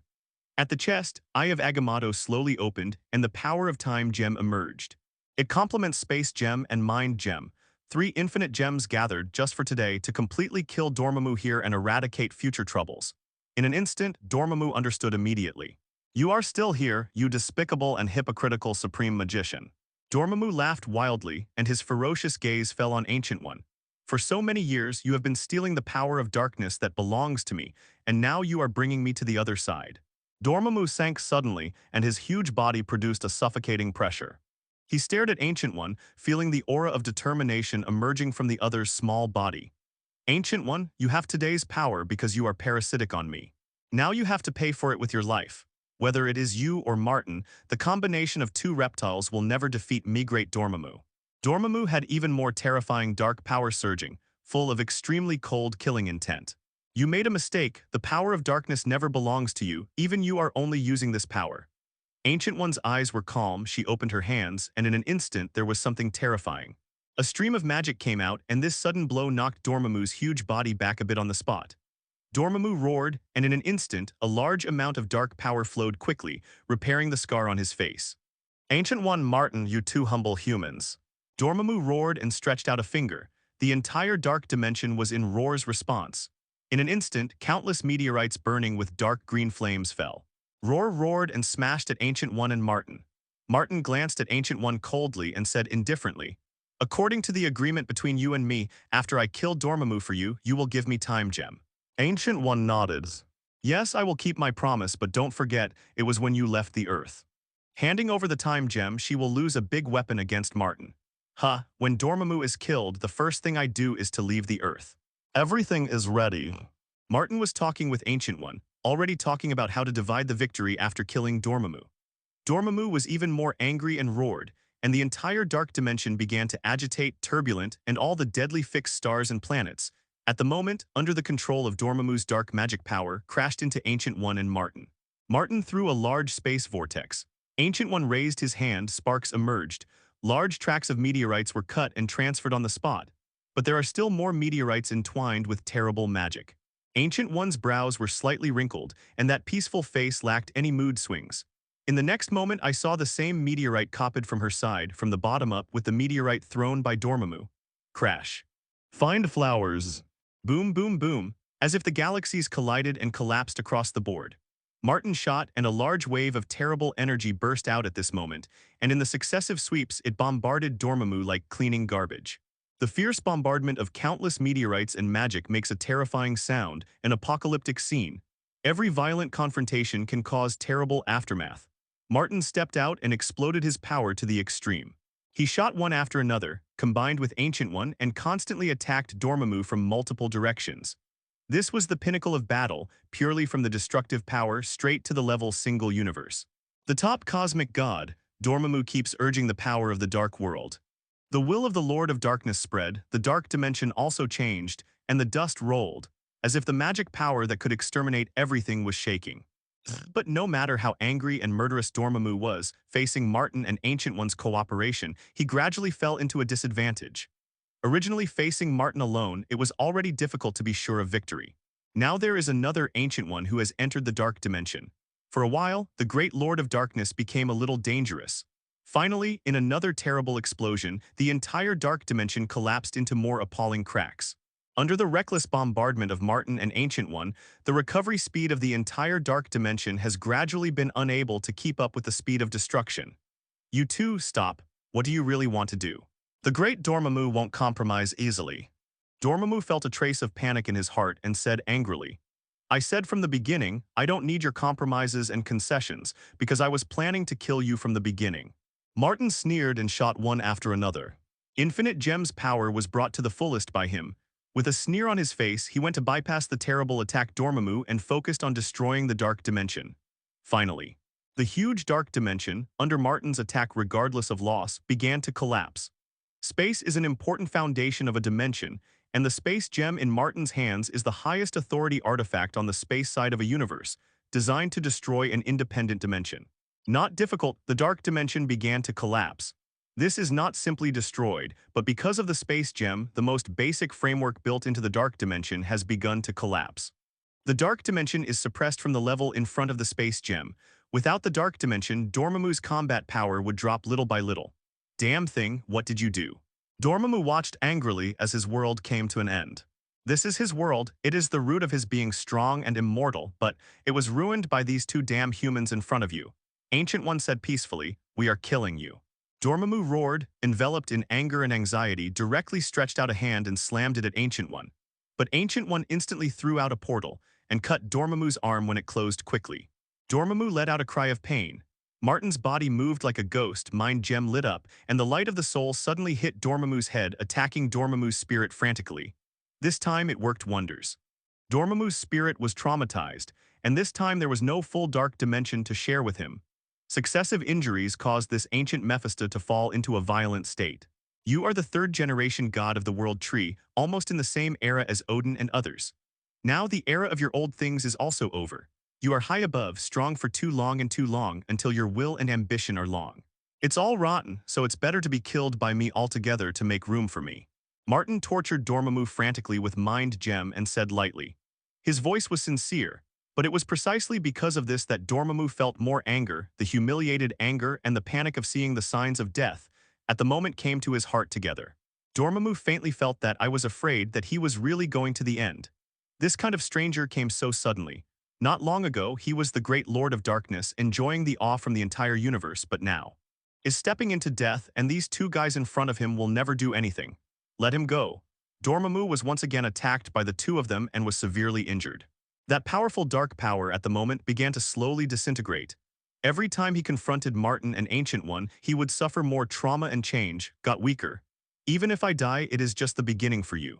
Sooner or later, you will follow in my footsteps. Dormammu's huge amounts of body slowly collapsed, and every moment part of his body containing the power of endless darkness would dissipate. He is dying. Now I am the future you, Martin. I used to be as ambitious as you are, and I feel that the entire multi-universe will be open to me. But over time, some things will become you finally stand at a higher position, but you find desperately that your way forward has long been blocked. Dormammu roared and resisted as hard as he could at the expense of the last power of darkness, burned his body and fought Martin and Ancient One. Martin flickered, avoiding a black magic, and said lightly, things that have been blocked for you, but for me, it is smooth, a few stones, I just need to kick it away. No, you don't understand. You have never felt that kind of despair. Dormammu roared, his eyes red. Do my best to become stronger all the way, but when you find that there is already older in front of you. The gods are aloof and look down upon you with indifference. No matter how hard you work, they just look at you and all your efforts will be wiped out. Why do I integrate the dark dimension? Because I don't do this, I will never have a way to move forward. Dormammu's voice was low, full of unwillingness and dead silence. Martin was silent for a moment. He knew what Dormammu meant, but there is no way the Marvel system is like this. The mythical stories of ants becoming gods are being staged all the time. Some guys are simply lucky and easily surpass those who continue to practice hard. And the existence that has already become a god aloft, everyone is ugly, and they are free to grab for a little profit, stubbornly abiding by the rules they set and think they are perfect and require all latecomers to abide by them. The Marvel world is like this, the rise and fall are extremely sudden, and the boundary between the upper and lower is so cruel and cold. Even Ancient One didn't say anything at this time, just with a flat face, one after another shot, constantly weakening Dormammu. Perhaps you are right, Dormammu, but I am still fundamentally different from you. Even if I eventually become the next you, then I will definitely stand higher than you. Martin slowly raised his head, a calmness in his voice. Go to death with peace of mind, Dormammu. When I run rampant multi-universe, you will definitely not see it. You can't estimate my future. Martin made the final blow. In an instant, the entire dark dimension completely collapsed. The core time and space law was destroyed by Martin and Ancient One. Dormammu lost its greatest source of power. Boom, boom, boom. Martin rushed over, punched out, and punched Dormammu's huge body directly with one blow. Dormammu let out a stern wailing. It's over. The hundreds of years of struggle between you and me come to an end at this moment. Ancient One also spoke faintly, waving his hands slowly. The time gem on his chest bloomed, and green rays of light flickered one after another. Dormammu, who has lost the dark dimension, no longer has any strength to resist the passage of time. Martin's eyes flashed, and at the same time he took out the time-still gun, squeezed the trigger, and in the midst of the brilliance he cut out the huge Dormammu in a sudden and cut off contact with the surrounding time and space. Dormammu froze directly, his time was directly locked by Martin, stiff and motionless. The power of time, what is this? Ancient One looked surprised. Time stands still, the weapon I built. Martin was full of confidence and made Ancient One's heart vibrate. Martin looked at Dormammu, who was frozen for a fixed amount of time and couldn't move, and said lightly, Die, Dormammu, I won't be the next you. Wow, the light flashed. Martin used all of his power, and even the authority of the leadership module for 10 seconds, his own strength once again ushered in a skyrocket. Within 10 seconds, the terrible attack that blasted out directly shook the entire universe. Dormammu was completely annihilated in this terrible attack. Another ancient god fell forever at Martin's feet. It is foreseeable that this is by no means the end, but just a trivial beginning. In the future, there will be more and more terrifying ancient gods. As long as they stand up to block Martin's progress, they will be strongly conquered by Martin. Life or death. Dormammu's huge amounts of body, the corpse is on an extinguished fixed star. Even if it is dead, there is still a terrible dark power surging on it. Martin stood on this fixed star, and the terrible gravitational force acted on him without causing him any discomfort. He looked down at the huge corpse and did not speak for a while. You have done something that even cosmic gods who have survived for hundreds of millions of years can't do. Martins, you have created another miracle. Ancient One also looked down at the dead enemy's body and said lightly. Martin glanced at Ancient One and said calmly, This is a miracle for you, but for me, it's just a very ordinary thing. Don't use your shallow vision to define my steps. Ancient 125 was startled, just smiled, but deep in his eyes, there was a hint of jealousy. Not long ago, she was at war with the man in front of her. At that time, she was planning to defeat Martin and imprison him. Thinking about it now, it was too naive. Martin's methods were endless, and they would never be able to be seen through. You didn't hesitate to fight me at the beginning, and even planned how to take my infinite gems step by step. This is an adventure for you with huge amounts of. Tell me, what did you see through Time Gem? Martin turned to look at Ancient One. What if I don't say it? Then I don't mind leaving you here now and taking the Time Gem away. I'll see for myself, Martin said coldly. Ancient One shook his head. It's useless. The future I can see is because I stood at the time point at that time. Even if you take away the Time Gem now, the scenes I see will be completely different from the future I see. It's different because, from the moment I failed to grab infinite gems, the direction of the timeline was completely different. Then tell me immediately, what on earth did you see? Do you hesitate to do it with me? Martin approached Ancient One step by step, his eyes sharp and a subtle solemnity. Ancient One was silent for a while and replied, I have seen death, and I am looking at death in the future of Time Gem. I saw Thanos wiped out half of the entire universe's population. But the Avengers and X-Men failed to save the defeat and fell forever. I saw the hell swallowing the world, countless demons enjoying roar among the corpses, and the king of demons, Setorak, sitting on the throne. arrogantly overlooking your corpse. I saw the god of black magic return for you. Darkness swallowed the dragon and destroyed the entire world tree. But in this disaster, there is no shadow of Emperor Weixin. Every time Ancient One uttered a word, Martin's brows wrinkled tighter. Looking at death, there is no doubt that what Ancient One sees is the duplication of death in this universe. As for Thanos, half of the population has been wiped out. The significance of this is also very interesting. It means that in the future seen by Ancient One, Martin without infinite gems, Thanos, the Destiny Son, is still the final victor. The latter two make Martin even more concerned. Ceadalak and Sithorn. They're multi-level universe gods who can fight against the 5 great creation gods. Come for me, Martin looked serious and asked again.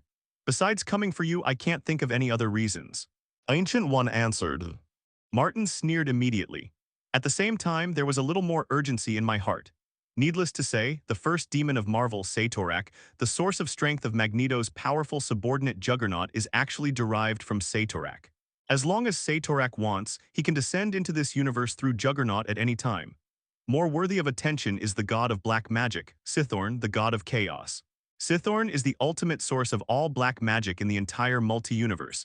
And Chaos Force, one of the 3 powers of the multi-universe, is completely obtained and perfectly controlled by Sithorn. You can imagine how terrifying his strength is. And Sithorn also has another identity. He is the god of the 2nd generation ancient world tree, one of the 4 chaos gods.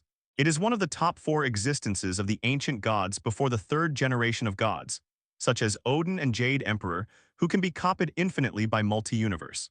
Odin, Zeus, Jade Emperor, and others, multi-universe is not worth anything at all. Every universe has their peers, but Sithorn is different. Looking at the entire multi-universe, the 2nd generation chaos god system represented by him is unique forever, and not torn by the multi-universe replication rule. In this case, I have to get in touch with that woman in advance, Scarlet Witch. Martin took a deep breath, and a cold light burst into his eyes. There is no doubt that Sithorn is an unprecedentedly terrifying enemy with an extinction bonus. Originally, he didn't intend to touch Scarlet Witch at all. It was because this woman was so terrible. She was a chaos force from Sithorn. She might get out of control immediately after being stimulated and began to err every second. Ancient One, when the time is up, I will ask you to get the time gem. You know how you deceived me. Martin walked in front of Ancient One, put a finger on Ancient One's shoulder and said coldly, "Also forget the future you saw before. Now you use time gem to see it. What you see is absolutely the same as before. It's different. You have time gem, didn't you still fail to beat me?" Ancient One frowned and said, "What are you going to do?" "I have my plan, far beyond what you can imagine. No matter how cruel the future is, I will use my fists to pull out those who stand in front of me one by one and kill them all." Seriously, Ancient One, hurry up and train Steven and retire. You really should go to multi-universe. The world is more exciting than you can imagine. Anyway, your body is already decayed, just abandon it. Martin opened a space-time vortex, raised his foot and walked in. Before leaving, he sneered and spoke. After Martin and Ancient One left one after another, the dilapidated dark dimension fell silent again, countless stars began to fall, and only Dormammu's body wandered endlessly. After a long time, a figure stepped into here. The dark dimension was beaten like this. Is this? When this figure saw Dormammu's corpse, he was stunned on the spot and his mind roared. Dormammu actually died. He was actually killed. Gao Tianzun looked shocked. He was already full of curiosity and ventured into the dark dimension to explore. Considering that he is one of the oldest level godfathers in the universe, a member of the Cosmic Presbyterian Church, he is powerful, but he has this confidence.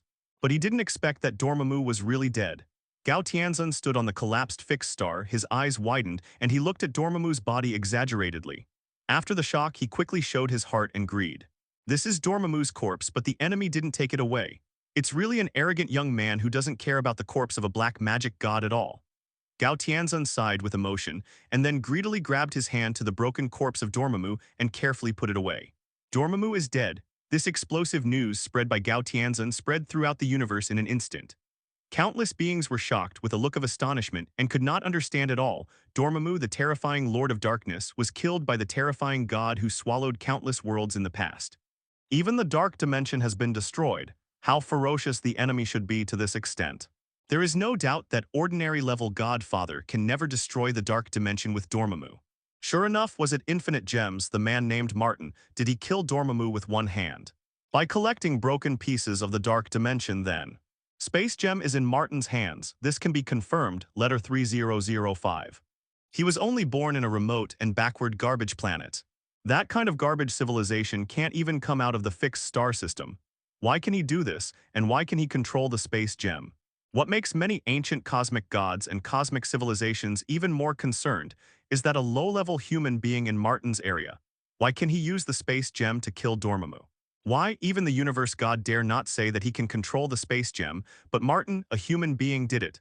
Not only was it done, but also used the Space Gem to destroy the Dark Dimension and kill Dormammu. It is simply a fairy tale. The name Martin is completely remembered by many ancient existences and civilizations. No one wants to provoke him until he finds a way to fight Martin. Martin's reputation spread throughout the universe. Especially when Martin and Dormammu went to war, the phantom projected by the occasional tearing of the Dark Dimension has been seen by some weak and primitive civilizations. And then the indigenous people above engraved the image of Martin on the stone with trembling. A grand ceremony is held day and night to worship. The impact of this battle was extremely far-reaching, and it also established Martin's position in the entire universe. Anyway, no one dares to despise a human being who can greatly display the power of infinite gems. Earth, a secret base in Hydra, a blue vortex appeared. Who? Quick guards. An enemy invaded. The entire base has long been equipped with a complex monitoring system, from electronic equipment to secret methods, from machinery to thermal imaging, enough to detect all intrusive strangers for the first time. Especially, this vortex appeared so abrupt and undisguised, and the huge energy response immediately triggered the alarm of the monitoring device. A large number of soldiers and Superman classes arrived. Energy guns stood up one after another, pointing straight at the whirlpool. A figure was slowly walking out of the vortex, with a plain face as if it was not coming to invade but to go on a tour. Martin stepped out of the space-time tunnel and looked at the Hydra soldiers around him indifferently. At the same time, his mighty will only swept slightly, and he noticed a lot of peculiar auras. At the same time, I felt that there were a large number of mind-shielding devices arranged around the base. Let your leader get out and see me, or you will die. Martin walked slowly with his hands behind his back, walking straight all the way, ignoring the soldiers around him who were facing the enemy. Whoosh! At this time a missile struck suddenly. Martin glanced at it tightly, and with terrible pressure he exploded the missile in a sudden. A vigorous figure Pooh came, raised his metal left arm and slammed it at Martin. Boom. A terrible roar sounded, and this punch alone, including the explosive power and the powerful inertia from the rapid rush, the strength index has briefly exceeded 5 tons. But with the full punch of the soldier in front of him, even the steel would be dented, but he was gently stopped by Martin's outstretched palm. In Winter Soldier's numb eyes, there was a wave of fluctuations, and a sharp warning sounded from the tempered fighting instinct. Hiss! Martin glanced at it, tugged lightly, and tore off Winter Soldier's vibranium arm. After kicking it out, Winter Soldier was like a broken kite, and flew upside down and hit the wall hard with blood spurting out of his mouth. All the ribs in his chest were broken, and his internal organs were also broken. Had he not been meticulously modified by Hydra, and Martin had always had a half-playful mindset, Winter Soldier would have been killed. Everyone stop and step back. Don't treat Hydra VIPs like this. A graceful figure walked slowly out of Ren.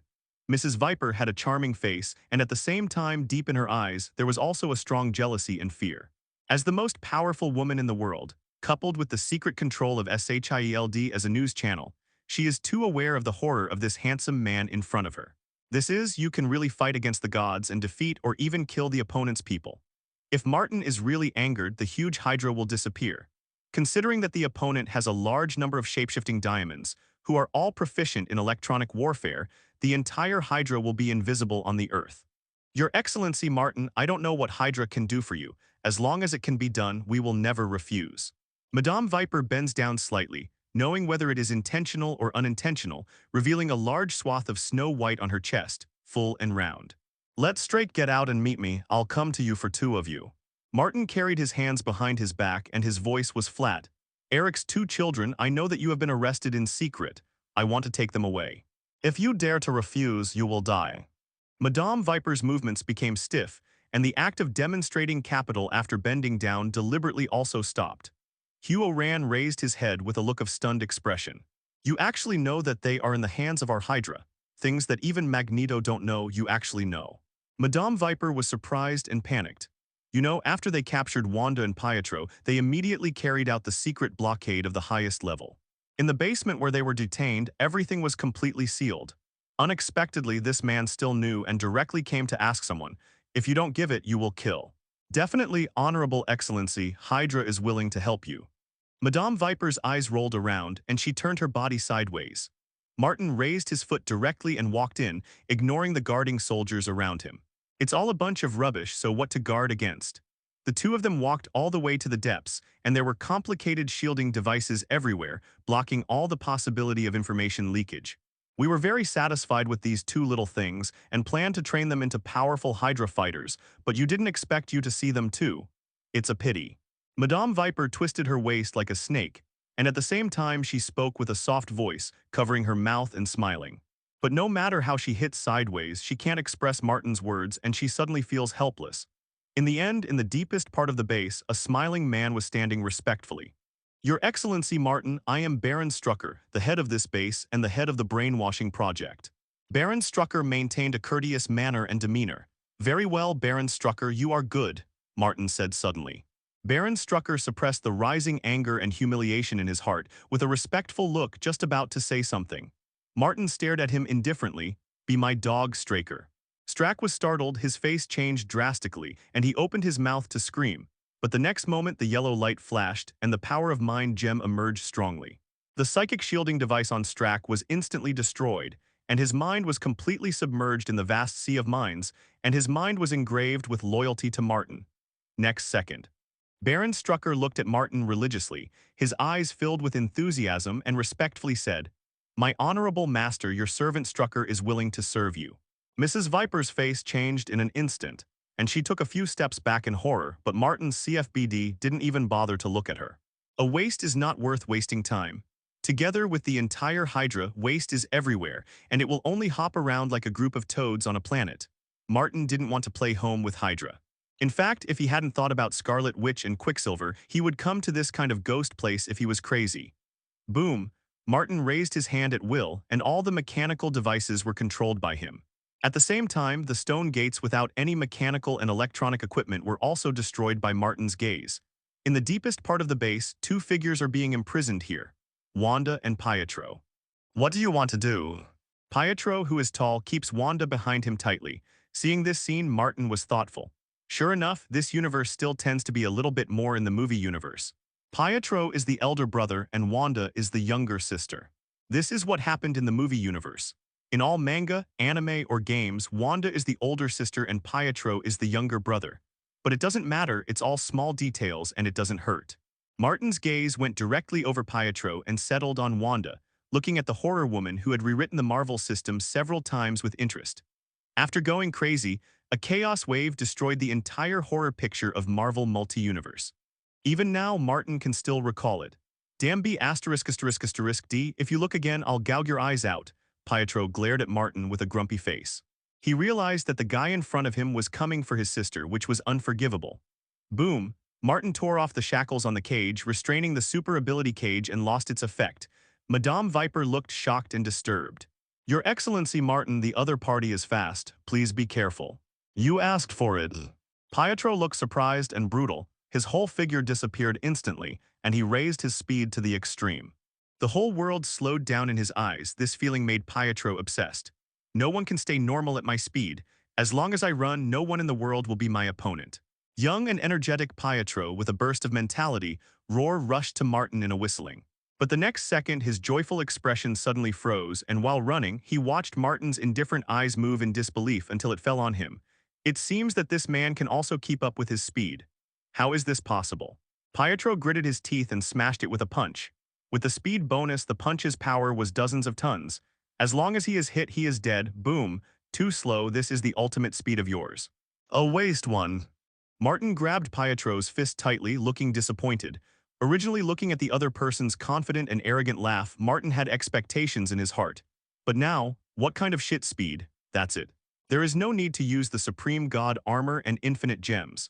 He can easily crush Pietro by relying on himself, the body that has been continuously supplied with endless life and spirit by the fire. What's your speed? 10 times the speed of sound, or 20 times the speed of sound? What's the use of that? That's far worse. Martin shook his head. Compared with the Flash next door, it's just Quicksilver. Although he doesn't have a DC side hanger like superpower on his body, the gap is too big, right? The speed of the Flash starts at several thousand times the speed of sound, and it grows to the middle and late stages. Running around the Milky Way twice a second is a normal operation, and the fastest 3 generations of the Flash have 13 trillion times the speed of light. When many supervillains are at war with the Justice League, in order to prevent the shameless guy the Flash from going through time and space to modify the timeline once they are defeated, they often concentrate all their wisdom and strength to kill the Flash first. This is the so-called DC side causality. Kill the Flash to sacrifice to the sky, the mana is boundless. Look at Quicksilver again. This is it. What kind of rubbish is this? It doesn't matter, I didn't come for you anyway. Martin shook his head and threw Quicksilver fiercely out, crashing into the wall with a crash. Madame Viper looked at this scene with amazement, shocked in her heart. How many soldiers did they lose to catch Pietro? What a painful price was paid. Pietro's terrifying speed is simply a nightmare.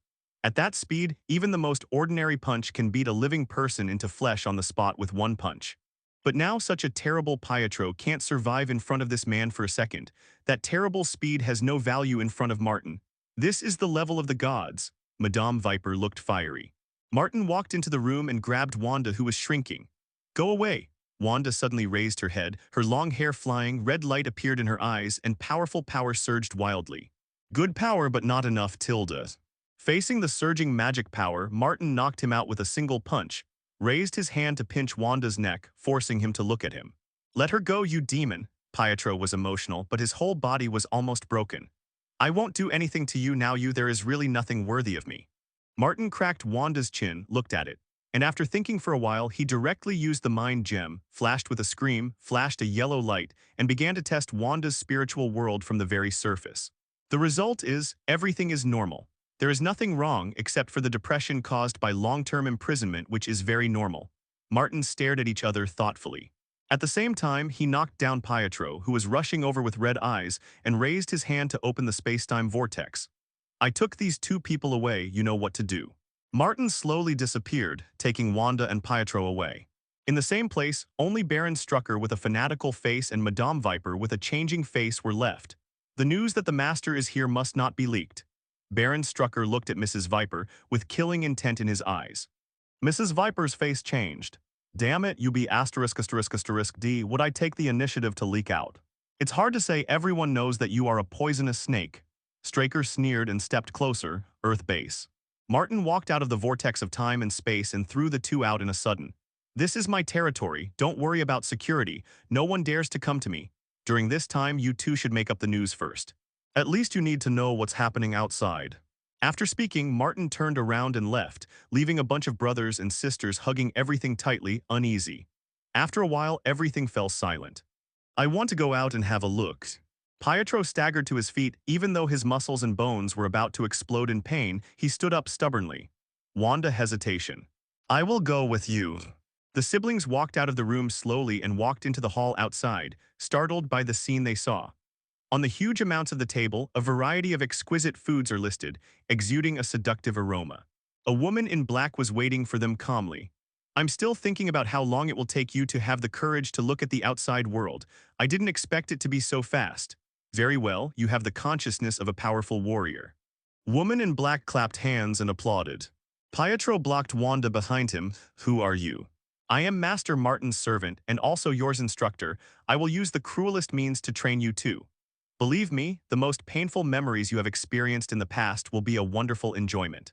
The dead woman stretched out her index finger, adamantium alloy nails quickly extended, cut a cake and laid out and said lightly, First fill up your stomach, get used to it. Pietro stared at her for a long while, suddenly grinned, showing an ugly smile, and then suddenly began to run, moving quickly, about to hit the opponent with a fist. But the dead woman was just a side kick, kicking Pietro out. You have an injury and you can't get up to the speed that you were originally not good at. If I were you, I would never be so impulsive. The death girl glanced at Pietro with the same gaze at Urha, full of disdain, and immediately looked at Wanda, who was more cautious and had secretly brewed magic, showing her appreciation. You know how to hide your sharpness, I have to say you are better than that fool. It's too strong. Wanda took a deep breath, the shrinkage on his face disappeared completely. His face was solemn, and he was silent for a while, sat down at the table and began to pick up the food to eat. Find flowers. Wanda, Pietro cried out in embarrassment. It's okay, Pietro, if they want to kill us, there is no need to do so. I guess they have the same purpose as Hydra, they want to train us as tools for killing. Wanda kept eating food into his stomach, replenishing his strength, and at the same time red lights flashed through his eyes, as if it would burst out at any time. This makes the dead woman even more appreciated. Pietro hesitation repeatedly, glaring at the dead woman with malicious gaze, came to Wanda's side and started eating frantically. Eating with super speed was indeed fast. Snapped. The dead woman threw a piece of information over and said coldly, I have been isolated from the world for so long. You need to know about the changes in this world. New gods have risen on the earth and the times are different. Wanda paused, frowning slightly. Pietro received the information with super speed, and it took a few seconds to browse through the thick information, and he was stunned. What happened? Wanda asked. This. Pietro looked dull. What did he see? God, demon, alien?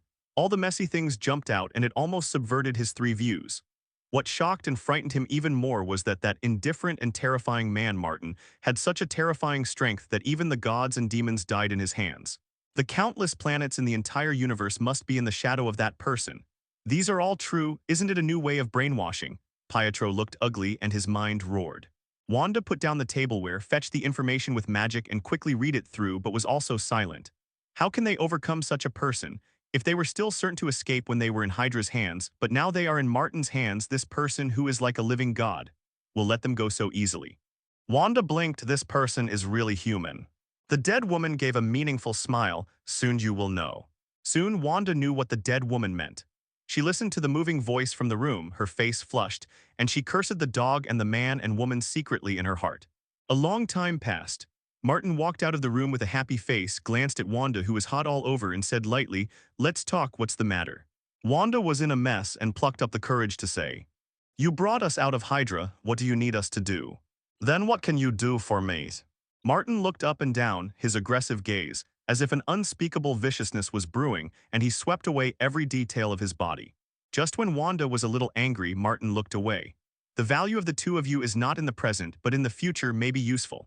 Also, Eric also knows that you are with me, but he doesn't seem to care about your life or death. Martin said casually, Magneto really a cold guy, but I am more cold than him. The defense of the snake body Cythorn can start from now. Although it is a bit unreasonable, but at least there is preparation in hand.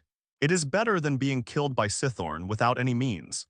In addition, you have to change to another venue for training. Where to replace it? Wanda grabbed her chest by the collar warily. Martin didn't even look at her. He pushed the door open, squinted at the sun rising in the sky, and opened his arms as if he wanted to embrace the world. The blazing sun spreads and stretches Martin's shadow very long. Change to on my planets. Leaving this sentence aside, Martin stepped in and out, leaving Wanda with a confused face. It's time to build Cybertron. All the plans have been worked out and actions can be taken at any time.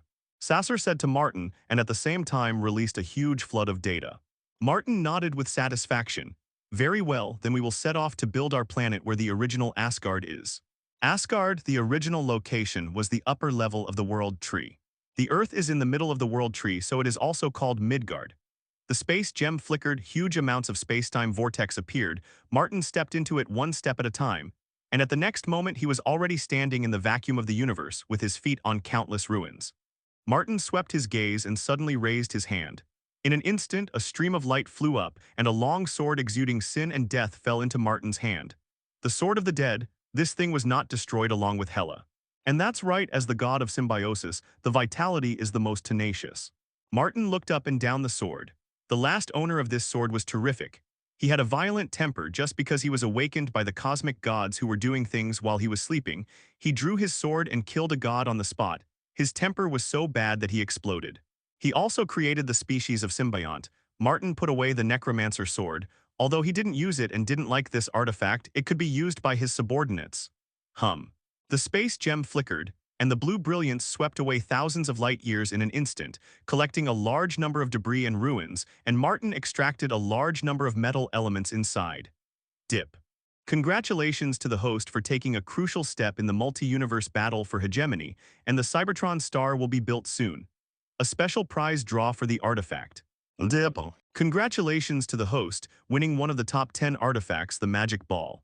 The Magic Ball, the supercomputer, is the driving device of Cybertron's core before the fire source. It contains almost endless ancient knowledge and technology, which constitutes the basic framework and central system of the entire Cybertron. Martin's eyes lit up. It's actually a magic ball. With this thing as the core of Cybertron, he didn't need to take out the fire source. In fact, the magic orb appeared earlier than the fire source, and in terms of time inversion, the magic orb was the first planetary core of Cybertron. Martin stretched out his hand, an overall golden color with crystal-like patterns emerging on it, revealing mystery everywhere. And there are almost endless terrifying energy inside, exuding an ancient and mysterious atmosphere. This is the magic ball. Martin threw this artifact out, and in an instant, a nearly terrifying luster emerged from the magic orb, and the rules of the entire universe began to faintly distorted in front of the magic orb. There was a terrible roar, and the endless metal elements were gathered by Martin around the magic ball and began to build on top of each other. From the magic sphere, there is a vast expanse of knowledge like the sun. Under Martin's control, the magic sphere, the supercomputer, began to spontaneously construct the outline of Cybertron. The entire world tree was shrouded in this terrifying light, and in the vague, indescribable rules emerged, and even the entire universe faintly wanted to make concessions before this rule. This is almost unbelievable, and it has shattered the existing horizons from the level alone. What happened? There is the ruins of Asgard. Which god's power is this golden light? Even the magic dragon gnawing at the roots of the world tree suddenly stopped at the moment, looking up at the top of the tree with a confused expression. And the attention of the real top beings triggered by this volatility is even more critical. The shadow of death is lingering, the eternal eyes are moving, infinity is waking up from sleep, annihilated with a gloomy face looking from a distance. Ha, a delicious planet is forming, it will definitely fill my stomach. The planet devourers are all excited, he doesn't care about anything else, but the delicious life planet makes him so obsessed. He can smell the deliciousness of the slowly forming Cybertron star across half of the universe. Although the 5 creation gods of this universe are all duplications, and at the same time they are also the manifestation of the laws of a specific universe, they are indeed real. This volatility. It's that nasty guy again. Death looked at her with a gloomy face. Even if she was as noble as her, at the moment, she couldn't see the scene in the center of the golden light. As one of the highest laws in the universe, she was actually rejected. At the same time, she became more interested in the secrets of Martin. In the end, what is your origin? Death's eyes flashed. The appearance of the magic ball and the construction of the Cybertron star attracted the attention of the entire universe. Martin's figure is bathed in golden light, as if above the entire universe. He doesn't care about the opinions of some gods anymore. The construction of Cybertron is a crucial step he must take. The planet Cybertron is undoubtedly dominated by metal structures. When the time comes, the vibranium mine on the Earth will be transferred, and some mutated vibranium plants will be planted on Cybertron, which will be produced from the constantly vibranium element. These plants with large variations after being irradiated by the vibranium mine contain rare vibranium elements. Although it is difficult to extract and the reserves are extremely scarce, they can accumulate less, and they can also genetically modify these plants to make them produce more. Vibranium element also reconfigure the proportions of the atmosphere. Martin looked at the steel planet that had been initially built and smiled with satisfaction. He remembers that in the comics of the previous life, ordinary people on the planet can barely perform roar-sucking when they are thrown on Cybertron. Cybertron and the Earth are very similar, including atmospheric composition and oxygen content shapeshifting. King Kong also needs oxygen. Come to cool the body. Martin thought and shot at the same time, using the magic ball to continuously modulate various settings. As if he were the creator, controlling the crazy gathering of massive amounts of matter, forming an incomparably powerful ball of matter, continuously filling the Cybertron star.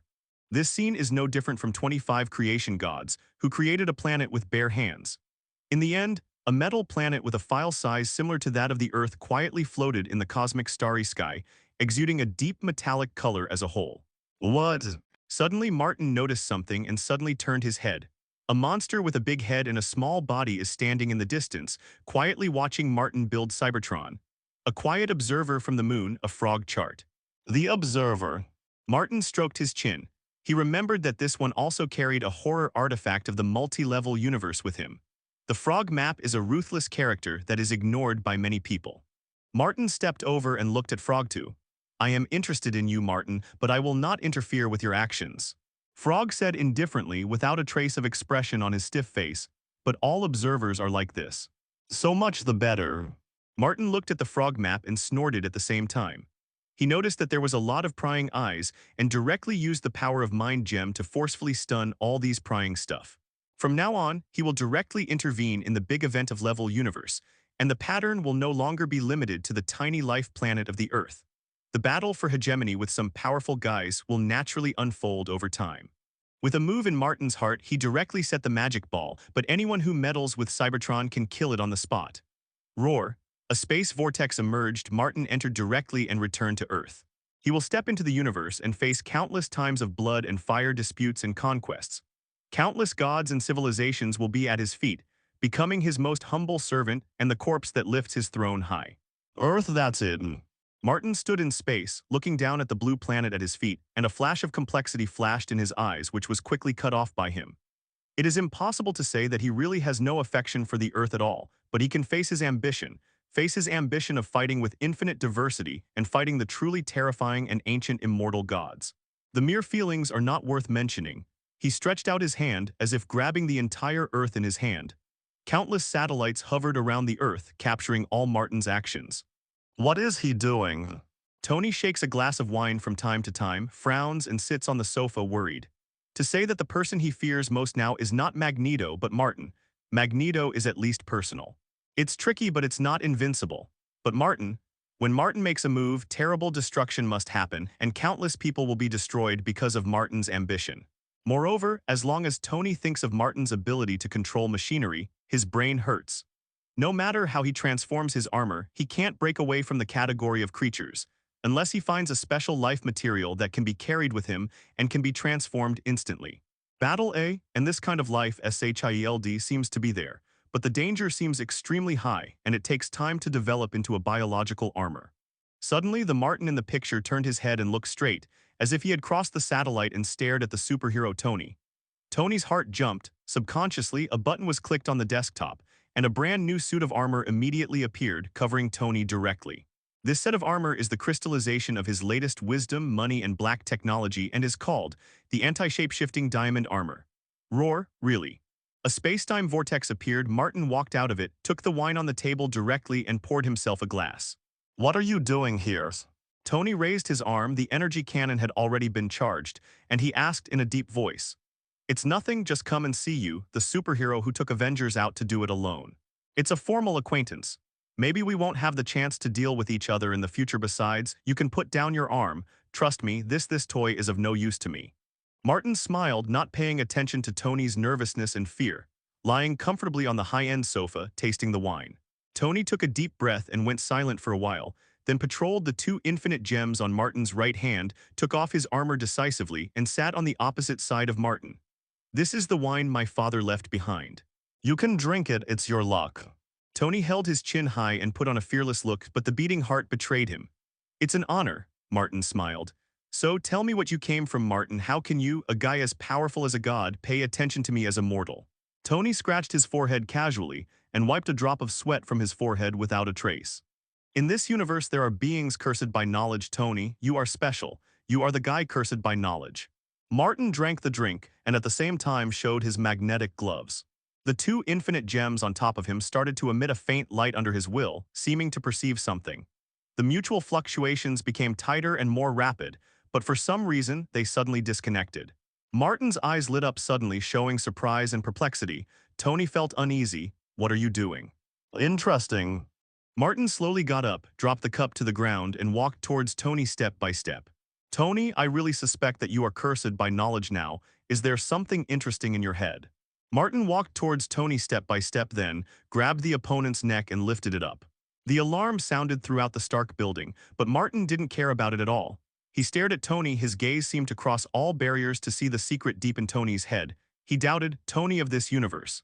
There is a infinite gems in my mind. Martin frowned and passed the Supreme God armor, and the powerful system that came with it immediately began to scan, which was enough to scan the core power of the fixed star to see, crossing the flesh and bones, and directly seeing the inside of Tony's brain. But after an analysis, nothing was found. No matter how you look at it, this is a brain that is countless times smarter than an ordinary person. His thinking is extremely active, but no supernatural power is found. Even the Supreme God armor could not be scanned. Martin raised his right fist again, and the power of the two infinite gems was activated, trying to find the special place in Tony's head using the resonance frequency that only exists inside the infinite gems. Unfortunately, no nothing, as if what happened just now was an illusion. Martin threw Tony to the ground, looking at the other person holding his throat as Roar sucked frantically, lost in thought. According to the memory of previous lives, in the ultimate universe numbered 1610, Tony's head in this universe did contain an infinite gems named Anthony. Then Mr. Fantastic designed to attack Tony and directly opened up to Tony. After cranial surgery, the named infinite gems was dug out. That is, the gem of wisdom. Originally, Martin had planned, maybe the parallel universe he was in was so lucky that it exploded, and he would be able to dig out a gem of wisdom from Tony's head. He was originally looking for Tony with the mentality of giving it a try, but the final detection result was nothing. This is interesting. The reaction just now was accidental, or that this gem of wisdom really has superb self-wisdom. Martin stared at Tony, looking indifferently at a prey, tilted his head and looked at it for a long time before he chuckled. Perhaps the precious and rare infinite gems, such as wisdom gems, are being spread into every universe in the entire multi-universe in the form of projections. Only when the time comes will they truly appear. Boom. There was a violent breaking sound, and Captain Marvel crashed directly through the building, stood in front of Tony, and confronted Martin guardingly. "Martin, your behavior is too much." Letter 3005. Captain Marvel looked ugly, especially when her eyes fell on the space gem. She really didn't expect that she had a tesseract that could cross the universe in a physical body, and the space gem was sealed inside. To make matters worse, this dangerous weapon was acquired by a more dangerous man, and it was impossible to contain it at all. "Don't worry, Carol, if I want to kill Tony, you won't even have a chance to save him. I'm just verifying one thing, it's a shame." Martin shook his head. Tony's gaze was condensed, and all kinds of speculations flashed through his clever head. Although his wisdom was not the main attack on conspiracy and tricks, it was still far beyond ordinary people. Soon he had a vague guess about Martin's weird behavior. It was just this. The guess result is extremely strange. Is there something in my head that has something to do with infinite gems? What does it mean to be cursed by knowledge? Tony chewed the information silently. Tony is very confident and even conceited. He firmly believes that his wisdom far exceeds Martin, but the terrible information gap caused by vision and experience is difficult to bridge by pure wisdom. Can only be shortened. More and more superhero rushed in, his muscles tensed, watching Martin nervously. Even Professor X used his spirit to communicate with Martin, persuading Martin not to be impulsive no matter what happened, talk about it first. But Martin just smiled slightly. Avengers, a very domineering name, but... He pointed to the superhero present. The only ones who can really play are Carol and Tony. The others are here to make up the numbers. No one refuted and no one dared to refute. Roar. A space-time vortex appeared behind Martin. Martin lay down behind him and disappeared into place in an instant. As soon as Martin left, the terrible feeling of suffocation suddenly disappeared. Suddenly, there was only a heavy and rapid roar-sucking sound in the whole hall, and the superhero present were sweating profusely. The screen lights up. Fury appeared on the screen.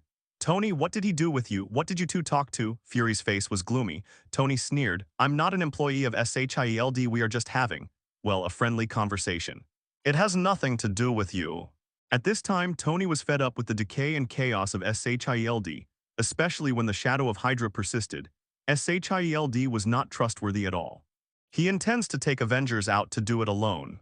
Fury was silent for a while and turned off the screen. The whole Earth's various threads are spinning in his head.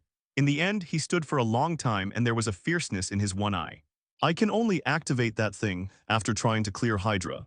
Martin returned to the base of the Earth and ordered all the shape-shifting King Kong to prepare. Here at the base of the Earth, he will arrange a part of the shape-shifting King Kong for permanent residence. 99% of shape-shifting King Kong will follow him to the cosmic sky and land on Cybertron. Our own planet has been created, and the whole prosperous and rich universe has opened the door to us. Martin stood in the huge conference hall, looking at the figures, slowly speaking. His voice was powerful and powerful. Anyone who listens to it will feel powerful confidence in Martin's voice. A large number of shape-shifting King Kong began to act, which triggered another wave of tense guards on the Earth.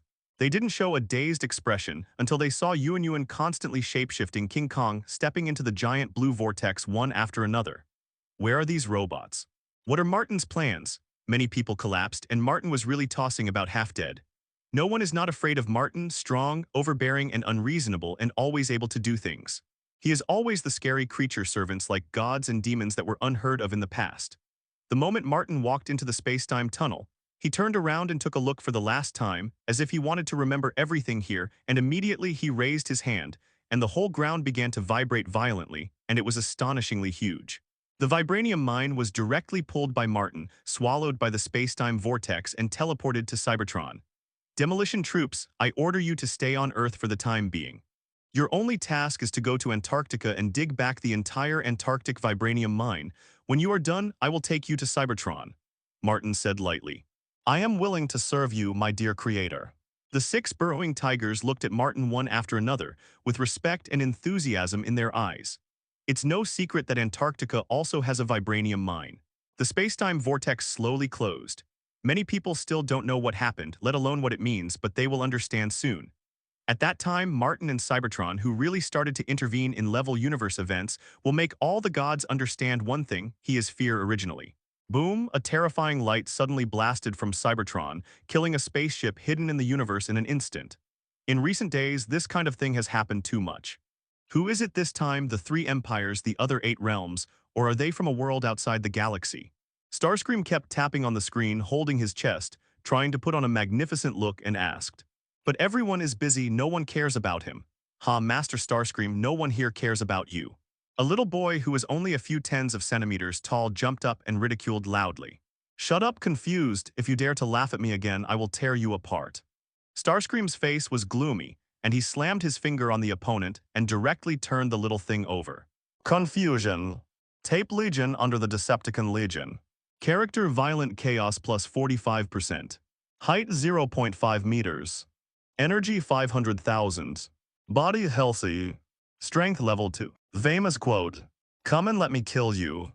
Evaluation. Wandering in a violent mental state, the confusion is constantly struggling between the conflict between appearance and heart. If he needs roar to breathe, war is his oxygen. He yearns for destruction, destruction without reason or purpose. He likes to watch the panic he created slowly disperse in the crowd. He got up in confusion, folded his hands on his shoulders, and looked at Starscream with a sneer. Although he was small, he was very aggressive. Starscream, you will take advantage of this time to be arrogant and wait for my Master Sonic to command you. I was really looking forward to seeing your face when I was in the Tape Legion.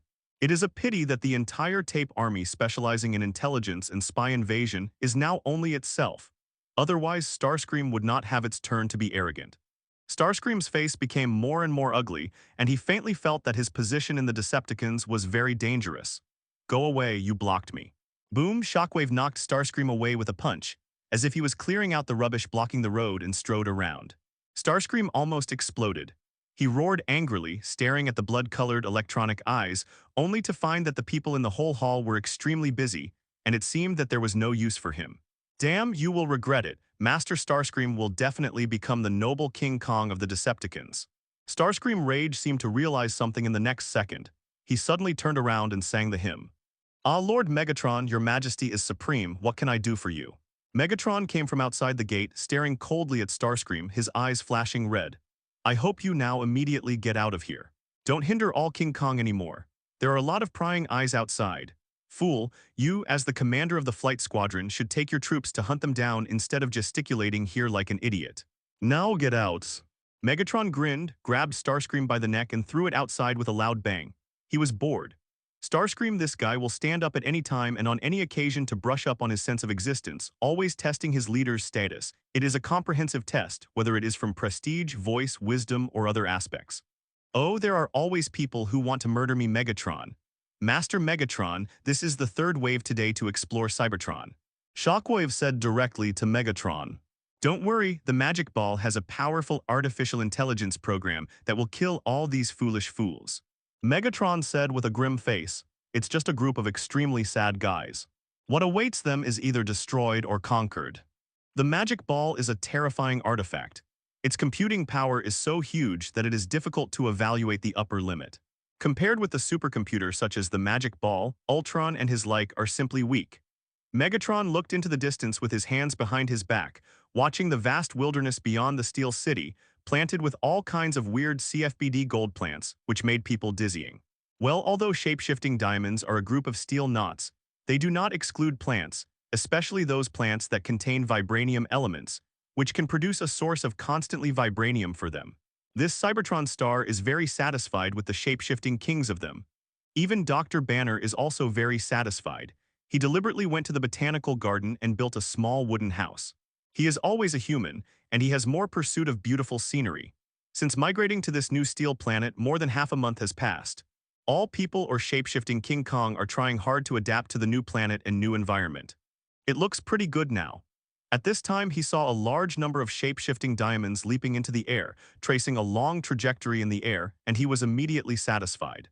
HMPH Starscream, I would have killed him if it weren't for his good ability. Megatron's eyes burst into cold light.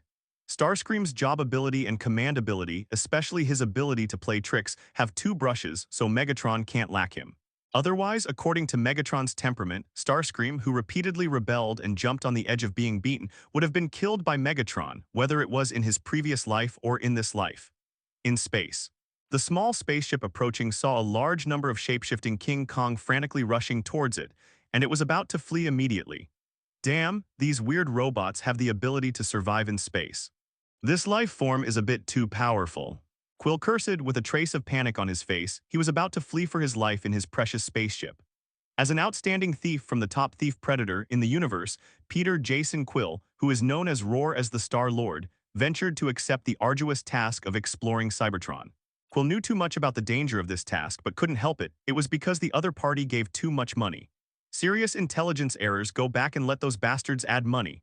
Quill looked at the amazingly fast shape-shifting King Kong. His scalp was numb, especially the leader, who was more in size, and the mobile system was ridiculously quick. Quill is about to activate the space jump system. Boom! A fierce gunfire hit, and his precious spaceship was directly blown out of a terrible gap, pulled by the gravity of Cybertron, and fell uncontrollably. Quill let out a scream, put on the mask, and was about to rush out, but a huge figure had already torn apart the outer layer of the spaceship and grabbed him with a fierce gaze. It's barbaric, it's so barbaric. Do you all treat your guests like this? I will complain to you in the cosmic court. Quill with a blue nose and swollen face mumbled loudly, and his clothes were tattered. He was being dragged along by Starscream, who was in a bad mood. It is conceivable that the noble Star-Lord suffered a brutal beating. Shut up, stupid thing, and there is no bullshit cosmic court in this universe. You can't lie to me. Starscream turned around and poked it with a finger, and Quill immediately let out a scream. The light in Starscream's eyes flickered, scanning. He had repeated this action many times, and he discovered that this cosmic thief named Quill had a very special body. Obviously, it is an authentic carbon-based life, with the DNA sequence of the Earth, but there is an extremely unreasonable mystery in the body protecting you. Starscream knocked on his head and quickly scanned all the messy information in the database. According to his calculation, this guy named Quill, from the physical potential alone, is afraid that he can compete with the level God-Father artifact. This is very interesting. It is unexpected to catch a prisoner casually. If you send it to an ambulance for anatomy and research, you will surely earn a lot of super energy crystals. Listen, man, do you want to make money? Don't look at me like that. I know too well what people like you and me need. As long as you follow me, we can make a lot of money together. Think about it. Mine wisdom plus your strength will become the brightest thief in the universe. Quill kept trying to use various reasons to persuade the vicious robot in front of him to let him go. For me, energy is money, and super energy crystals are money. Only Cybertron can produce super energy crystals in the entire universe. This is the life energy created for us by the great creator. Starscream sneered maliciously. Quill looked desperate and felt vaguely that he had been planted in this life. I knew I should listen to that old thing Yondu's words and follow him quietly. No, even the job of picking up that universe magic ball is better than coming here. Those damn protos who don't know the source have pitted me. Quill's resentment continued. He originally planned to search for the universe magic ball. It is said that many ruthless characters are looking for this ball, which can bring him huge income. But a group of covert guys came to him and gave him a price he couldn't refuse. They just asked him to explore this new planet and then send the relevant information to them. Look how easy it is to make such a large sum of money in just one walk. I can guarantee that those guys must be from a certain Protoss. Even if they try to hide it, I can still feel the divine power in them. Quill thought about it. At this time, in Starscream's own information receiving device, an alarm sounded immediately. Warning, there is a huge amount of dark matter reaction of unknown origin 30 light-years away, and a suspected planetary file-size object has appeared. Comprehensive Assessment B-Level Event. This is an emergency alert, which can only be received by the residents of Cybertron who are at level 3 or higher, or who are in charge of a certain important part. Starscream's eyes flashed. Magic orb apply for more detection data. Diddy, Starscream, commander of Flight Squadron, the application was approved. The cold and dull voice of the magic ball rang in Starscream's information receiving device, and soon, a large amount of data and analysis reports were transmitted to Starscream. Name unknown planetary object. Level B tentative. Assessment report. It is suspected to be a planet file size battleship or a life form of the planet file size. According to the comprehensive assessment results, 67% of them may be cosmic gods. Contents of relevant letters sent by the War Command viewed. Level B incidents are level God Father incidents. Life entities below level 4 are not recommended to intervene. Starscream looked at the message directly from the magical orb of the planet's center and couldn't help sighing. Damn it, when can there be a C-level event or a D-level event? Starscream sighed. Class B is the level God Father event. The worst consequence is that the galaxy is destroyed, and if the strength is too low, you still need to participate. That is a death-seeking, unless it is a large-scale Legion war. Level C is the level Sub-God Father event. The worst consequence is that some planets are blown up, which is fine. Level D is a level 4 event, but Starscream at level 3 can intervene. Starscream lowered his head suddenly and looked at Quill, who suddenly had a slight energy index on his body. Hey, what are you doing looking at me like this? Have you changed your mind? Quill's eyes widened and his face was delighted. Boom! In the next second he was stunned by Starscream's punch. What does this guy have to do with the unknown planet of the Class B event? Find flowers. Starscream thought, boom. At this moment there was already a blue figure rising into the sky, carrying an exaggerated giant sword on his back. Obviously, Optimus Prime was dispatched. This guy has an artifact that faintly touches the level single universe level, but he is qualified to handle level B events alone. Huh, lucky guy, Starscream murmured, somewhat jealous. Optimus Prime burst directly into space like a meteor. Optimus Prime, based on the evaluation of all the database information, the other party is suspected to be the cosmic god named Ego, with the ability to devour the planet and control the planet. With a rigid voice, the magic ball performed its duties meticulously. Optimus Prime raised his head slightly, and there was only endless peace in his azure blue eyes, as if a cosmic god could not arouse his inner fear and anxiety. He drew the great sword from his back and raised it high. Roar. A brilliant rainbow beam suddenly appeared. Bifrost, the highest product of Asgard's space teleportation magic, has been completely mastered by Optimus Prime at this moment. As long as he wants to, as long as he has a giant sword in his hand, he can instantly reach any corner of the universe. In a crash, he had already arrived in the shadow 300 light-years away and came to the front of this moving planet in a flash. What? On this planet, a human face immediately appeared, seeming to be amazed by the sudden arrival of Optimus Prime. Bifrost. Unexpectedly, you actually obtained the magic technology of the Asgard Protos that is well known throughout the universe. Optimus Prime held a giant sword in one hand and looked at Igo calmly. Intruding into Cybertron's area without authorization is already an act of declaring war. Even if you are a cosmic god, you have to bear the consequences. You actually know me. It seems that the robots made by Martin are not all rubbish. I thought that after Martin and S.H.I.E.L.D, you have no strong mechanical creations. Igo showed a mild smile with a weird face. It seems that he is not here to provoke. Is it strong or not, you will know if you experience it for yourself. Optimus Prime drew his sword directly, shot it with an amazing decisiveness, and cut it down without hesitation. Optimus Prime made a decisive move and directly drew his sword and chopped it down, which greatly exceeded Ego's expectations. The robot in front of me, alone, dared to do something to this great and ancient cosmic god of the universe. If Martin and S.H.I.E.L.D, these two terrifying guys come over, no matter what, Ego wouldn't say anything.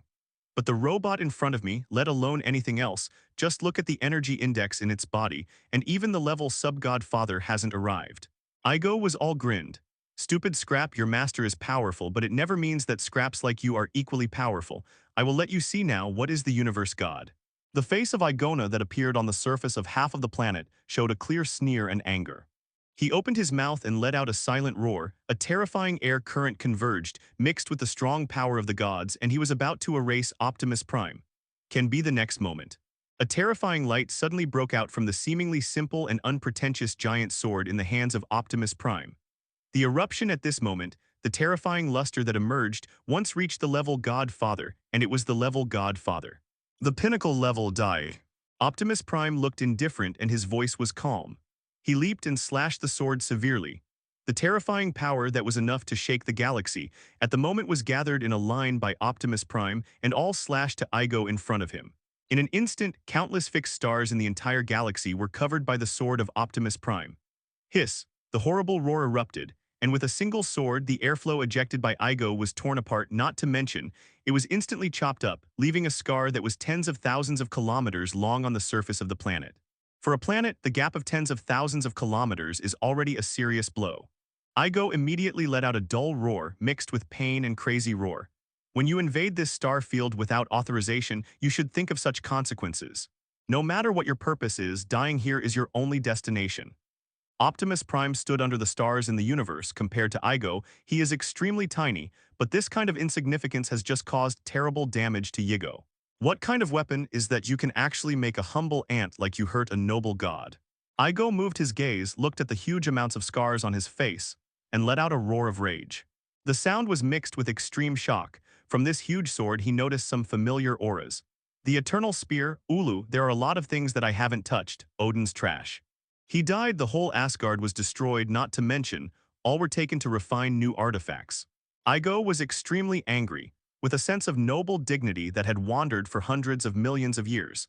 The shame of being trampled on by lowly species, and a shock at the strength of the mechanical life in front of him. In this universe, there are many artifacts of various levels, but the artifacts are just dead objects, and it depends on who uses them in the end. With this mechanical life, it can actually maximize the power of the top-level Godfather artifact. Igo was shocked. Your power is weaker than I thought. Optimus Prime slowly raised his head, glanced indifferently, and brandished the giant sword again, launching a terrifying attack.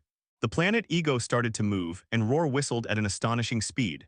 From time to time, the power to easily destroy the fixed star burst out, directly bombarding Optimus Prime.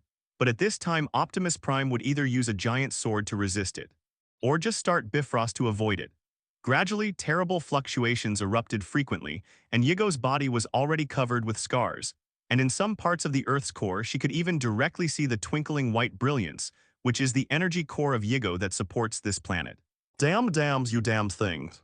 Igor roared again and again, directly destroying a large number of nearby planets, venting his anger, and at the same time constantly blasting out terrible attacks, directly tearing up a large amount of space.